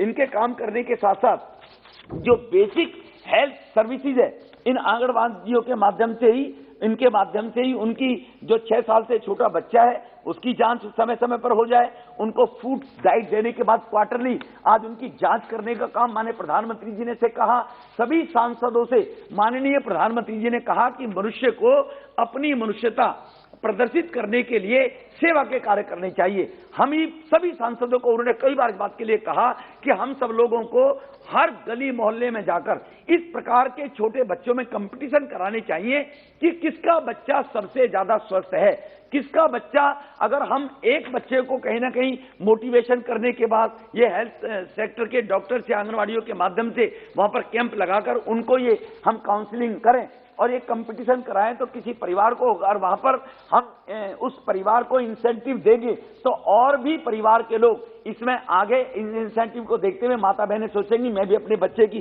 ज्यादा चिंता करूं। इन सब योजनाओं को जो सरकार की तरफ से योजनाएं चलती हैं और गरीबों तक पहुंचने में जो बहुत ही ज्यादा समस्याएं पैदा होती हैं, उन सभी नई नई योजनाओं को पहुंचाने का काम इन आंगनवाड़ी वर्कर्स के माध्यम से, आशा वर्कर के माध्यम से ही हम सब लोग करते हैं जी। इसीलिए मैं देश के भविष्य की उज्ज्वलता के लिए, देश के विकास के लिए, जो मैंने जैसे कहा अगर देश को सुदृढ़ बनाना है तो उसका होने वाला नौजवान वो भी स्वस्थ रहना चाहिए। बच्चा भी पहला बड़ा होकर स्वस्थ ही रहे तो वो देश की रक्षा में, देशभक्ति में अपना पूरा जीवन देता है जी। देश की बढ़ती जनसंख्या को इतना संभालना आसान भी नहीं है सर, लेकिन अब समाज के अंदर ये एक अहम हिस्सा बन चुकी है। आंगनवाड़ी जो वर्कर हैं अहम हिस्सा बन चुकी है। आज इनके बगैर सिस्टम को चलाना बहुत मुश्किल है। अभी स्थानीय होने के कारण से भी ये कोरोना जैसी बीमारी फैली। इस कोरोना बीमारी में राजनीतिक कुछ लोगों ने अनेकों प्रकार के भ्रम फैलाने के काम किए। कोई बयानबाजी कर रहा है ये वैक्सीनेशन लग जाएगी तो आप नपुंसक हो जाएंगे, कोई कह रहा है ये तो वैक्सीन किसी एक व्यक्ति मोदी साहब की वैक्सीन है, इसको लगाओगे तो अपने फायदे के लिए। उन लोगों का गरीबों की जान बचाने का कोई भी ध्येय नहीं था। उनका ध्येय था कि देश के अंदर ज्यादा से ज्यादा जाकर मौतें हों तो सरकार बदनाम हो, सरकार बदनाम हो तो हम सत्ता पर बैठ जाएं। अगर ये काम भी इन विपरीत परिस्थितियों में अपनी जान में जोखिम में डालकर अगर काम करने का काम किया तो आंगनवाड़ी की कर्मचारियों ने, वर्कर्स ने किया। जाकर जैसे मैंने पहले कहा था कि लोकल होने के कारण से, स्थानीय होने के कारण से उनकी अपनी भाषा को अपनी भाषा में समझा सकती है। हमारे देश में अलग प्रकार, अलग प्रांत में अलग प्रकार की भाषाएं हैं, उस भाषा के माध्यम से उनको वो समझा सकती हैं। तो कोविड में भी जो मेजर रोल अगर पार्टिसिपेशन के रूप में किया है तो आशा वर्कर और आंगनवाड़ी वर्करों ने ही अपना योगदान देकर किया था। जो देश को प्रधानमंत्री जी ने लोकल वैक्सीनेशन बनाने के बाद उसको आगे ले जाकर और इस बीमारी से निजात दिलाई, तो उनमें हम इस बात को बिल्कुल भी नहीं भुला सकते कि आंगनवाड़ी बहनों का, आशा वर्कर्स का इसमें योगदान नहीं था। उनके कंट्रीब्यूशन को हमें एप्रिशिएट करना चाहिए और एप्रिशिएट करने के साथ साथ हमें इस बात की भी जानकारी रखने, व्यवस्था करनी चाहिए कि उन आंगनवाड़ी वर्कर्स के अंदर कुछ कमियां हैं। नीति आयोग की रिपोर्ट ने भी कहा है, एक तो वो एजुकेटेड कम होती हैं, एजुकेशन क्योंकि कम पैसे उनको दिए जाते हैं, एजुकेटेड कम होने के कारण से अगर उनको और एजुकेटेड करने के कारण और ट्रेनिंग सेंटरों में ट्रेनिंग देने के कारण इस व्यवस्था में उनको लगाया जाए, क्योंकि वो नर्सिस की तरह इमोशनल से अपने परिवार का सदस्य मानते हुए, एक आंगनवाड़ी वर्कर्स में एक उसकी हेड के ऊपर अगर 50 परिवार है, 70 परिवार है, वो दिल से अपना परिवार समझकर उनकी सेवा करने का, एएनएम की तरह ही वो सेवा करने का काम करती है। जिससे कोविड के जो मैंने एग्जाम्पल दिया है उसमें बगैर किसी राजनीतिक, अलग अलग प्रकार की राज्यों में सरकारें थी, अलग अलग विचार के लोग थे, अलग अलग राजनीतिक दल थे, लेकिन ये मामला चाहे सेंटर से चल रहा हो और चाहे राज्यों में वो काम कर रही हो, क्योंकि आंगनवाड़ियों का संचालन तो राज्य सरकारों के द्वारा किया जाता है। योजना भले ही सेंटर की है, पैसा भले ही सेंटर से जाता है, सारा पैसा, लेकिन उसके बाद भी संचालन का काम राज्य सरकार का होता है। तो राज्य सरकार के अंदर भी बेईमानी होने के बावजूद भी टीएमसी जैसी सरकार जो बंगाल में शासन कर रही है, उनको केवल शासन प्राप्त करने के अलावा और कुछ सुझाव ही नहीं, सूझता ही नहीं है। सबसे कम अगर वैक्सीनेशन हुआ था तो बंगाल में हुआ, और अगर ये आंगनवाड़ी ना होती तो बंगाल में इससे भी ज्यादा स्थिति बिगड़ सकती थी। जो बिगाड़ने का वहां की मुख्यमंत्री ने काम किया था, केवल उनका ध्येय मैं दोबारा दोहराना चाहता हूं कि यही था कि इमरजेंसी ज्यादा हो जाए, मौतें ज्यादा हो जाए, तो 2 मिनट में सर खत्म करता हूं। इमरजेंसी मौतें ज्यादा हो जाए तो उनके कारण से सरकार बदनाम हो जाए, और सरकार बदनाम होने के कारण से वो लोगों की लाशों पे राजनीति करने की उनकी मानसिकता थी। इनमें जो इनकी समस्या, जैसे मैंने पहले कहा कि उनको ट्रेनिंग होनी चाहिए, उनको एजुकेशन दी जानी चाहिए। एजुकेशन के आधार पर ही उन बहनों को अगर हम एजुकेशन देंगे तो अच्छी जाके उन और गरीब परिवारों की और माता बहनों की वो काउंसलिंग और अच्छी प्रकार से कर सकती है। ये मैं आपके माध्यम से निवेदन करना चाहता हूं। जैसे नीति आयोग ने अपनी सिफारिश में कहा था, उसको राज्य सरकारों को इस बात पे ध्यान देना चाहिए कि जो केंद्र सरकार के माध्यम से फंड और पैसा जाता है, जो 2021 में माननीय प्रधानमंत्री मोदी जी ने इसको और आगे बढ़ाने के लिए और सुविधा देने के लिए और छोटी से छोटी आवश्यकता की पूर्ति की जो चीजें हैं समाज के गरीब लोगों की, उनको पहुंचाने का भली प्रकार से काम किया जा सके, और गरीब तक जो योजनाएं हैं, जो हमारे एक प्रधानमंत्री जी ने पहले कहा था कि 1 रुपया हम सरकार केंद्र से गरीब के लिए भेजते हैं और वो 15 पैसे पहुंचते हैं, 85 पैसे रास्ते में खा लिए जाते हैं। तो क्योंकि वो लोगों में जानकारी अवेयरनेस होती नहीं है, वो अपनी आवश्यकताओं के लिए क्या सरकार ने व्यवस्थाएं की, क्या कानून बने, उनको इसकी जानकारी नहीं होती है। जानकारी ना होने के कारण से आज आंगनवाड़ियों के माध्यम से ही सरकार की योजनाओं का विस्तार, सरकार की योजनाओं का प्रतिफल उन गरीब तक पहुंच जाए जिनको उस चीज की आवश्यकता है, और वो जाकर उनको मोटिवेट करने के बाद उनको आगाह और आग्रह करते हुए उनके जीवन को भली प्रकार से जीने का तो वो उनकी काउंसलिंग करती हैं। लेकिन उसके साथ साथ केंद्र सरकार हो या राज्य सरकार हो, इस प्रकार की जो योजनाएं नीचे लेवल पर ले जानी है। पल्स पोलियो की जब दवाई देश के अंदर हमारे भारतीय जनता पार्टी की जब दिल्ली में सरकार होती थी 95 में, डॉक्टर हर्षवर्धन जी लेकर आए थे। आज पल्स पोलियो मुक्त अगर भारत हो गया है तो पल्स पोलियो लगाने के दौरान भी छोटे से छोटे बच्चे को, 1 साल 6 महीने के बच्चे को घर घर जाकर उनको मोटिवेट करने, उस टाइम भी ये लोगों में भ्रम था, छोटा बच्चा है, 3 महीने का है, 4 महीने का है, पोलियो की हम ड्रॉप देंगे। तो उनके अंदर भी अगर विश्वास उन माताओं के अंदर पैदा करने का काम किया था तो ये आंगनवाड़ी वर्कर्स ने और आशा वर्कर्स ने वो विश्वास पैदा किया था। और आज हम गर्व के साथ में कह सकते हैं कि भारत पोलियो मुक्त भारत है हमारा। तो अगर ये हुआ है तो आंगनवाड़ी वर्कर्स के माध्यम से ही, क्योंकि जो हेल्थ सेंटर हमारे शहरों में हैं, कस्बों में हैं, उन हेल्थ सेंटरों के अंदर जो अधिकारी परमानेंट जॉब लेकर काम कर रहे हैं, मैं ये नहीं कह रहा हूं उनकी मानसिकता ठीक नहीं है, लेकिन लोग ये समझ लेते हैं कभी कभी कि मेरी 8 घंटे की ड्यूटी है, मुझे इतनी तनख्वाह मिलती है, मेरा काम कंप्लीट हो गया। उसको अलग हटाकर नीचे स्तर पर वो जब आंगनवाड़ियों को ये काम सौंपा जाता है तो इस बात की चिंता नहीं करती कि मुझे 8 घंटे सर्विस करनी है, 10 घंटे सर्विस करनी है। लोकल रहते हुए वहीं वो उसको सर्विस प्रोवाइड करने का काम ये आंगनवाड़ी वर्कर्स और ये करती है। लेकिन जैसे मैंने कहा, इनकी एक समस्या है कि इनको एजुकेट नहीं किया जाता, शिक्षा इनकी कम है, और शिक्षा कम होने के कारण इनको इसलिए शिक्षा और ट्रेनिंग नहीं दी जाती है कि अगर ये स्किल्ड हो गई तो इनको जो मिनिमम वेजेज है वो देना पड़ेगा सरकार को।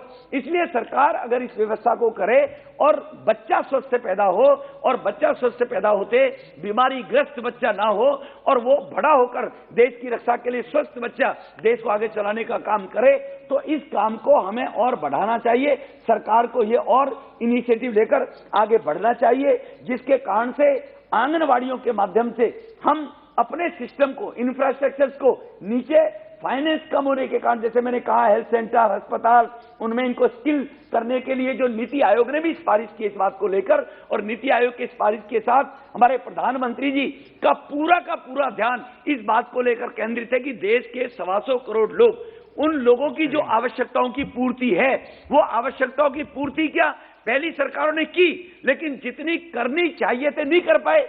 क्या पहली सरकार नहीं कर सकती थी कि माता बहनी की आंखें फूट जाती थी, धुएं के कारण फेफड़े खत्म हो जाया करते थे, तो उज्ज्वला योजना उस गरीब की बेटी को आज दी जा रही, तो पहले क्यों नहीं दी जाती थी? आज चुनाव में प्रतिस्पर्धा लग गई है, मैं 2 सिलेंडर माफ करूंगा दिवाली पे, मैं 3 सिलेंडर माफ करूंगा।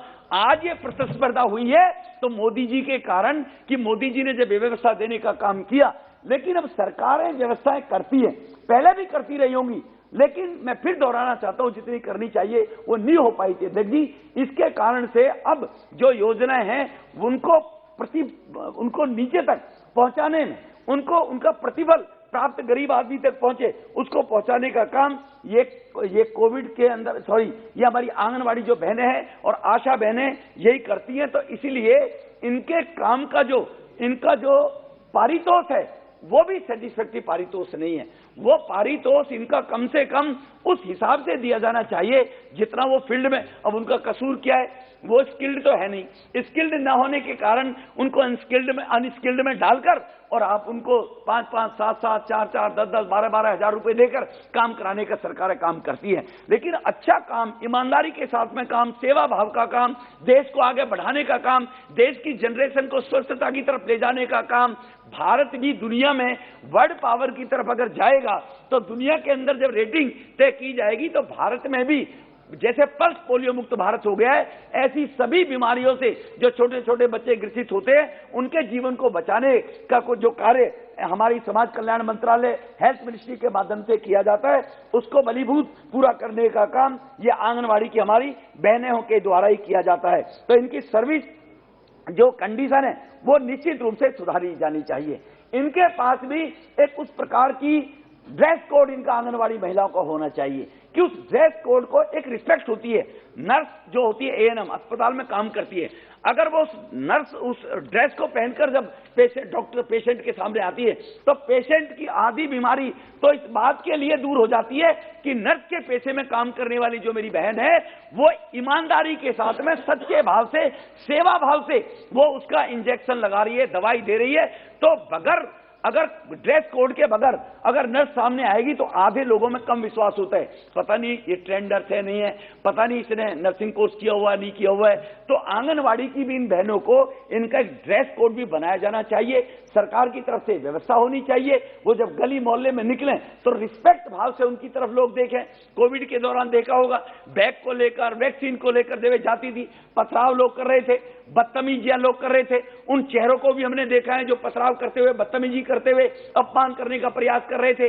तो इनके अपने भविष्य की सुरक्षा के लिए भी अगर ड्रेस कोड इनके पास होगा तो आधे टाइम अगर पुलिस का अधिकारी, पुलिस का सिपाही सिविल में होता है तो कोई भी उससे कुछ भी कहने को तैयार हो जाता है। वही कांस्टेबल अगर वर्दी के अंदर जा रहा है खड़ा होकर, एक कांस्टेबल वर्दी का कानून उसके शरीर के ऊपर है, वो 100 लोगों को कंट्रोल करने का काम कर सकता है। सिर्फ खाकी कपड़े जब उसके शरीर के बदन के ऊपर आ जाते हैं, वो खाकी कपड़ा हटा दिया जाए तो 1 to 1 आने के बाद कोई भी उसको फॉलो ना करे। देश के सिस्टम को, संविधान को सुधारने का काम इसी प्रकार से ये जो हमारी आंगनवाड़ी वर्कर्स हैं, आशा वर्कर्स हैं, इनका भी सभी राज्यों ने ये तय करना चाहिए।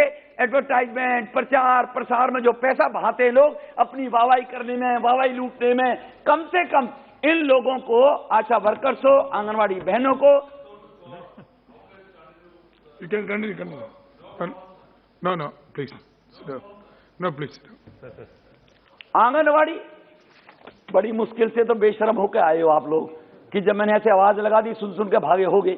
अब अगर कहीं कोई देखो देश हित में, जनता के हित में, गरीबों के हित में कोई बात कही जा रही है तो कोरम शॉर्ट होगा। सर तुम्हारी पार्टी के कितने सांसद बैठे हैं, देखिए पूछना जरा। मतलब भैंस अपने रंग को देख ही नहीं रही, छतरी को देख के बिदक रही है। आदमी तब तो कहता कि हमारी पार्टी के सारे लोग बैठे सर देखो, और कोरम पूरा नहीं है सर। अब देखो सत्ता पक्ष के ही 50 आदमी बैठे सर यहाँ पर, क्या सत्ता पक्ष का ही काम है क्या? ये तो सभी का मिलजुल कर काम है। और जो हमारे बीएसपी के सांसद पंडित जी महाराज इसको प्रस्ताव को प्राइवेट मेंबर बिल को लेकर आए हैं, तो उनके माध्यम से कम आशा वर्कर्स, आंगनवाड़ी वर्कर्स, उनके हित में अगर हम सोचेंगे तो कहीं ना कहीं देश की उस जनरेशन को, उन बच्चों को पोषणता के साथ में पूर्ण सैलरी बढ़ाने पे तो मैंने कहा दी, बिल्कुल कहा है 100%। लेकिन आप लोग दिक्कत क्या करते हो? आप बात तो करते हो जैसे कहीं आजकल देश में भले हम समाजवादी सब, लेकिन अपने खानदान से बाहर निकलते नहीं। ये स्थिति आप लोगों की है। आपकी नेता जब टिकट देती है तो 50 करोड़ मांगती है, और जो 50 करोड़ में देकर टिकट लेकर चुनाव में कहां सेवा करेगा बेचारा? वो तो अपनी कमी पूरी करेगा।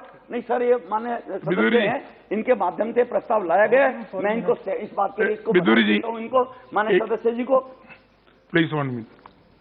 Honorable members, I am to inform that 4 hours time has already been taken on this resolution, thus almost exhausting the time allotted for its discussion. There are still some members to speak on the resolution. If the House agree, we may extend the time by 1 more hours. Yes. Sir धन्यवाद sir. तो इसलिए मैं आज जो ये हमारा motion private member के रूप में लाया गया है, मैं इसका समर्थन करते हुए और उन आंगनवाड़ी वर्कर्स, उन आशा वर्कर्स, उनके बारे में कहीं ना कहीं सभी राज्य की सरकार, केंद्र की सरकार ये चिंता करे और उनको ये सुविधा मुहैया कराने का काम करे, जिससे वो सच्चे मन से, सेवा भाव से और देश के जनमानस का और गरीब के कल्याण का, जो माननीय प्रधानमंत्री जी चाहते हैं कि ये सरकार गरीबों को समर्पित है, गरीबों के लिए सरकार काम कर रही है, गरीबों के लिए आई है। और पिछले 7 वर्ष में आपने देखा भी होगा जितने भी निर्णय लिए गए, सभी के सभी निर्णय गरीबों के उत्थान के लिए, गरीबों के विकास के लिए और गरीबों के उन बच्चों के स्वास्थ्य के लिए लिए गए सभी के सभी। तो यहाँ पर भी उन एएनएम और हमारी आशा वर्कर्स और आंगनवाड़ी वर्कर्स की कहीं ना कहीं उनके पारितोष पर विशेष रूप से ध्यान दिया जाना चाहिए। यही बात कहकर मैं अपनी वाणी को विराम दूंगा सर। बहुत बहुत धन्यवाद, आपने मुझे बोलने का मौका दिया। Honorable member Shri Bhatragiri Mahtab ji. Chairman, sir, a very good resolution has been moved by our good friend Sudesh Pandey. Sri Ritesh Pandey, and in that resolution, because it is good in the sense because it deals with welfare measures for Anganwadi workers and Anganwadi helpers. And he has cited 5 working conditions. To uplift their working conditions, he has cited 5 specific issues. And most of the issues are being discussed throughout the country, not only by the Anganwadi workers and Anganwadi helpers, but also large number of people who know what type of difficulty they are facing. And as most of our members have already participated and have supported the resolution, I would also support the resolution. Most of us know that large number of these Anganwadi workers, what type of pitiable condition in which they have been working. And there is a need with the changed circumstances, especially in the 21st century now. As you are aware, sir, that ICDS program started in 1975 during Mrs. Gandhi's prime ministership. And since then, means that 25 years and this 21 years, it is around 46 years now that India is having this type of program of ICDS. Anganwadi workers and helpers are a part of that which were added subsequently. But providing portion or nutritious food to the undernourished children was something that was started in 1975. Of course, that was started by her during her prime ministership, keeping United Nations commitment, where India was a signatory, and that's how in India it started in most of the districts, especially I would say in my state, or in a state like Jharkhand of today, or state like Chhattisgarh of today. Most of the tribal pockets of the country, it has become a boon, because providing nutritious food to the tribal children was actually a great challenge for us. Even today, I would say, as most of our parliament members of Loksabha, they preside over the Disha meeting, and also you preside over another committee which deals with the health services in your district, and you get a figure that how many maternal mortality rate in your district, what is the child mortality rate in your district, and from there I try to find out that why this number is there and where from these families are. Weren't they provided any medical services at the time of childbirth? Why it happened? And invariably it has come to light that because of minor girls getting married is one, because of access to health facility is another, and third and most foremost is because of not getting nutritious food. That is another reason, major reason for which child mortality is there. Coming to, and as you are aware, during UPA regime, the ASHA workers system also developed, and before that, the Anganwadi program started.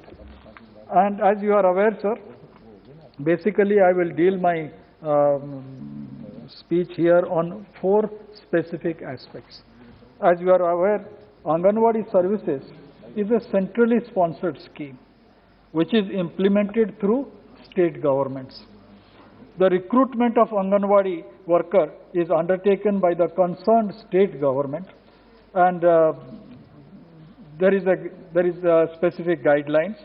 The Anganwadi worker under the scheme should be from the local village, and they are selected by a selection committee constituted by the state government as per ICDS board mission framework. Minimum prescribed qualification is matriculation, and age limit is between 18 and 35 years for engagement of Anganwadi workers and Anganwadi helpers. Sir, I would come to Anganwadi centers first. Nowadays, Anganwadi centers are looking very beautiful. You must be visiting your constituency to different remote areas in your villages also. The moment you enter a village, the best house that comes, that attracts your eye is the colorful Anganwadi kendras that have come up. It was not so 10, 15 years ago, or even 20 years ago. It's not so. It was such a dilapidated place, even in a rented house, ramshackled place where Anganwadi was being conducted. But now, the children, I asked number of them, that do you love to come to this Anganwadi Kendra? They said yes. I said, because of the food? He said, no. We feel safe and there are so many things to play around in the Anganwadi Kendra. You get small chairs where the children sit. You get toys where they play with. There is a small toilet which also is there. And you have a good Anganwadi helper and a worker who also takes care of those 20, 25 or 15, whichever, how many number of children are there, they take care. And also ultimately they get some food in the lunchtime. But it is not so everywhere. Large number of, in my district I would say, I make it a point that in every 3 to 4 months time when I do the review of my district, of my constituency, I always ask the concerned block development officer that this much was the target Anganwadi Kendra's construction should be completed, because MGNREGA is also involved. Why it has not been completed? Specific sub-collectors of the concerned district also are interested to that job, that you see if land is not being available, provide the land. But problem is there. Problem is there not because of political reason, that one village will want the Anganwadi Kendra to be in their village, another village will say that no, it should be there. But it has to be settled. Political leadership is there to settle the issue when there is a dispute. But at the same time, land also should be provided. If it is a swampy land, then some arrangement has to be made so that the land can become converted to where a building can be constructed. And here I come to an answer that has been given this month. Why this month? It is today, on 11th February 2022, relating to the issue relating to the state to which Mr. Ritesh Pandey, the mover of this resolution, belongs to, that is Uttar Pradesh. The question was, district-wise number of Anganwadi Kendras in state of Uttar Pradesh which do not have their own building. That number is here. And here, Anganwadi centers not having own building comes to around 1,47,725. This is in 75 districts. And in Varanasi itself, it is 3,424. I would not talk about Mr. Ritesh Pandey's district because the whole list is there, and it is in today's answer sheet. The government has provided how many Anganwadi Kendras are not having their own building. Government is providing the funds. State government is to construct it. And concerned district administration's onus lies with the district administration and the block development officer of that Panchayat Samiti or that block development officer who has to construct these buildings. If it is not there, I think the onus lies on us as a public representative to see where the problem lies. Because this is something, this is an investment which is being made by the nation, not by the government alone. This is an investment which is made by the nation for the future of this country, for the children of this country. As it is always said, child is the father of man.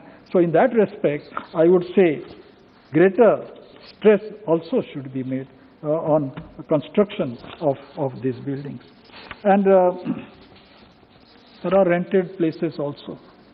But it is better when you have a house, a Kendra, Anganwadi Kendra on its own land. And I invariably have been vouchsafing for this. Let the Anganwadi Kendra be nearer to the lower primary school. So a child who is taken by the mother or by some relatives to the Anganwadi Kendra, the child develops that mentality that here is my Anganwadi Kendra and next I will go to the primary school. Then, so that fear of going to a school will go away if he goes to a play school as it is being developed. Anganwadi Kendra is being developed as a play school. He goes next year to the school there.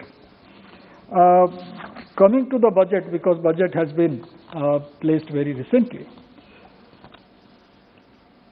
The ministry has received an allocation of 25,172 crores, 72.28 crores, which is a 3% increase from last year's budgetary estimate of 24,435 crores. So far, so good. Yes, there is a 3% increase. But I think our mover of the resolution, Mr. Ritesh Pandey, is very good in mathematics. But the total expenditure, percentage-wise, has diminished from 0.70% to 0.63%. I said this in the speech. So, percentage-wise, it has decreased, but budgetary allocation has increased. This needs to be, all of us who are participating in this discussion, and those who very much want that budgetary support should go up for ICDS and especially these Anganwadi Kendras, would love to impress upon the government that we need more funds for this subject. One thing, of course, my predecessor just now mentioned about the great work the Anganwadi workers and helpers did during the COVID period. They were provided safety equipments like masks and sanitizers, and that's a great thing which have happened. But vacancies are still there, and vacancies are to be filled up by the state. When I say state, means the district administration has to be made accountable that why there are so many number of vacancies which are still there. There is a revised guideline, and 4 lakh Anganwadi Kendras buildings across the country have been, there is a convergence of Anganwadi services together. With Swachhata Action Plan, 10,000 rupees is being provided for drinking water facilities. Another 12,000 rupees is being provided for toilet facilities. Grants have been sanctioned for purchase of water filter, furniture, equipment. Anganwadi workers have been provided with smartphones for efficient service delivery. And with the Poshan tracker, the transparency also is there. I think these are the developments during last 4 to 5 years during this government's time, that practically Anganwadi, how much stress is being given for the development of our younger folk of the country. Now I come to the other aspect, is relating to honorarium and salary. The resolution which the mover of this resolution has stated specifically, and he was also prompting the previous speaker that you support my resolution for honorarium or to convert it to salary. I'll come to that aspect a little later in full detail, but here I would like to mention here, Anganwadi workers are honorary workers, and they are not covered under Minimum Wage Act 1948. They are unskilled. But the question here is, I think when the minister will be replying, question here is, if they are unskilled, there is a provision also in the labor law. The unskilled has to be provided with certain amount of minimum wages. But saying them that you are provided honorarium and you still call them unskilled, that logic will not hold water.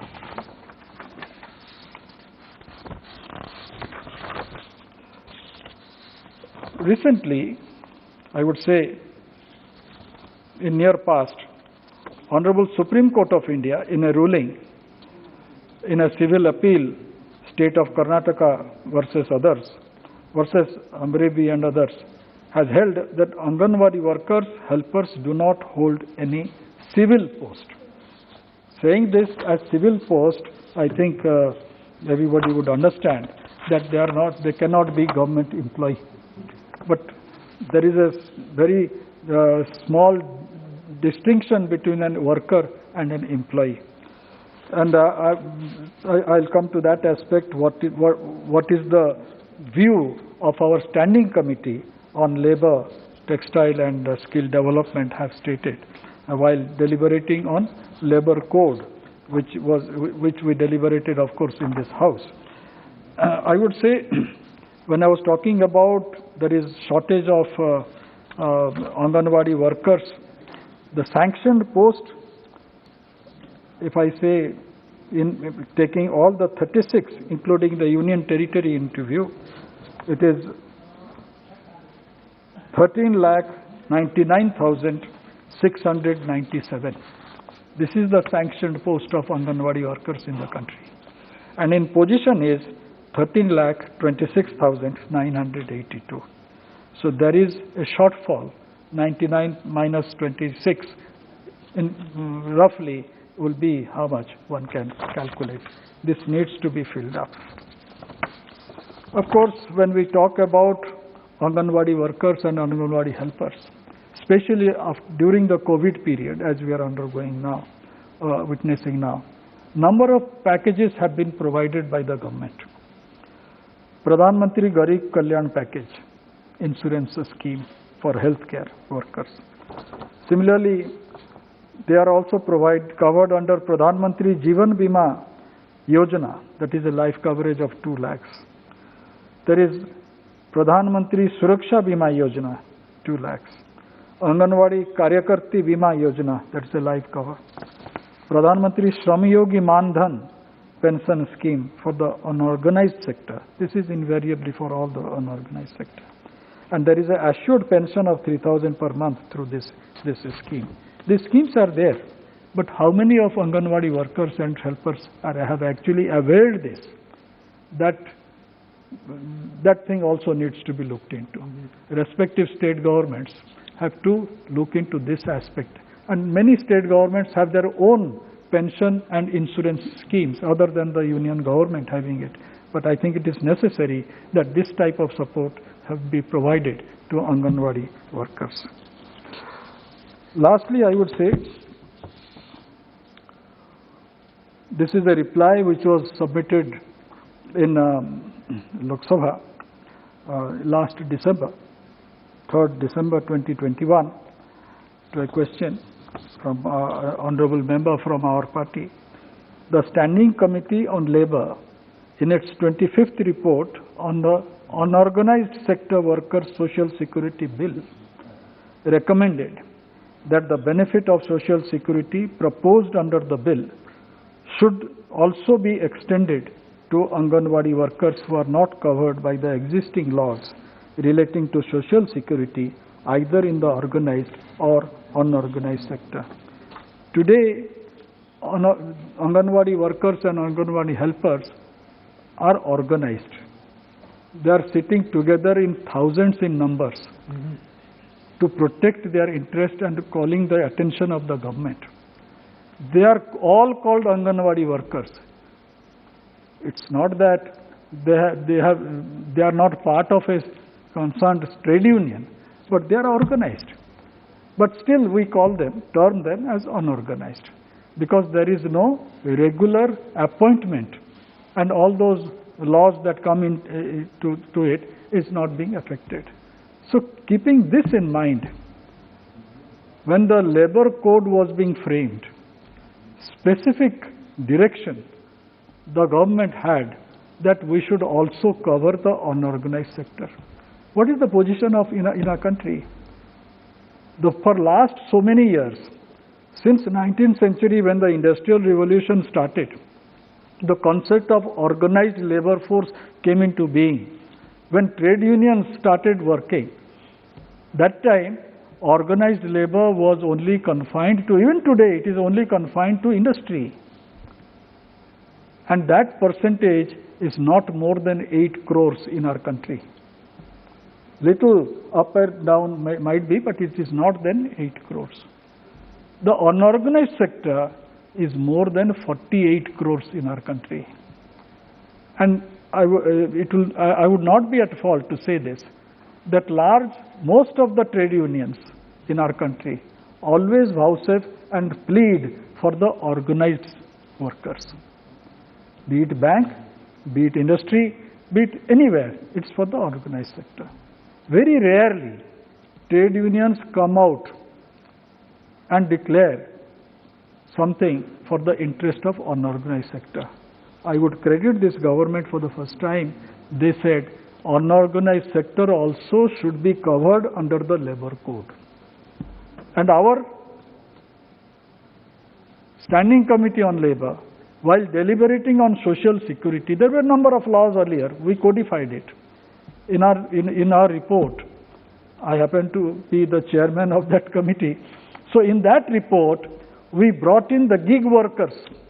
They are not employed by anyone.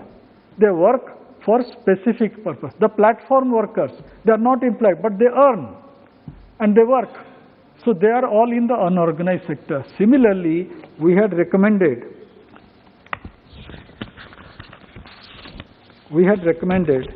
that they should be covered under the Social Security Act, a code that is going to be that has been implemented. But the ministry have not agreed to the suggestion of many stakeholders to include scheme workers like Anganwadi, Asha, midday meal in the definition of worker, on the ground that this is as per the existing provisions for the formation of a trade union. The committee are not convinced. That was our report. With the premise advanced by the ministry, with a view to enabling such worker to avail the benefits of various labor law, the committee desire that the scheme workers, gig workers, and all the workers engaged in the unorganized or informal sector should be included in the recommended unified definition of employee/worker. Sir, the committee further said that the definition of employee in clause 2, bracketed 26, has left out many type of workers from its ambit, though the earlier draft included Anganwadi and Asha workers. I think the mover of the resolution, Mr. Ritesh Pandey, will go further into this because his resolution says that they should be included as workers. Further, the first proviso to the clause stipulating that the wage ceiling for employees for the purpose of applicability of Chapter 3 and 4 to be notified by the government appears to be restrictive in nature in terms of coverage. Moreover, the prescribed low wage ceiling of 15,000 for EPF and 21,000 for ESIC would exclude many informal workers in the formal sector from the ambit of EPF and ESIC benefits. Are we providing this type of support, Provident Fund and ESIC, to the workers? Can't we do it? If the salary, if the remuneration or the honorarium is 4,500 today, the minimum wage itself, if that is applicable, which is the law of the land, will definitely allow them to get at least 15,000 rupees per month. But that is not being provided. So the committee had said that we are not convinced with ministry's clarification that provisions for determining wage threshold by central government for EPFO and ESIC through subordinate legislation is as per the existing practice. I need not go into further details, though it was more scathing in our report.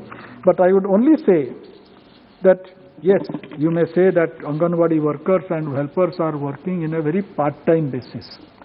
It's not a 8-hour job. You may say that. But is it a part-time?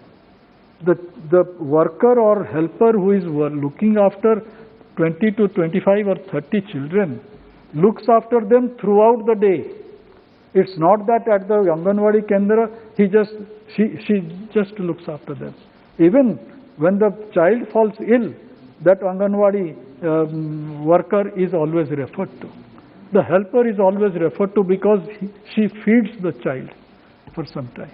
And these parents of these children, they are illiterate, most of them. They are workers, daily wage earners. And so in that respect, I think it is necessary. It was a great thing that the central government is providing some support to the Anganwadi workers. But it is now necessary that along with providing many things, including smartphone to them, at least they should get a reasonable amount of money so that they can sustain themselves. One peculiar thing had happened in my constituency. Once I went, while traveling in the constituency in some panchayats, I found that Anganwadi worker was absent. I said, what happened? He said, that girl got married and went to another panchayat. And in that panchayat, she was not allowed to work as an Anganwadi worker. So in this panchayat, they have to select a person. So the CDPO had to convene, and there is a long process that how a Anganwadi worker has to be selected. But this also brings to light, to my mind, how many CDPOs we have in position today. If you take I think Minister of State for Social Justice and Empowerment is also present here. Please find out and tell us.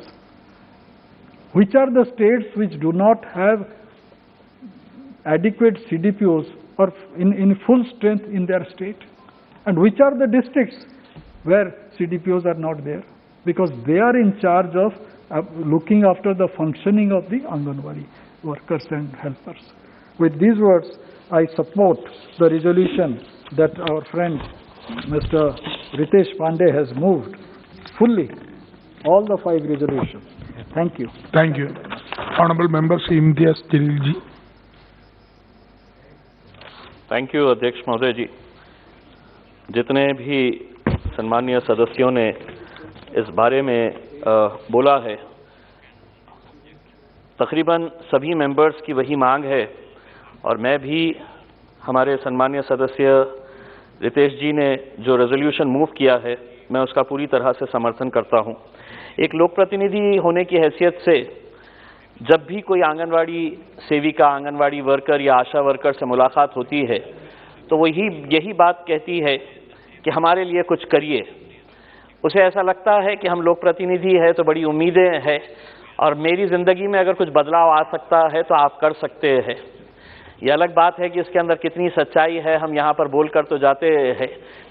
आज जब हम बोलेंगे तो पूरी दिल से बोलेंगे और बहुत उम्मीद करेंगे, क्योंकि ये जितना भी ये सदन है, हम अलग अलग राजनीतिक पार्टियों से आते होंगे, लेकिन हकीकत ये है कि हमने मौत को बहुत करीब से देखा है।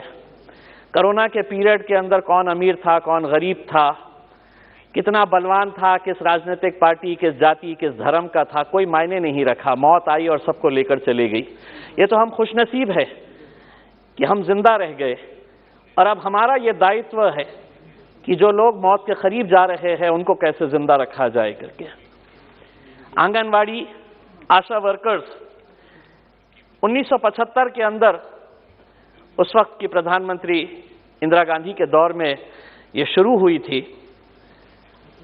38 स्कीम्स इसके जरिए चलाए जाते थे और उस वक्त जब ये स्कीम शुरू हुई थी तो एक आंगनवाड़ी सेविका को महज 225 रुपये ऑनोरेरियम के तौर के ऊपर 1975 के अंदर दिए जाते थे। करीब करीब हम 50 साल आ गए हैं। मेहनत उनकी इतनी ज्यादा होने के बावजूद भी आज एक आंगनवाड़ी, एक आशा वर्कर कितना पैसा कमाती है, ये हम सब के लिए बहुत ही शर्म की बात होनी चाहिए। क्योंकि इस मुल्क के अंदर, इसके अंदर राजनीति नहीं कर रहा हूं मैं, लेकिन हम स्मारक बनाने के ऊपर, हम पुतले बनाने के ऊपर हम हजारों करोड़ रुपया खर्च करते हैं। ये जो आंगनवाड़ी सेविकाएं हैं, ये क्या काम कर रही है? 2020 के अंदर एक स्टोरी आई थी महाराष्ट्र के एक आंगनवाड़ी वर्कर की, जिसने सबको हिलाकर रख दिया था कि उस आंगनवाड़ी वर्कर जो महिला थी, उसकी तड़प ऐसी थी कि वो नंदुरबार से एक गांव को पहुंचने के लिए खुद कश्ती में बैठती थी, 18 किलोमीटर खुद वो सफर करती थी, आज भी उसका वीडियो यूट्यूब के अंदर आपको देखने को मिलेगा। 18 किलोमीटर वो पानी के अंदर खुद कश्ती चलाते हुए जाती थी ताकि वहां पर उस गांव के दूसरे किनारे पे जो ट्राइबल के बच्चे हैं उनकी देखभाल, उनको अंडे पहुंचाने का, उनको दूध पहुंचाने का, उनकी माताओं की हालत देखने का, वो बच्चे पढ़ रहे हैं क्या नहीं ये देखने का। सोचिए उसका जज्बा कैसा होगा और उसे मिलता क्या है, उसके बदले के अंदर उसे हासिल क्या हो रहा है। आज आंगनवाड़ी वर्कर्स की अगर हम पगार अगर हम देखेंगे, सैलरी देखेंगे, हम तो सांसद हैं, अपनी पगार बढ़ाना है तो हम एक झटके के अंदर बढ़ा सकते हैं और हजारों रुपये से बढ़ा सकते हैं। इनकी सैलरीज क्या है, मैं मेरे महाराष्ट्र के हद तक की बात करता हूं। आंगनवाड़ी वर्कर को कितना पैसा दिया जाता है, तो 8,500 जो मेन आंगनवाड़ी वर्कर है, जो आंगनवाड़ी वर्कर मिनी जिसे कहा जाता है उसको सैलरी दी जाती है 4,500 रुपये और जो दूसरी है उसे महज 5,000 रुपये। तो आंगनवाड़ी वर्कर्स की अगर हम सैलरी देखेंगे तो वो 4,500 रुपये से 8,000 रुपये, सुबह 8 बजे से लेकर दोपहर में 3 बजे तक काम करना, और काम करना भी ऐसा कि उन्हें पूरा प्रोग्राम दिया हुआ होता है, वो घर पर बैठ नहीं सकती है क्योंकि जितना काम करेगी उतना पैसा मिलेगा। अब मेरा यह कहना है, अगर यही महिला अगर मजदूरी करने निकलती है, अगर बांधकाम के ऊपर जाकर वो सिर्फ मिट्टी उठाने का काम करती है, वो ईंटें यहां से वहां पहुंचाने का अगर काम करती है, तो उसे कम से कम रोज के 400 रुपये से 600 रुपये मिलते हैं, यानी कि महीना उसे 12,000 रुपये से लेकर 16,000 रुपये उसकी कमाई हो सकती है। लेकिन आज अगर इतनी सारी महिलाएं इस जज्बे के साथ आ रही है कि मैं एक सेवा का काम करने के लिए जा रही हूं, मैं बच्चों को जिंदा रखने का काम करने के लिए जा रही हूं, और हम उसे महज 4,000, 5,000, 6,000 रुपये दे रहे हैं, तो कहीं ना कहीं हम सिर्फ उस सेविका के साथ नहीं, हम ये बता रहे हैं कि जितने बच्चे अपनी अगर उनकी किस्मत है वो जी लिए तो जी लिए, जो मर गए तो मर गए। हम इस हिसाब से उनको दे रहे हैं कि हम तो तुमको बुला रहे हैं, हम इतना पैसा देंगे और तुम ये काम करना है करो। आज जब ये सदन शुरू हो रहा था, अध्यक्ष महोदय, मैंने जिला परिषद के कुछ अधिकारियों को बुलाया इसका एक रिव्यू लेने के लिए कि आखिर में क्या है करके। मैंने एक अधिकारी से पूछा कि हमारे जिले के अंदर चाइल्ड मॉर्टेलिटी क्या है करके, तो उसका तुरंत जवाब था बहुत कम है। मैंने कहा मदर मॉर्टेलिटी कितनी है, जो प्रेगनेंसी के दौरान बच्चा पैदा करते वक्त या प्रेगनेंसी के दौरान मर जाती है, तो उसने मुझे आंकड़ा बताया और उसने कहा कि बहुत कम है। तो मेरा जवाब उसको यह था कि अगर एक भी अगर मरता है, एक बच्चा भी अगर पैदा होकर मरता है, या एक मां भी अगर प्रेगनेंसी के दौरान अगर मरती है, तो वो हमारे लिए उसके लिए हम उसके लिए दोषी है। परसेंटेज कम हो रहा है। हम पिछले टाइम हमारे पास 50 महिला मरी थी, अब 40 मर रही है। पिछले टाइम 100 बच्चे मर रहे थे, अब 80 मर रहे हैं, उनकी जान जा रही है। मेरे हिसाब से एक एक बच्चे के लिए आज मैं केरला गवर्नमेंट का, पौंडीचेरी गवर्नमेंट का और गोवा की गवर्नमेंट का, जब हमने ये हिसाब लगाया कि महाराष्ट्र इतना प्रगतिशील राज्य होने के बावजूद क्या वजह है कि आप इतना कम पैसा दे रहे हैं, तो हमको पता चला कि केरला ने सुओ मोटो इन आंगनवाड़ी वर्कर्स की पगार, इनकी सैलरी बढ़ाकर 15,000 रुपये कर दी है। पौंडीचेरी और गोवा सबसे ज्यादा पैसे देता है आंगनवाड़ियों को। महाराष्ट्र सरकार की क्या ऐसी दुविधा है कि वो पैसा एक अच्छे काम के लिए नहीं दे सकते हैं? और कितना मांग रहे हैं? अगर उनको 5,000 रुपये है तो क्या हम उन्हें 10,000 रुपये पगार नहीं दे सकते हैं? आज उन्हें हम क्यों सिर्फ एक ऑनरेरियम के तौर के ऊपर दिया जा रहा है? क्यों नहीं, जिस तरह मेहता साहब ने बताया है कि उनको हम एक परमानेंट एम्प्लॉय के तौर के ऊपर देखते हैं कि ताकि उन्हें कम से कम मिनिमम वेजेस एक्ट के हिसाब से उनको सैलरी दी जा सकती है। और वो काम ऐसा नहीं कर रहे हैं। आज वो गांव के अंदर जाते हैं। मैं तो ये कहूंगा, मैं सरकार से ये कहूंगा और पूरी ईमानदारी के साथ ये कहूंगा, मेहनत हमारी आंगनवाड़ी वर्कर्स कर रही है, मेहनत हमारी आशा वर्कर्स कर रही है, लेकिन आप अपनी पीठ थपथपा रहे हैं। आप सारा क्रेडिट उनका जो है मुफ्त के अंदर मेहनत वो कर रहे हैं और आप कह रहे हैं कि नहीं हमने देखिए कितना अच्छा काम किया है। अगर वो ना रहे तो आपके पास सिर्फ मौत के आंकड़े आएंगे। ये जाती है महिलाएं जाकर बताती है कि क्या होना चाहिए क्या नहीं होना चाहिए करके, चाहे वो डिलीवरी का रिकॉर्ड मेंटेन करना हो, चाहे ऐसे बहुत सारे कोविड की दवाइयां हो। आज वैक्सीनेशन सबसे ज्यादा अगर गांवों के अंदर हुआ है तो आप तो कितने गर्व से आकर ये कहते हैं। हेल्थ मिनिस्टर हमारे महाराष्ट्र से आती है, मैडम आप भी अच्छी तरह से जानते हैं कि उनकी हालत क्या है, उनकी पीड़ा क्या है, आप भी अच्छी तरह से समझते हैं। और एक महिला होने के हैसियत से ये तो आपकी जिम्मेदारी है। हमें बोलने की जरूरत नहीं होनी चाहिए। हमें बोलने की जरूरत इसलिए नहीं होनी चाहिए कि यहां पर इस सदन के अंदर चाहे वो सत्ता में बैठे हुए हो या विपक्ष के अंदर बैठे हुए हैं, उनकी पीड़ा आप अच्छी तरह से समझ सकते हैं, उनकी तकलीफें क्या है आप अच्छी तरह से समझ सकते हैं। लेकिन जानकर भी अगर आप अनजान बने रहना चाहते हैं तो इसके लिए कौन दोषी है। मैं आपसे हाथ जोड़कर यह अनुरोध करना चाहूंगा कि एक बहुत जिम्मेदारी का काम ये लोग कर रहे हैं।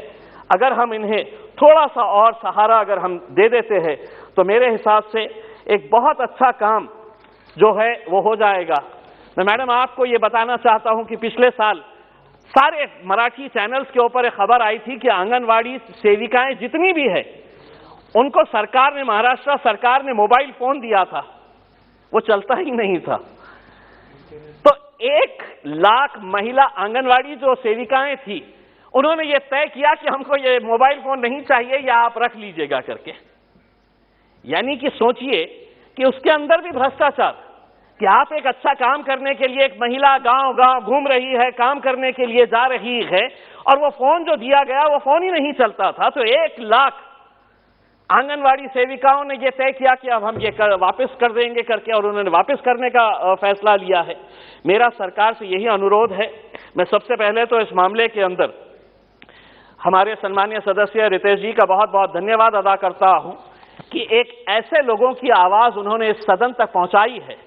देखिए मैं आपको बताना चाहता हूं कि जो आंगनवाड़ी जो सेविकाएं हैं उनकी एक यूनियन है, वो यूनियन ने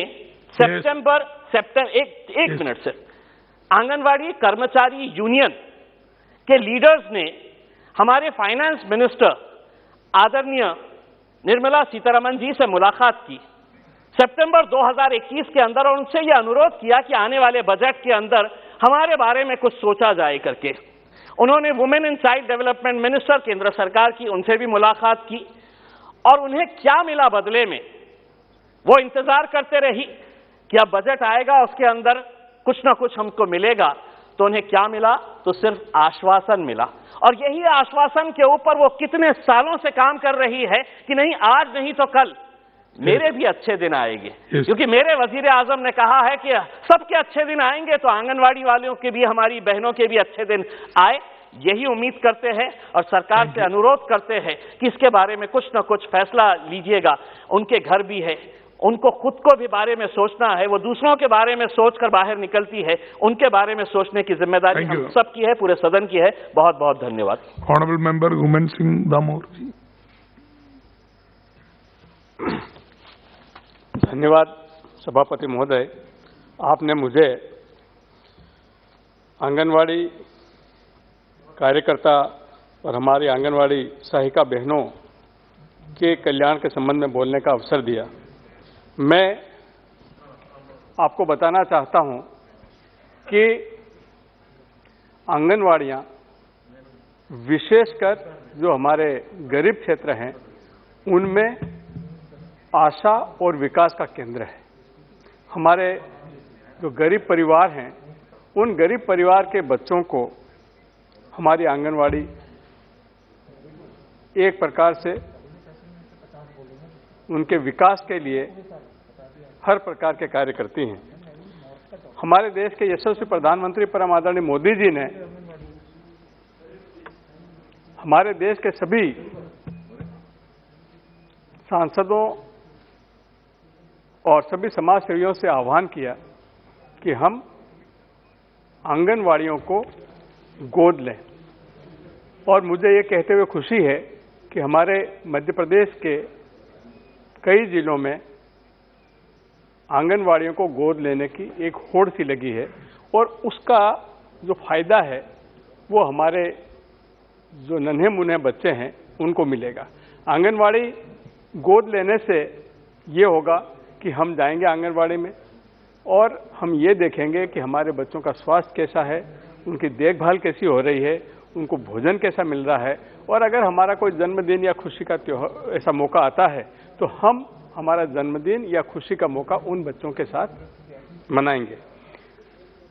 जहां तक इस बिल में जो बिंदु उठाए हैं, मैं मानता हूं कि पांडे जी ने बहुत ही महत्वपूर्ण बिंदु उठाए हैं। आंगनवाड़ी कार्यकर्ता और हमारी सहायिका बहनें का जो दर्जा है वो मैं ऐसा मानता हूं कि हमारी जो प्ले स्कूल होता है, जो हमारी नर्सरी के स्कूल होते हैं, उनके शिक्षकों के समान होना चाहिए, या जो हमारी प्राथमिक शालाएं हैं उनके शिक्षकों के समान होना चाहिए। आज हमारा आने वाला कल या हमारे आने वाले कल के भारत के नागरिक इन्हीं कार्यकर्ताओं और सहायिका बहनों के माध्यम से बड़े किए जाते हैं। जब तक उनकी सुरक्षा नहीं होगी, उनको ये भरोसा नहीं होगा कि उनका जीवन सुरक्षित है, सेवानिवृत्ति के बाद उनको भी किसी प्रकार की परेशानी नहीं आएगी, तो मैं समझता हूं कि ऐसा होने की दिशा में वो बहुत अच्छे से काम करेंगी और आंगनवाड़ी में जो बच्चे आ रहे हैं उन बच्चों की देखभाल भी बहुत अच्छे तरीके से होगी। मैं आपके माध्यम से भारत सरकार की हमारी मंत्री बहन स्मृति ईरानी को भी धन्यवाद देना चाहता हूं कि उन्होंने आंगनवाड़ियों को मजबूत करने की दृष्टि से हर प्रकार के कार्य किए जा रहे हैं। जैसा कि आप जानते हैं, जो हमारे गरीब जिले हैं, इन गरीब जिलों में सबसे बड़ी समस्या है कुपोषण की, और इन आंगनवाड़ियों को कुपोषण मिटाने का जिम्मेदारी दी है। इसके साथ साथ जैसा अभी हमारे सभी वक्ताओं ने बोला कि आंगनवाड़ियों को कोरोना काल में सबसे बड़ी जिम्मेदारी थी कि हम कोरोना से मुकाबला करें, और हमारे मध्य प्रदेश की सरकार ने तो कोरोना वॉरियर्स घोषित किया था हमारे आंगनवाड़ी कार्यकर्ता और हमारे आंगनवाड़ी सहायिका बहनों को। और हमारी इन आंगनवाड़ी कार्यकर्ता बहनों ने और सहायिकाओं ने और हमारे गांव की जो आशा कार्यकर्ता बहनें हैं, उन सब ने मिलकर के गांव की बहुत बड़ी सुरक्षा की है। क्योंकि मैं भी गांव में रहता हूं, मैं भी आंगनवाड़ी में जाता हूं, तो मैं उन आंगनवाड़ी बहनों की, कार्यकर्ताओं की, आशा बहनों की परेशानी को समझ सकता हूं। तो मेरा अनुरोध यह है कि हमको इन बहनों की भलाई के बारे में भी गंभीरता से सोचना चाहिए। जिस प्रकार से शासकीय सेवा में सेवा शर्तें होती है, उस प्रकार की सेवा शर्तें भी इन आंगनवाड़ी कार्यकर्ता और बहनों की होना चाहिए, ताकि वो अपने आप को सुरक्षित महसूस करें। अभी जो हमारी आंगनवाड़ी बहनें हैं, उनके ऊपर पूरा महिला एवं बाल विकास निर्भर करता है। तो मेरा ऐसा मानना है कि हमारी आंगनवाड़ी कार्यकर्ता बहनें जितनी मजबूत होंगी, उतना ही हम अच्छा इस क्षेत्र में काम कर पाएंगे। अभी हमारे एक वक्ता ने बोला कि मोबाइल फ़ोन दिए, तो मोबाइल फ़ोन तो सभी जगह दिए, और हमारे प्रदेश में तो मोबाइल फ़ोन अच्छा काम कर रहे हैं। और विशेषकर जो पोषण ट्रैकर है, उस पोषण ट्रैकर के माध्यम से अब एक एक बच्चे की देखभाल की जा रही है। तो मॉनिटरिंग सिस्टम अच्छा है और इसको और अच्छा करने की आवश्यकता है। जहां तक हमारे देश के यशस्वी प्रधानमंत्री परम आदरणीय मोदी जी का सवाल है, उन्होंने इस आंगनवाड़ी को बहुत ही मजबूत करने के लिए हर प्रकार के कदम उठाए हैं। और मैं ये कहना चाहता हूं कि जो हमारी एनडीए की सरकार है, इस एनडीए की सरकार ने आंगनवाड़ियों के बेहतरी के लिए बहुत अच्छे काम किए हैं, और जो भी सुझाव इस बिल में आएंगे उसका भी पालन करके और मजबूत करेंगे। मैं इतना कहना चाहता हूं कि हमारी आंगनवाड़ियों में जो मुख्य रूप से क्या क्या होना चाहिए, नंबर 1 आंगनवाड़ी भवन अच्छा होना चाहिए, वहां पर साफ सुथरी बैठने की जगह होना चाहिए। दूसरा, पीने के पानी की व्यवस्था हो। तीसरा, साफ सुथरा छोटे बच्चों के लिए शौचालय हो और उस आंगनवाड़ी केंद्र की सुरक्षा के लिए बाउंड्री वाल हो। और ये हमारी, मैं तो मध्य प्रदेश के संदर्भ में अगर कहना चाहूँगा तो मध्य प्रदेश की सरकार इस मामले में बहुत अच्छा काम कर रही है।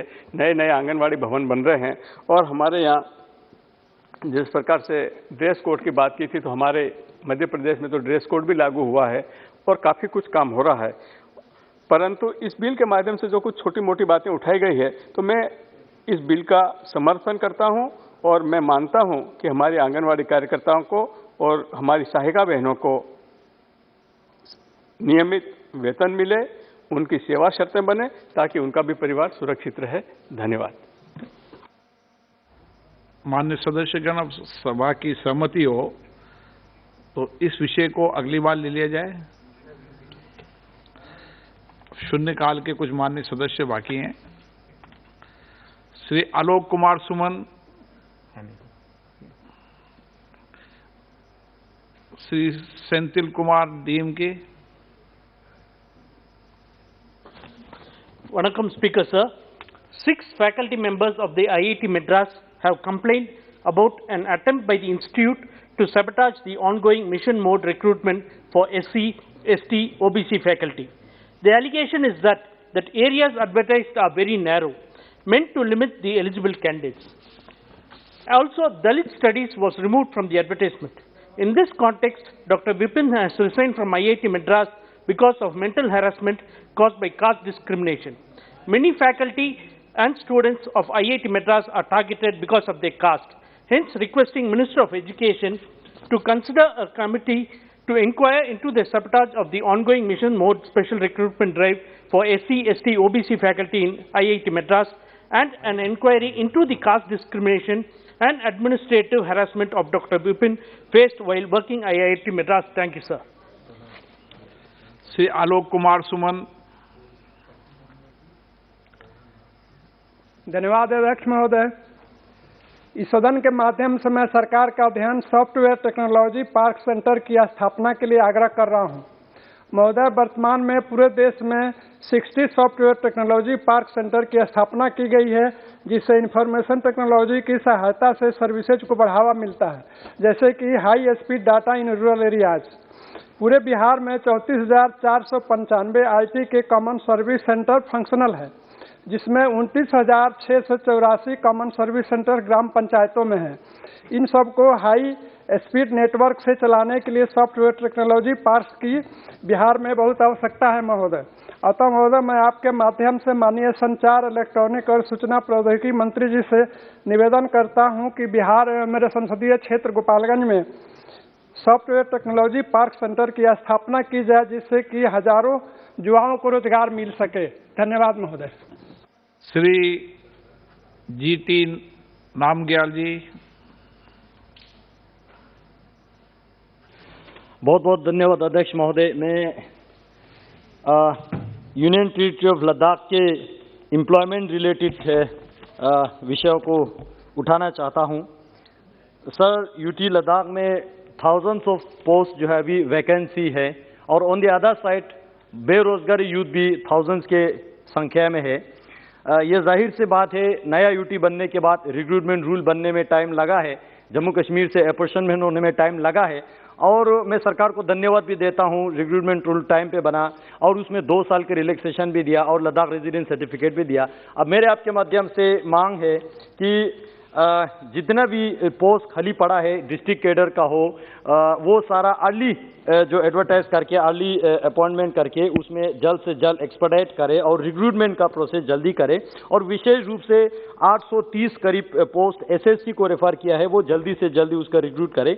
और सर, गेजेटेड पोस्ट के लिए एक पीपल फ्रेंडली डिसीजन जल्दी से जल्दी हो और उसमें जितना हो सके लद्दाख के जो रेजिडेंट वालों को लद्दाख में सर्विस करने के लिए गेजेटेड पोस्ट के लिए प्रेफरेंस दे, क्योंकि बहुत सारे अच्छे क्वालिफाइड यूथ जो है लद्दाख यूटी नया खड़ा करने में उसमें काम करना चाहते हैं। सर लास्ट तीसरा इसका पॉइंट जो है Ladakh administrative service, Ladakh police service, Ladakh forest service का कैडर का जो है सर्विस क्रिएशन हो और आईएएस, आईपीएस, आईएफएस के लिए कैडर स्ट्रेंथ जो लद्दाख के लिए नंबर फिक्स किया जाए। लास्ट पॉइंट सर मेरा इसी एम्प्लॉयमेंट से रिलेटेड, जितने भी ऑफिसर्स अभी जम्मू कश्मीर से लद्दाख में डिप्यूटेशन के लिए आए हैं वो हाई एल्टीट्यूड पे आए हैं, उनको अलाउंसेस मिले ताकि लद्दाख के मैन पावर के शॉर्टेज में जो ज़्यादा से ज़्यादा कंट्रीब्यूट कर पाए, क्योंकि लद्दाख का जो कॉस्ट ऑफ लिविंग बहुत हाई है। ऊंचे स्तर पे आपने खुद लद्दाख में विजिट किया है तो मेरे से ज़्यादा आपने भी अच्छी तरह से देखा है। लास्ट पॉइंट, जितना हो सके रिक्रूटमेंट प्रोसेस जो है एक्सपेडाइट करें और बेरोजगारी जल्दी से जल्दी खत्म करने का सरकार कृपा करे। ये मैं आपके माध्यम से पूरे अनएम्प्लॉयड यूथ ऑफ लद्दाख की ओर से सरकार की ओर मांग रखता हूँ। बहुत बहुत धन्यवाद अध्यक्ष महोदय। श्री जय सिद्धेश्वर स्वामी जी। धन्यवाद अध्यक्ष जी, मुझे आपने शून्यकाल के बोलने के लिए अवकाश प्रदान की अतः आपको बहुत बहुत आभार। सोलापुर से कई देशों में स्कूल यूनिफॉर्म निर्यात किए जाते हैं। सोलापुर शहर में वस्त्रोद्योग के क्षेत्र में काम करने वाले प्रशिक्षित और कुशल कामगारों की संख्या करीब करीब 20,000 से अधिक है। यह जानकारी है कि सेना के सैनिकों की वर्दी में कुछ बदल किए गए हैं।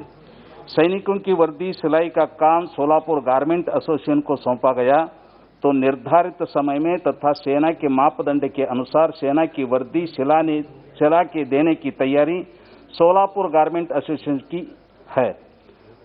सोलापुर में जब 2014 में भारत के विकास पुरुष देश के प्रधानमंत्री माननीय नरेंद्र मोदी जी सार्वजनिक तौर पर सोलापुर के गारमेंट उद्योग में देश के लाखों सैनिकों की वर्दी सिलाई की क्षमता होने की विश्वास जताया था, अतः मैं आपके माध्यम से माननीय रक्षा मंत्री जी से विनम्र निवेदन करता हूं कि प्रायोगिक आधार पर सैनिकों की वर्दी सिलाई का काम सोलापुर गारमेंट एसोसिएशन को देने बाबत उचित निर्णय लेने की कृपा करें। धन्यवाद। श्री गुमान सिंह डामोर। धन्यवाद अध्यक्ष महोदय कि आपने मुझे शून्यकाल में बोलने का अवसर दिया और मेरे लिए खुशी की बात यह है कि मैं जो शून्यकाल में बोलने जा रहा हूं हमारे माननीय मंत्री जी ग्रामीण विकास बैठे हुए हैं। गरीबों को अगर सम्मानपूर्वक जीवन जीने का कोशिश की है तो वो है हमारे देश के यशस्वी प्रधानमंत्री परमात्मा मोदी जी ने। रहने के लिए घर में बिजली, उज्ज्वला गैस और नल से जल और पक्का मकान, ये सब काम अगर कोई करवा रहे हैं तो हमारे देश के यशस्वी प्रधानमंत्री। मैं आपके माध्यम से दो छोटी छोटी बातों पर माननीय मंत्री जी का ध्यान आकर्षित करना चाहता हूं कि हमारे देश के जनजाति क्षेत्र में और विशेषकर जो मेरा लोकसभा क्षेत्र है जिसमें शैलाना, थानला, पेटलावद, झाबुआ, जोबट, अलीराजपुर, ये पूरा जनजाति क्षेत्र है और यहाँ पर करीब करीब 70 से 80% लोग या तो खेती करते हैं या खेती की मजदूरी करते हैं। हमारे मध्य प्रदेश में जॉब कार्ड पर एक परिवार को 100 दिन का रोजगार दिया जा रहा है और एक दिन की मजदूरी 192 रुपये दी जा रही है। क्योंकि झाबुआ जिले, अलीराजपुर जिले में, रतलाम जिले में जो परिवार हैं वो करीब करीब औसत 10 लोगों का परिवार होता है और एक आदमी को दिन में साल में 100 दिन का रोजगार मिलता है तो उसके परिवार का पालन पोषण की थोड़ी दिक्कत आती है। तो मैं माननीय मंत्री महोदय से निवेदन करना चाहता हूं कि जो गरीबी रेखा के नीचे जीवन यापन कर रहे हैं और जो भूमिहीन किसान हैं उनको साल में कम से कम 200 दिन का रोजगार दिया जाए और मजदूरी भी अन्य राज्यों की तरफ जो हमारे पड़ोसी राज्य हैं गुजरात, राजस्थान, महाराष्ट्र, तो उन राज्यों में जो मजदूरी दी जा रही है वो मजदूरी भी मध्य प्रदेश में दी जाए जो कि लगभग 300 रुपये प्रतिदिन होती है। दूसरा, हमारे मध्य प्रदेश में जो प्रधानमंत्री आवास बन रहे हैं इन प्रधानमंत्री आवास में शौचालय बनाने की अनिवार्यता नहीं है। पहले समग्र स्वच्छता अभियान के अंतर्गत हमारे यहाँ शौचालय बन गए पर जो नए प्रधानमंत्री आवास बन रहे हैं उसमें स्थान चेंज हो रहा है। स्थान चेंज होने के कारण जो पूर्व में जिनको शौचालय स्वीकृत हो गया था उनको प्रधानमंत्री आवास के साथ शौचालय नहीं दिया जा रहा है। उसके कारण मेरे लोकसभा क्षेत्र के झाबुआ जिले में जो कि 2018 में ओडीएफ घोषित हो गया था, अब लगभग 25 से 30% आबादी खुले में शौच के लिए जा रही है। तो मैं माननीय मंत्री जी से अनुरोध करना चाहता हूं कि प्रधानमंत्री आवास के साथ अनिवार्य शौचालय का निर्माण हो। धन्यवाद, नमस्कार। Shri कराड़ी Sangma. Sir, respected Speaker, sir, Koppal constituency comes under the special article of the 371J. In line with Prime Minister Narendra Modi ji vision of the vocal for local, and to boost toy manufacturing, Koppal will have India's first toy manufacturing cluster. The manufacturing camps is being promoted by the ACAS SEZ Private Limited. ACAS is making a major play for the global toys manufacturing business, currently specializing in the contract manufacturing of toys for some of the biggest brands in the world. ACAS is now setting up the India's first global scale toys manufacturing cluster at Koppal, Karnataka in 400 acres. Karnataka state offers as a unique plug-and-play proportions. The cluster will cater to all the needs of the global toys markets within the specially made in India for the world. The company intends to set up in the rural area in Koppal, which provides the direct employment to the more than 20 to 30,000, especially for the people in the bottom of the pyramid, particularly women from rural hinterland, by the year 24-25, with an outlay turnover the target of the reach 14,021 crores. Besides the creating in the numberable number of the opportunities of the employment indirectly from the procuring the required by the materials to sell the final, sir. In this background, I would like to support for the setting up the toys cluster by the ACAS and the seek help under the production linked incentive. That's why therefore I wish to bring to the kind notice of the Honorable Speaker in that the concerned minister be advised to provide the PLI benefit of the toys industry to encourage the implement the cluster toys industry. Thank you, sir. Shrimati Sanghamitra Maurya. बहुत बहुत धन्यवाद अध्यक्ष महोदय. अध्यक्ष जी, आपने मुझे शिक्षा जैसे महत्वपूर्ण मुद्दे पर अपनी बात रखने का मौका दिया, इसके लिए आपका बहुत बहुत धन्यवाद और आभार. अध्यक्ष जी, जहां हमारे देश के यशस्वी प्रधानमंत्री आदरणीय नरेंद्र मोदी जी इस देश को पुनः विश्व गुरु बनाने की ओर लगातार प्रयासरत हैं, वहीं पर हमारे उत्तर प्रदेश के एक विश्वविद्यालय में BHU में अभी हाल ही में एक प्रोफेसर जिनकी नियुक्ति पॉलिटिकल साइंस के लिए हुआ था और वो सोशल साइंस फैकल्टी के डीन हैं. संसदीय नियमानुसार मैं उनका नाम नहीं ले रही हूं. अभी हाल में ही वो विश्वविद्यालय कैंपस के अंदर छात्रों को उपले बनाने अर्थात गोबर पाथने की विधि बता रहे थे. महोदय, निश्चित तौर पर BHU जैसे कैंपस में यदि एक प्रोफेसर छात्रों को उपले बनाने की विधि बताएगा तो अन्य विद्यालयों की या अन्य विश्वविद्यालयों की हम कैसे उच्च स्तर की शिक्षा की बात कर सकते हैं. अध्यक्ष जी, ये इस तरह का बच्चों के प्रति व्यवहार प्रोफेसर साहब का सिर्फ निंदनीय ही नहीं बल्कि चिंतनीय भी है, छात्रों के प्रति नहीं बल्कि देश के प्रति भी. ऐसे मौके पर हमें महात्मा ज्योतिबा फुले जी के द्वारा कही गई लाइन याद आती है, विद्या बिन मति गई, मति बिन नीति गई, नीति बिना गति गई, गति बिना वित्त गया, वित्त बिना शूद्र हुआ. अर्थात जब एक विद्या के कारण इतने सारे नुकसान होते हैं तो एक विद्या के मंदिर में विद्या के साथ छात्रों के साथ ऐसा खिलवाड़ क्यों?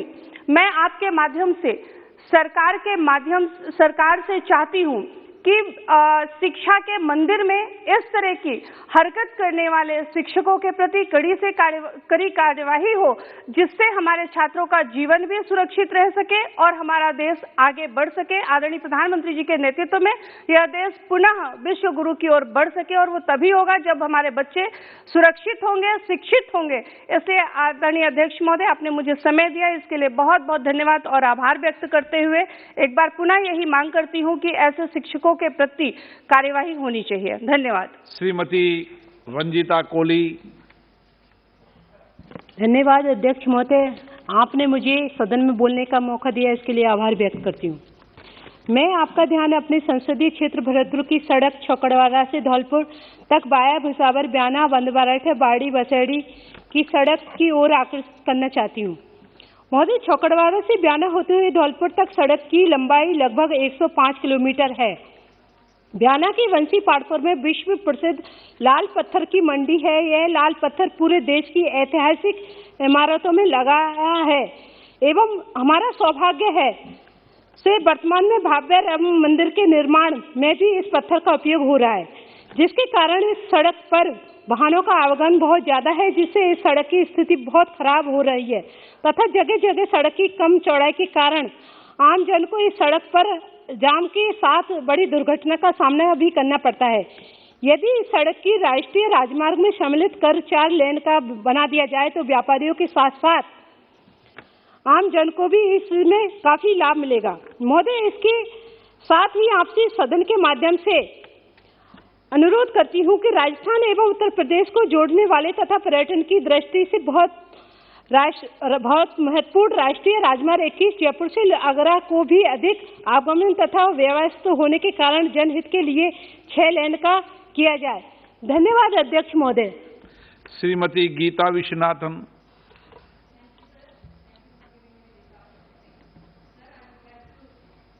Request the Honorable Health Minister through you, sir, for sanction of set up a NEET examination center in East Godavari district, Kakinada, Andhra Pradesh, sir.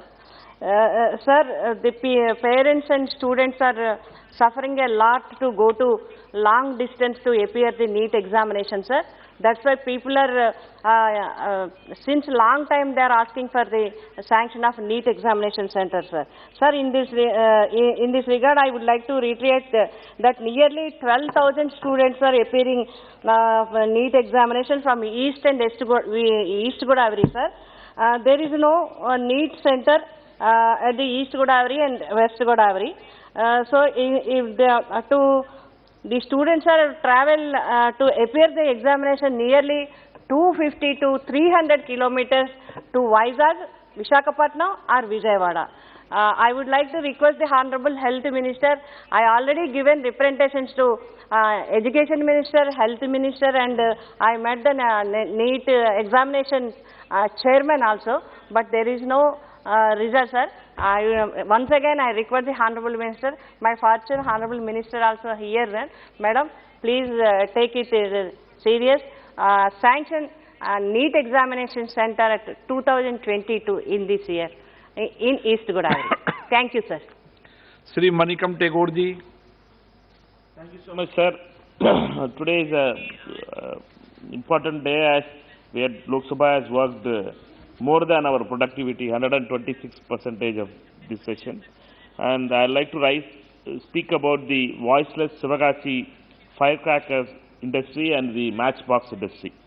More than 6 lakh people are dependent on that industry, sir. That industry is facing its existential crisis because of the Supreme Court rulings, and we are facing the most difficult time in the history of that Sivagasi industry itself. I had taken up with the Honorable Minister, Industries Minister also, but still there is no help from the central government. Therefore, I request that kind heart, there should be some kind of kind towards the people of Sivagasi fireworks industry, which had 100 years of fireworks industry in that area, and which is called as Kutti Japan, and which gives more than 6 lakh people work. And it's only industry is the Sivagasi industry, is surviving industry is the fireworks and printing and matchbox industry. One of the industries is facing its existential crisis. Therefore, through you, sir, I would like to request the Honorable Industries Minister to form a special team to help the Sivagasi industry to get out of the crisis which they are in. Thank you so much, sir. Sri C.P. Joshi, Sri Raju Bishta, Naib Seni, Vijay Kumar ji. धन्यवाद अध्यक्ष महोदय। मेरे संसदीय क्षेत्र गया बिहार में NH 82 का निर्माण 2016 में गायत्री प्राइवेट लिमिटेड कंपनी को दिया गया था और 2019 में उसको पूरा करना था। आज तक रोड का निर्माण ठीक से नहीं हुआ है और साथ ही साथ एक फ्लाईओवर का निर्माण होना भी था। रेल फाटक बंद रहने के कारण 2-2 घंटा फाटक बंद रहता है और ये उत्तर बिहार और दक्षिण बिहार को जोड़ने वाली लाइफलाइन रोड है और वहाँ पर पिंडदान के लोग यात्री आते रहते हैं। उसको जल्द से जल्द फ्लाईओवर का निर्माण कराया जाए। साथ ही साथ रोड का जो निर्माण हुआ है उस गुणवत्ता को जांच कराया जाए। आपके माध्यम से माननीय सड़क परिवहन मंत्री से मैं मांग करता हूं कि उसको जल्द से जल्द जांच कराते हुए फ्लाईओवर का निर्माण कराया जाए। जय हिंद, जय भारत। राहुल कसवा जी। महोदय, अध्यक्ष महोदय, मैं आपके मार्फत से बहुत ही महत्वपूर्ण मुद्दे को उठाना चाहता हूं। अध्यक्ष महोदय, बीते हुए इन सालों के अंदर देश के प्रधानमंत्री आदरणीय नरेंद्र मोदी जी के द्वारा इस देश के एक आम व्यक्ति को बैंकिंग से जोड़ने का काम किया गया। जनधन के खाते खुले गए और banking for the non bank, funding for the non funded के लिए मुद्रा जैसे लोनों की स्कीम की चालू करी गई। पर शायद देश के अंदर आज भी उतना बड़ा गैप है कि एक आम व्यक्ति को लोन लेना बैंक से इतना आसान नहीं। इसी के कारण इस देश के अंदर बहुत बड़ी मात्रा के अंदर ऐप बेस्ड लोन कंपनियां आई और इन कंपनियों की ऐसी हालत है कि इन्होंने बहुत से लुभावने लोगों को एक व्यवस्था देने की कोशिश करी और देश के अंदर अनेकों जगह के ऊपर काफी बड़ी मात्रा के अंदर लोगों को लोन दिया गया। लोन देना एक व्यवस्था को ठीक करने की बात तो सही है, पर कहीं पर भी उपभोक्ता अगर लोन के अंदर अपनी इंस्टॉलमेंट को मिस कर गया या लोन पे करने में सक्षम नहीं रहा तो इन लोन कंपनीज के द्वारा जिस तरह की व्यवस्था बनाई गई है, जो इंटरेस्ट रेट चार्जेस किए गए हैं, 20 से 25 गुना का पेनल्टी लगाई जाती है और उनको जो टॉर्चर किया गया है, ये एक बहुत ही बेहतरीन, एक बहुत ही संगीन मुद्दा है। राजस्थान के अंदर ऐसे बहुत से केसेस आए हैं और काफी सभी हमारे बड़े अखबारों ने इसको बहुत तरीके से उठाया इस मुद्दे को। एक महिला के साथ में तो अश्लील चित्र को साझा करने की बात तक कही गई और एक डिजिटल माफिया के रूप के अंदर उनको टॉर्चर करने का काम किया जा रहा है और ऐसी अगुवाइयां हो रही हैं जिन अगुवाई को एक आम आदमी के लिए पे करना ही आसान नहीं। मैं अध्यक्ष महोदय आपके द्वारा कहना चाहता हूं कि ये जो कंपनीज हिंदुस्तान में इस समय काम कर रही हैं, गवर्नमेंट की खुद की आरबीआई का खुद का ये जो एक रिपोर्ट आई उसके मुताबिक 1100 से ऊपर ऐसी कंपनीज हैं, ऐप बेस्ड कंपनियां हैं जो हिंदुस्तान के अंदर काम कर रही हैं। इसमें से आधे से ज्यादा इलीगल वे में काम कर रही हैं। इन कंपनीज के ऊपर किस तरह से पाबंदी लगाई जाए, मेरा आपसे यही उम्मीद है और मैं ये कहना चाहता हूं कि आरबीआई को प्राथमिकता के साथ में इन कंपनीज को बैन करना चाहिए।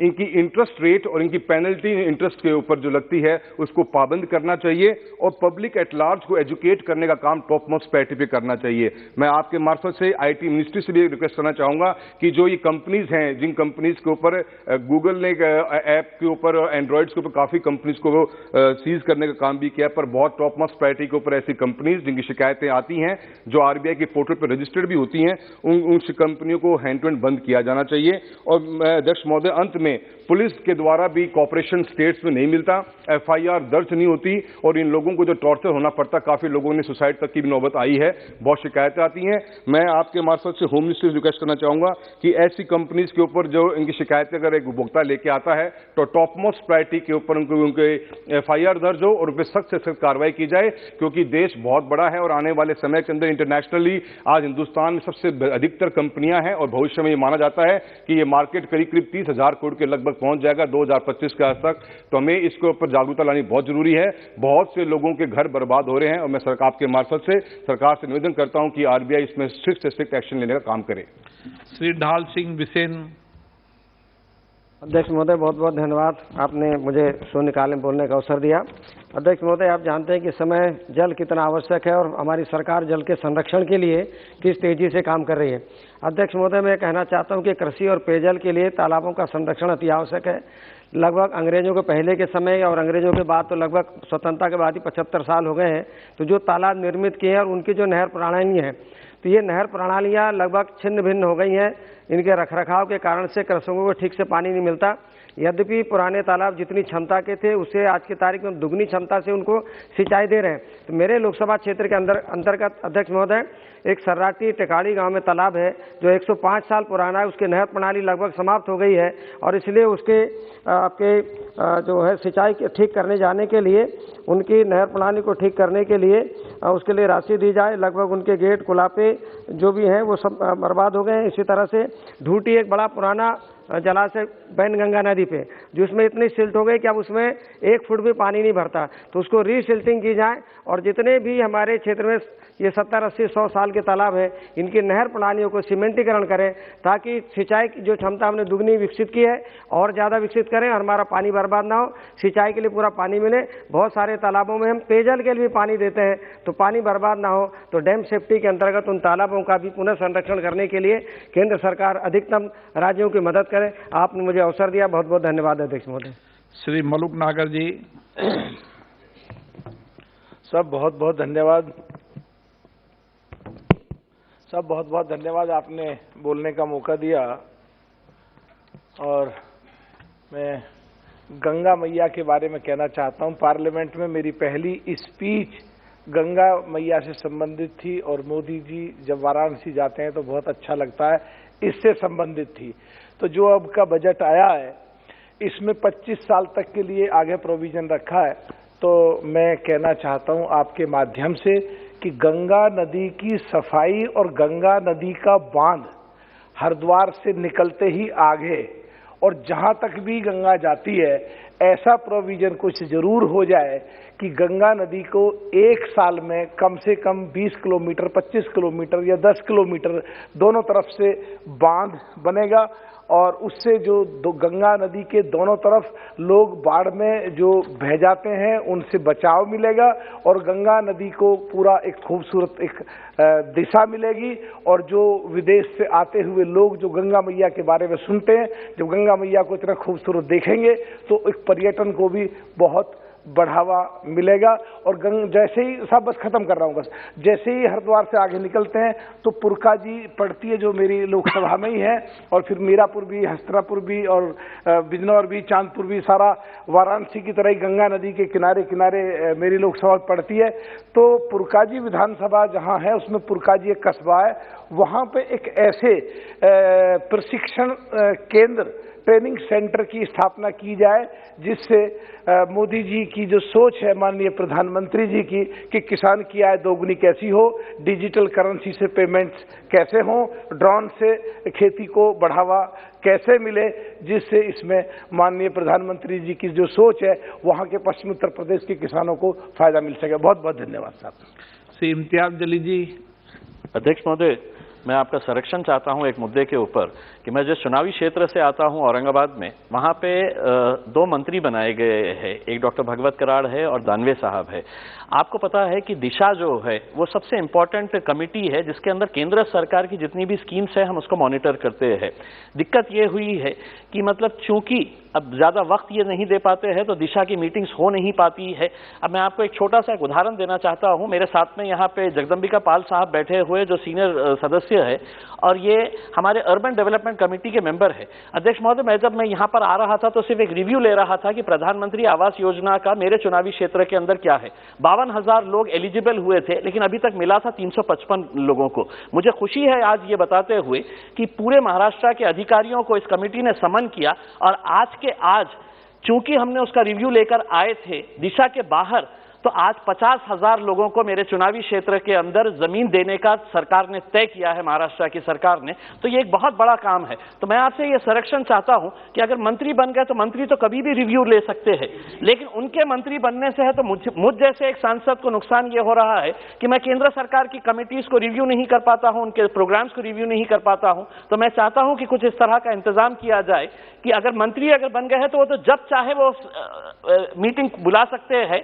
और जैसा रिव्यू लेना चाहे जब चाहे ले सकते हैं, लेकिन उस प्रोसीजर के जरिए हम जैसे लोगों को बड़ा नुकसान हो रहा है और इसके जरिए है तो जो सेंट्रल गवर्नमेंट की स्कीम्स है उसके साथ हम इंसाफ नहीं कर पा रहे हैं। तो अध्यक्ष महोदय, मैं आपसे हाथ जोड़कर यह विनती करूंगा और साथ ही साथ सेंट्रल गवर्नमेंट की 15 पॉइंट माइनॉरिटी डेवलपमेंट की भी मीटिंग है तो पिछले 1.5 साल से नहीं हुई है, और ये पूरे हिंदुस्तान के अंदर ऐसा है। तो मैं चाहूंगा कि ये दोनों मीटिंग्स रेगुलर बेसिस के ऊपर करवाने के लिए आपकी तरफ से कोई एक आदेश जारी किया जाए। धन्यवाद। माननीय मंत्री जी, दिशा की मीटिंग ठीक से हो जाए और दिशा की मीटिंग में सब अधिकारी आएं और उसकी एजेंडा ठीक से बने, इसके लिए एक पाबंदी आप अपने सर्कुलर में आपने समय समय करते हो, लेकिन इसका रिव्यू आप सभी डिपार्टमेंटों से बात करके कीजिए। अध्यक्ष महोदय, ये विषय अधीर रंजन जी भी सदन में उठाया और सब लोग उठा रहे हैं।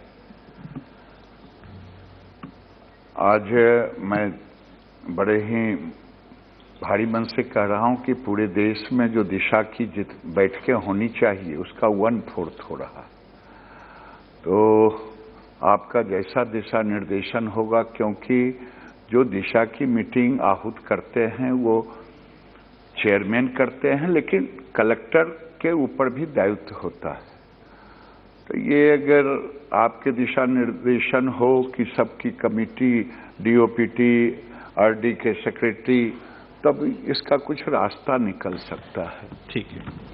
सभा की कार्रवाई सोमवार 14 मार्च 2022 को 4:30 बजे तक के लिए स्थगित की जाती है।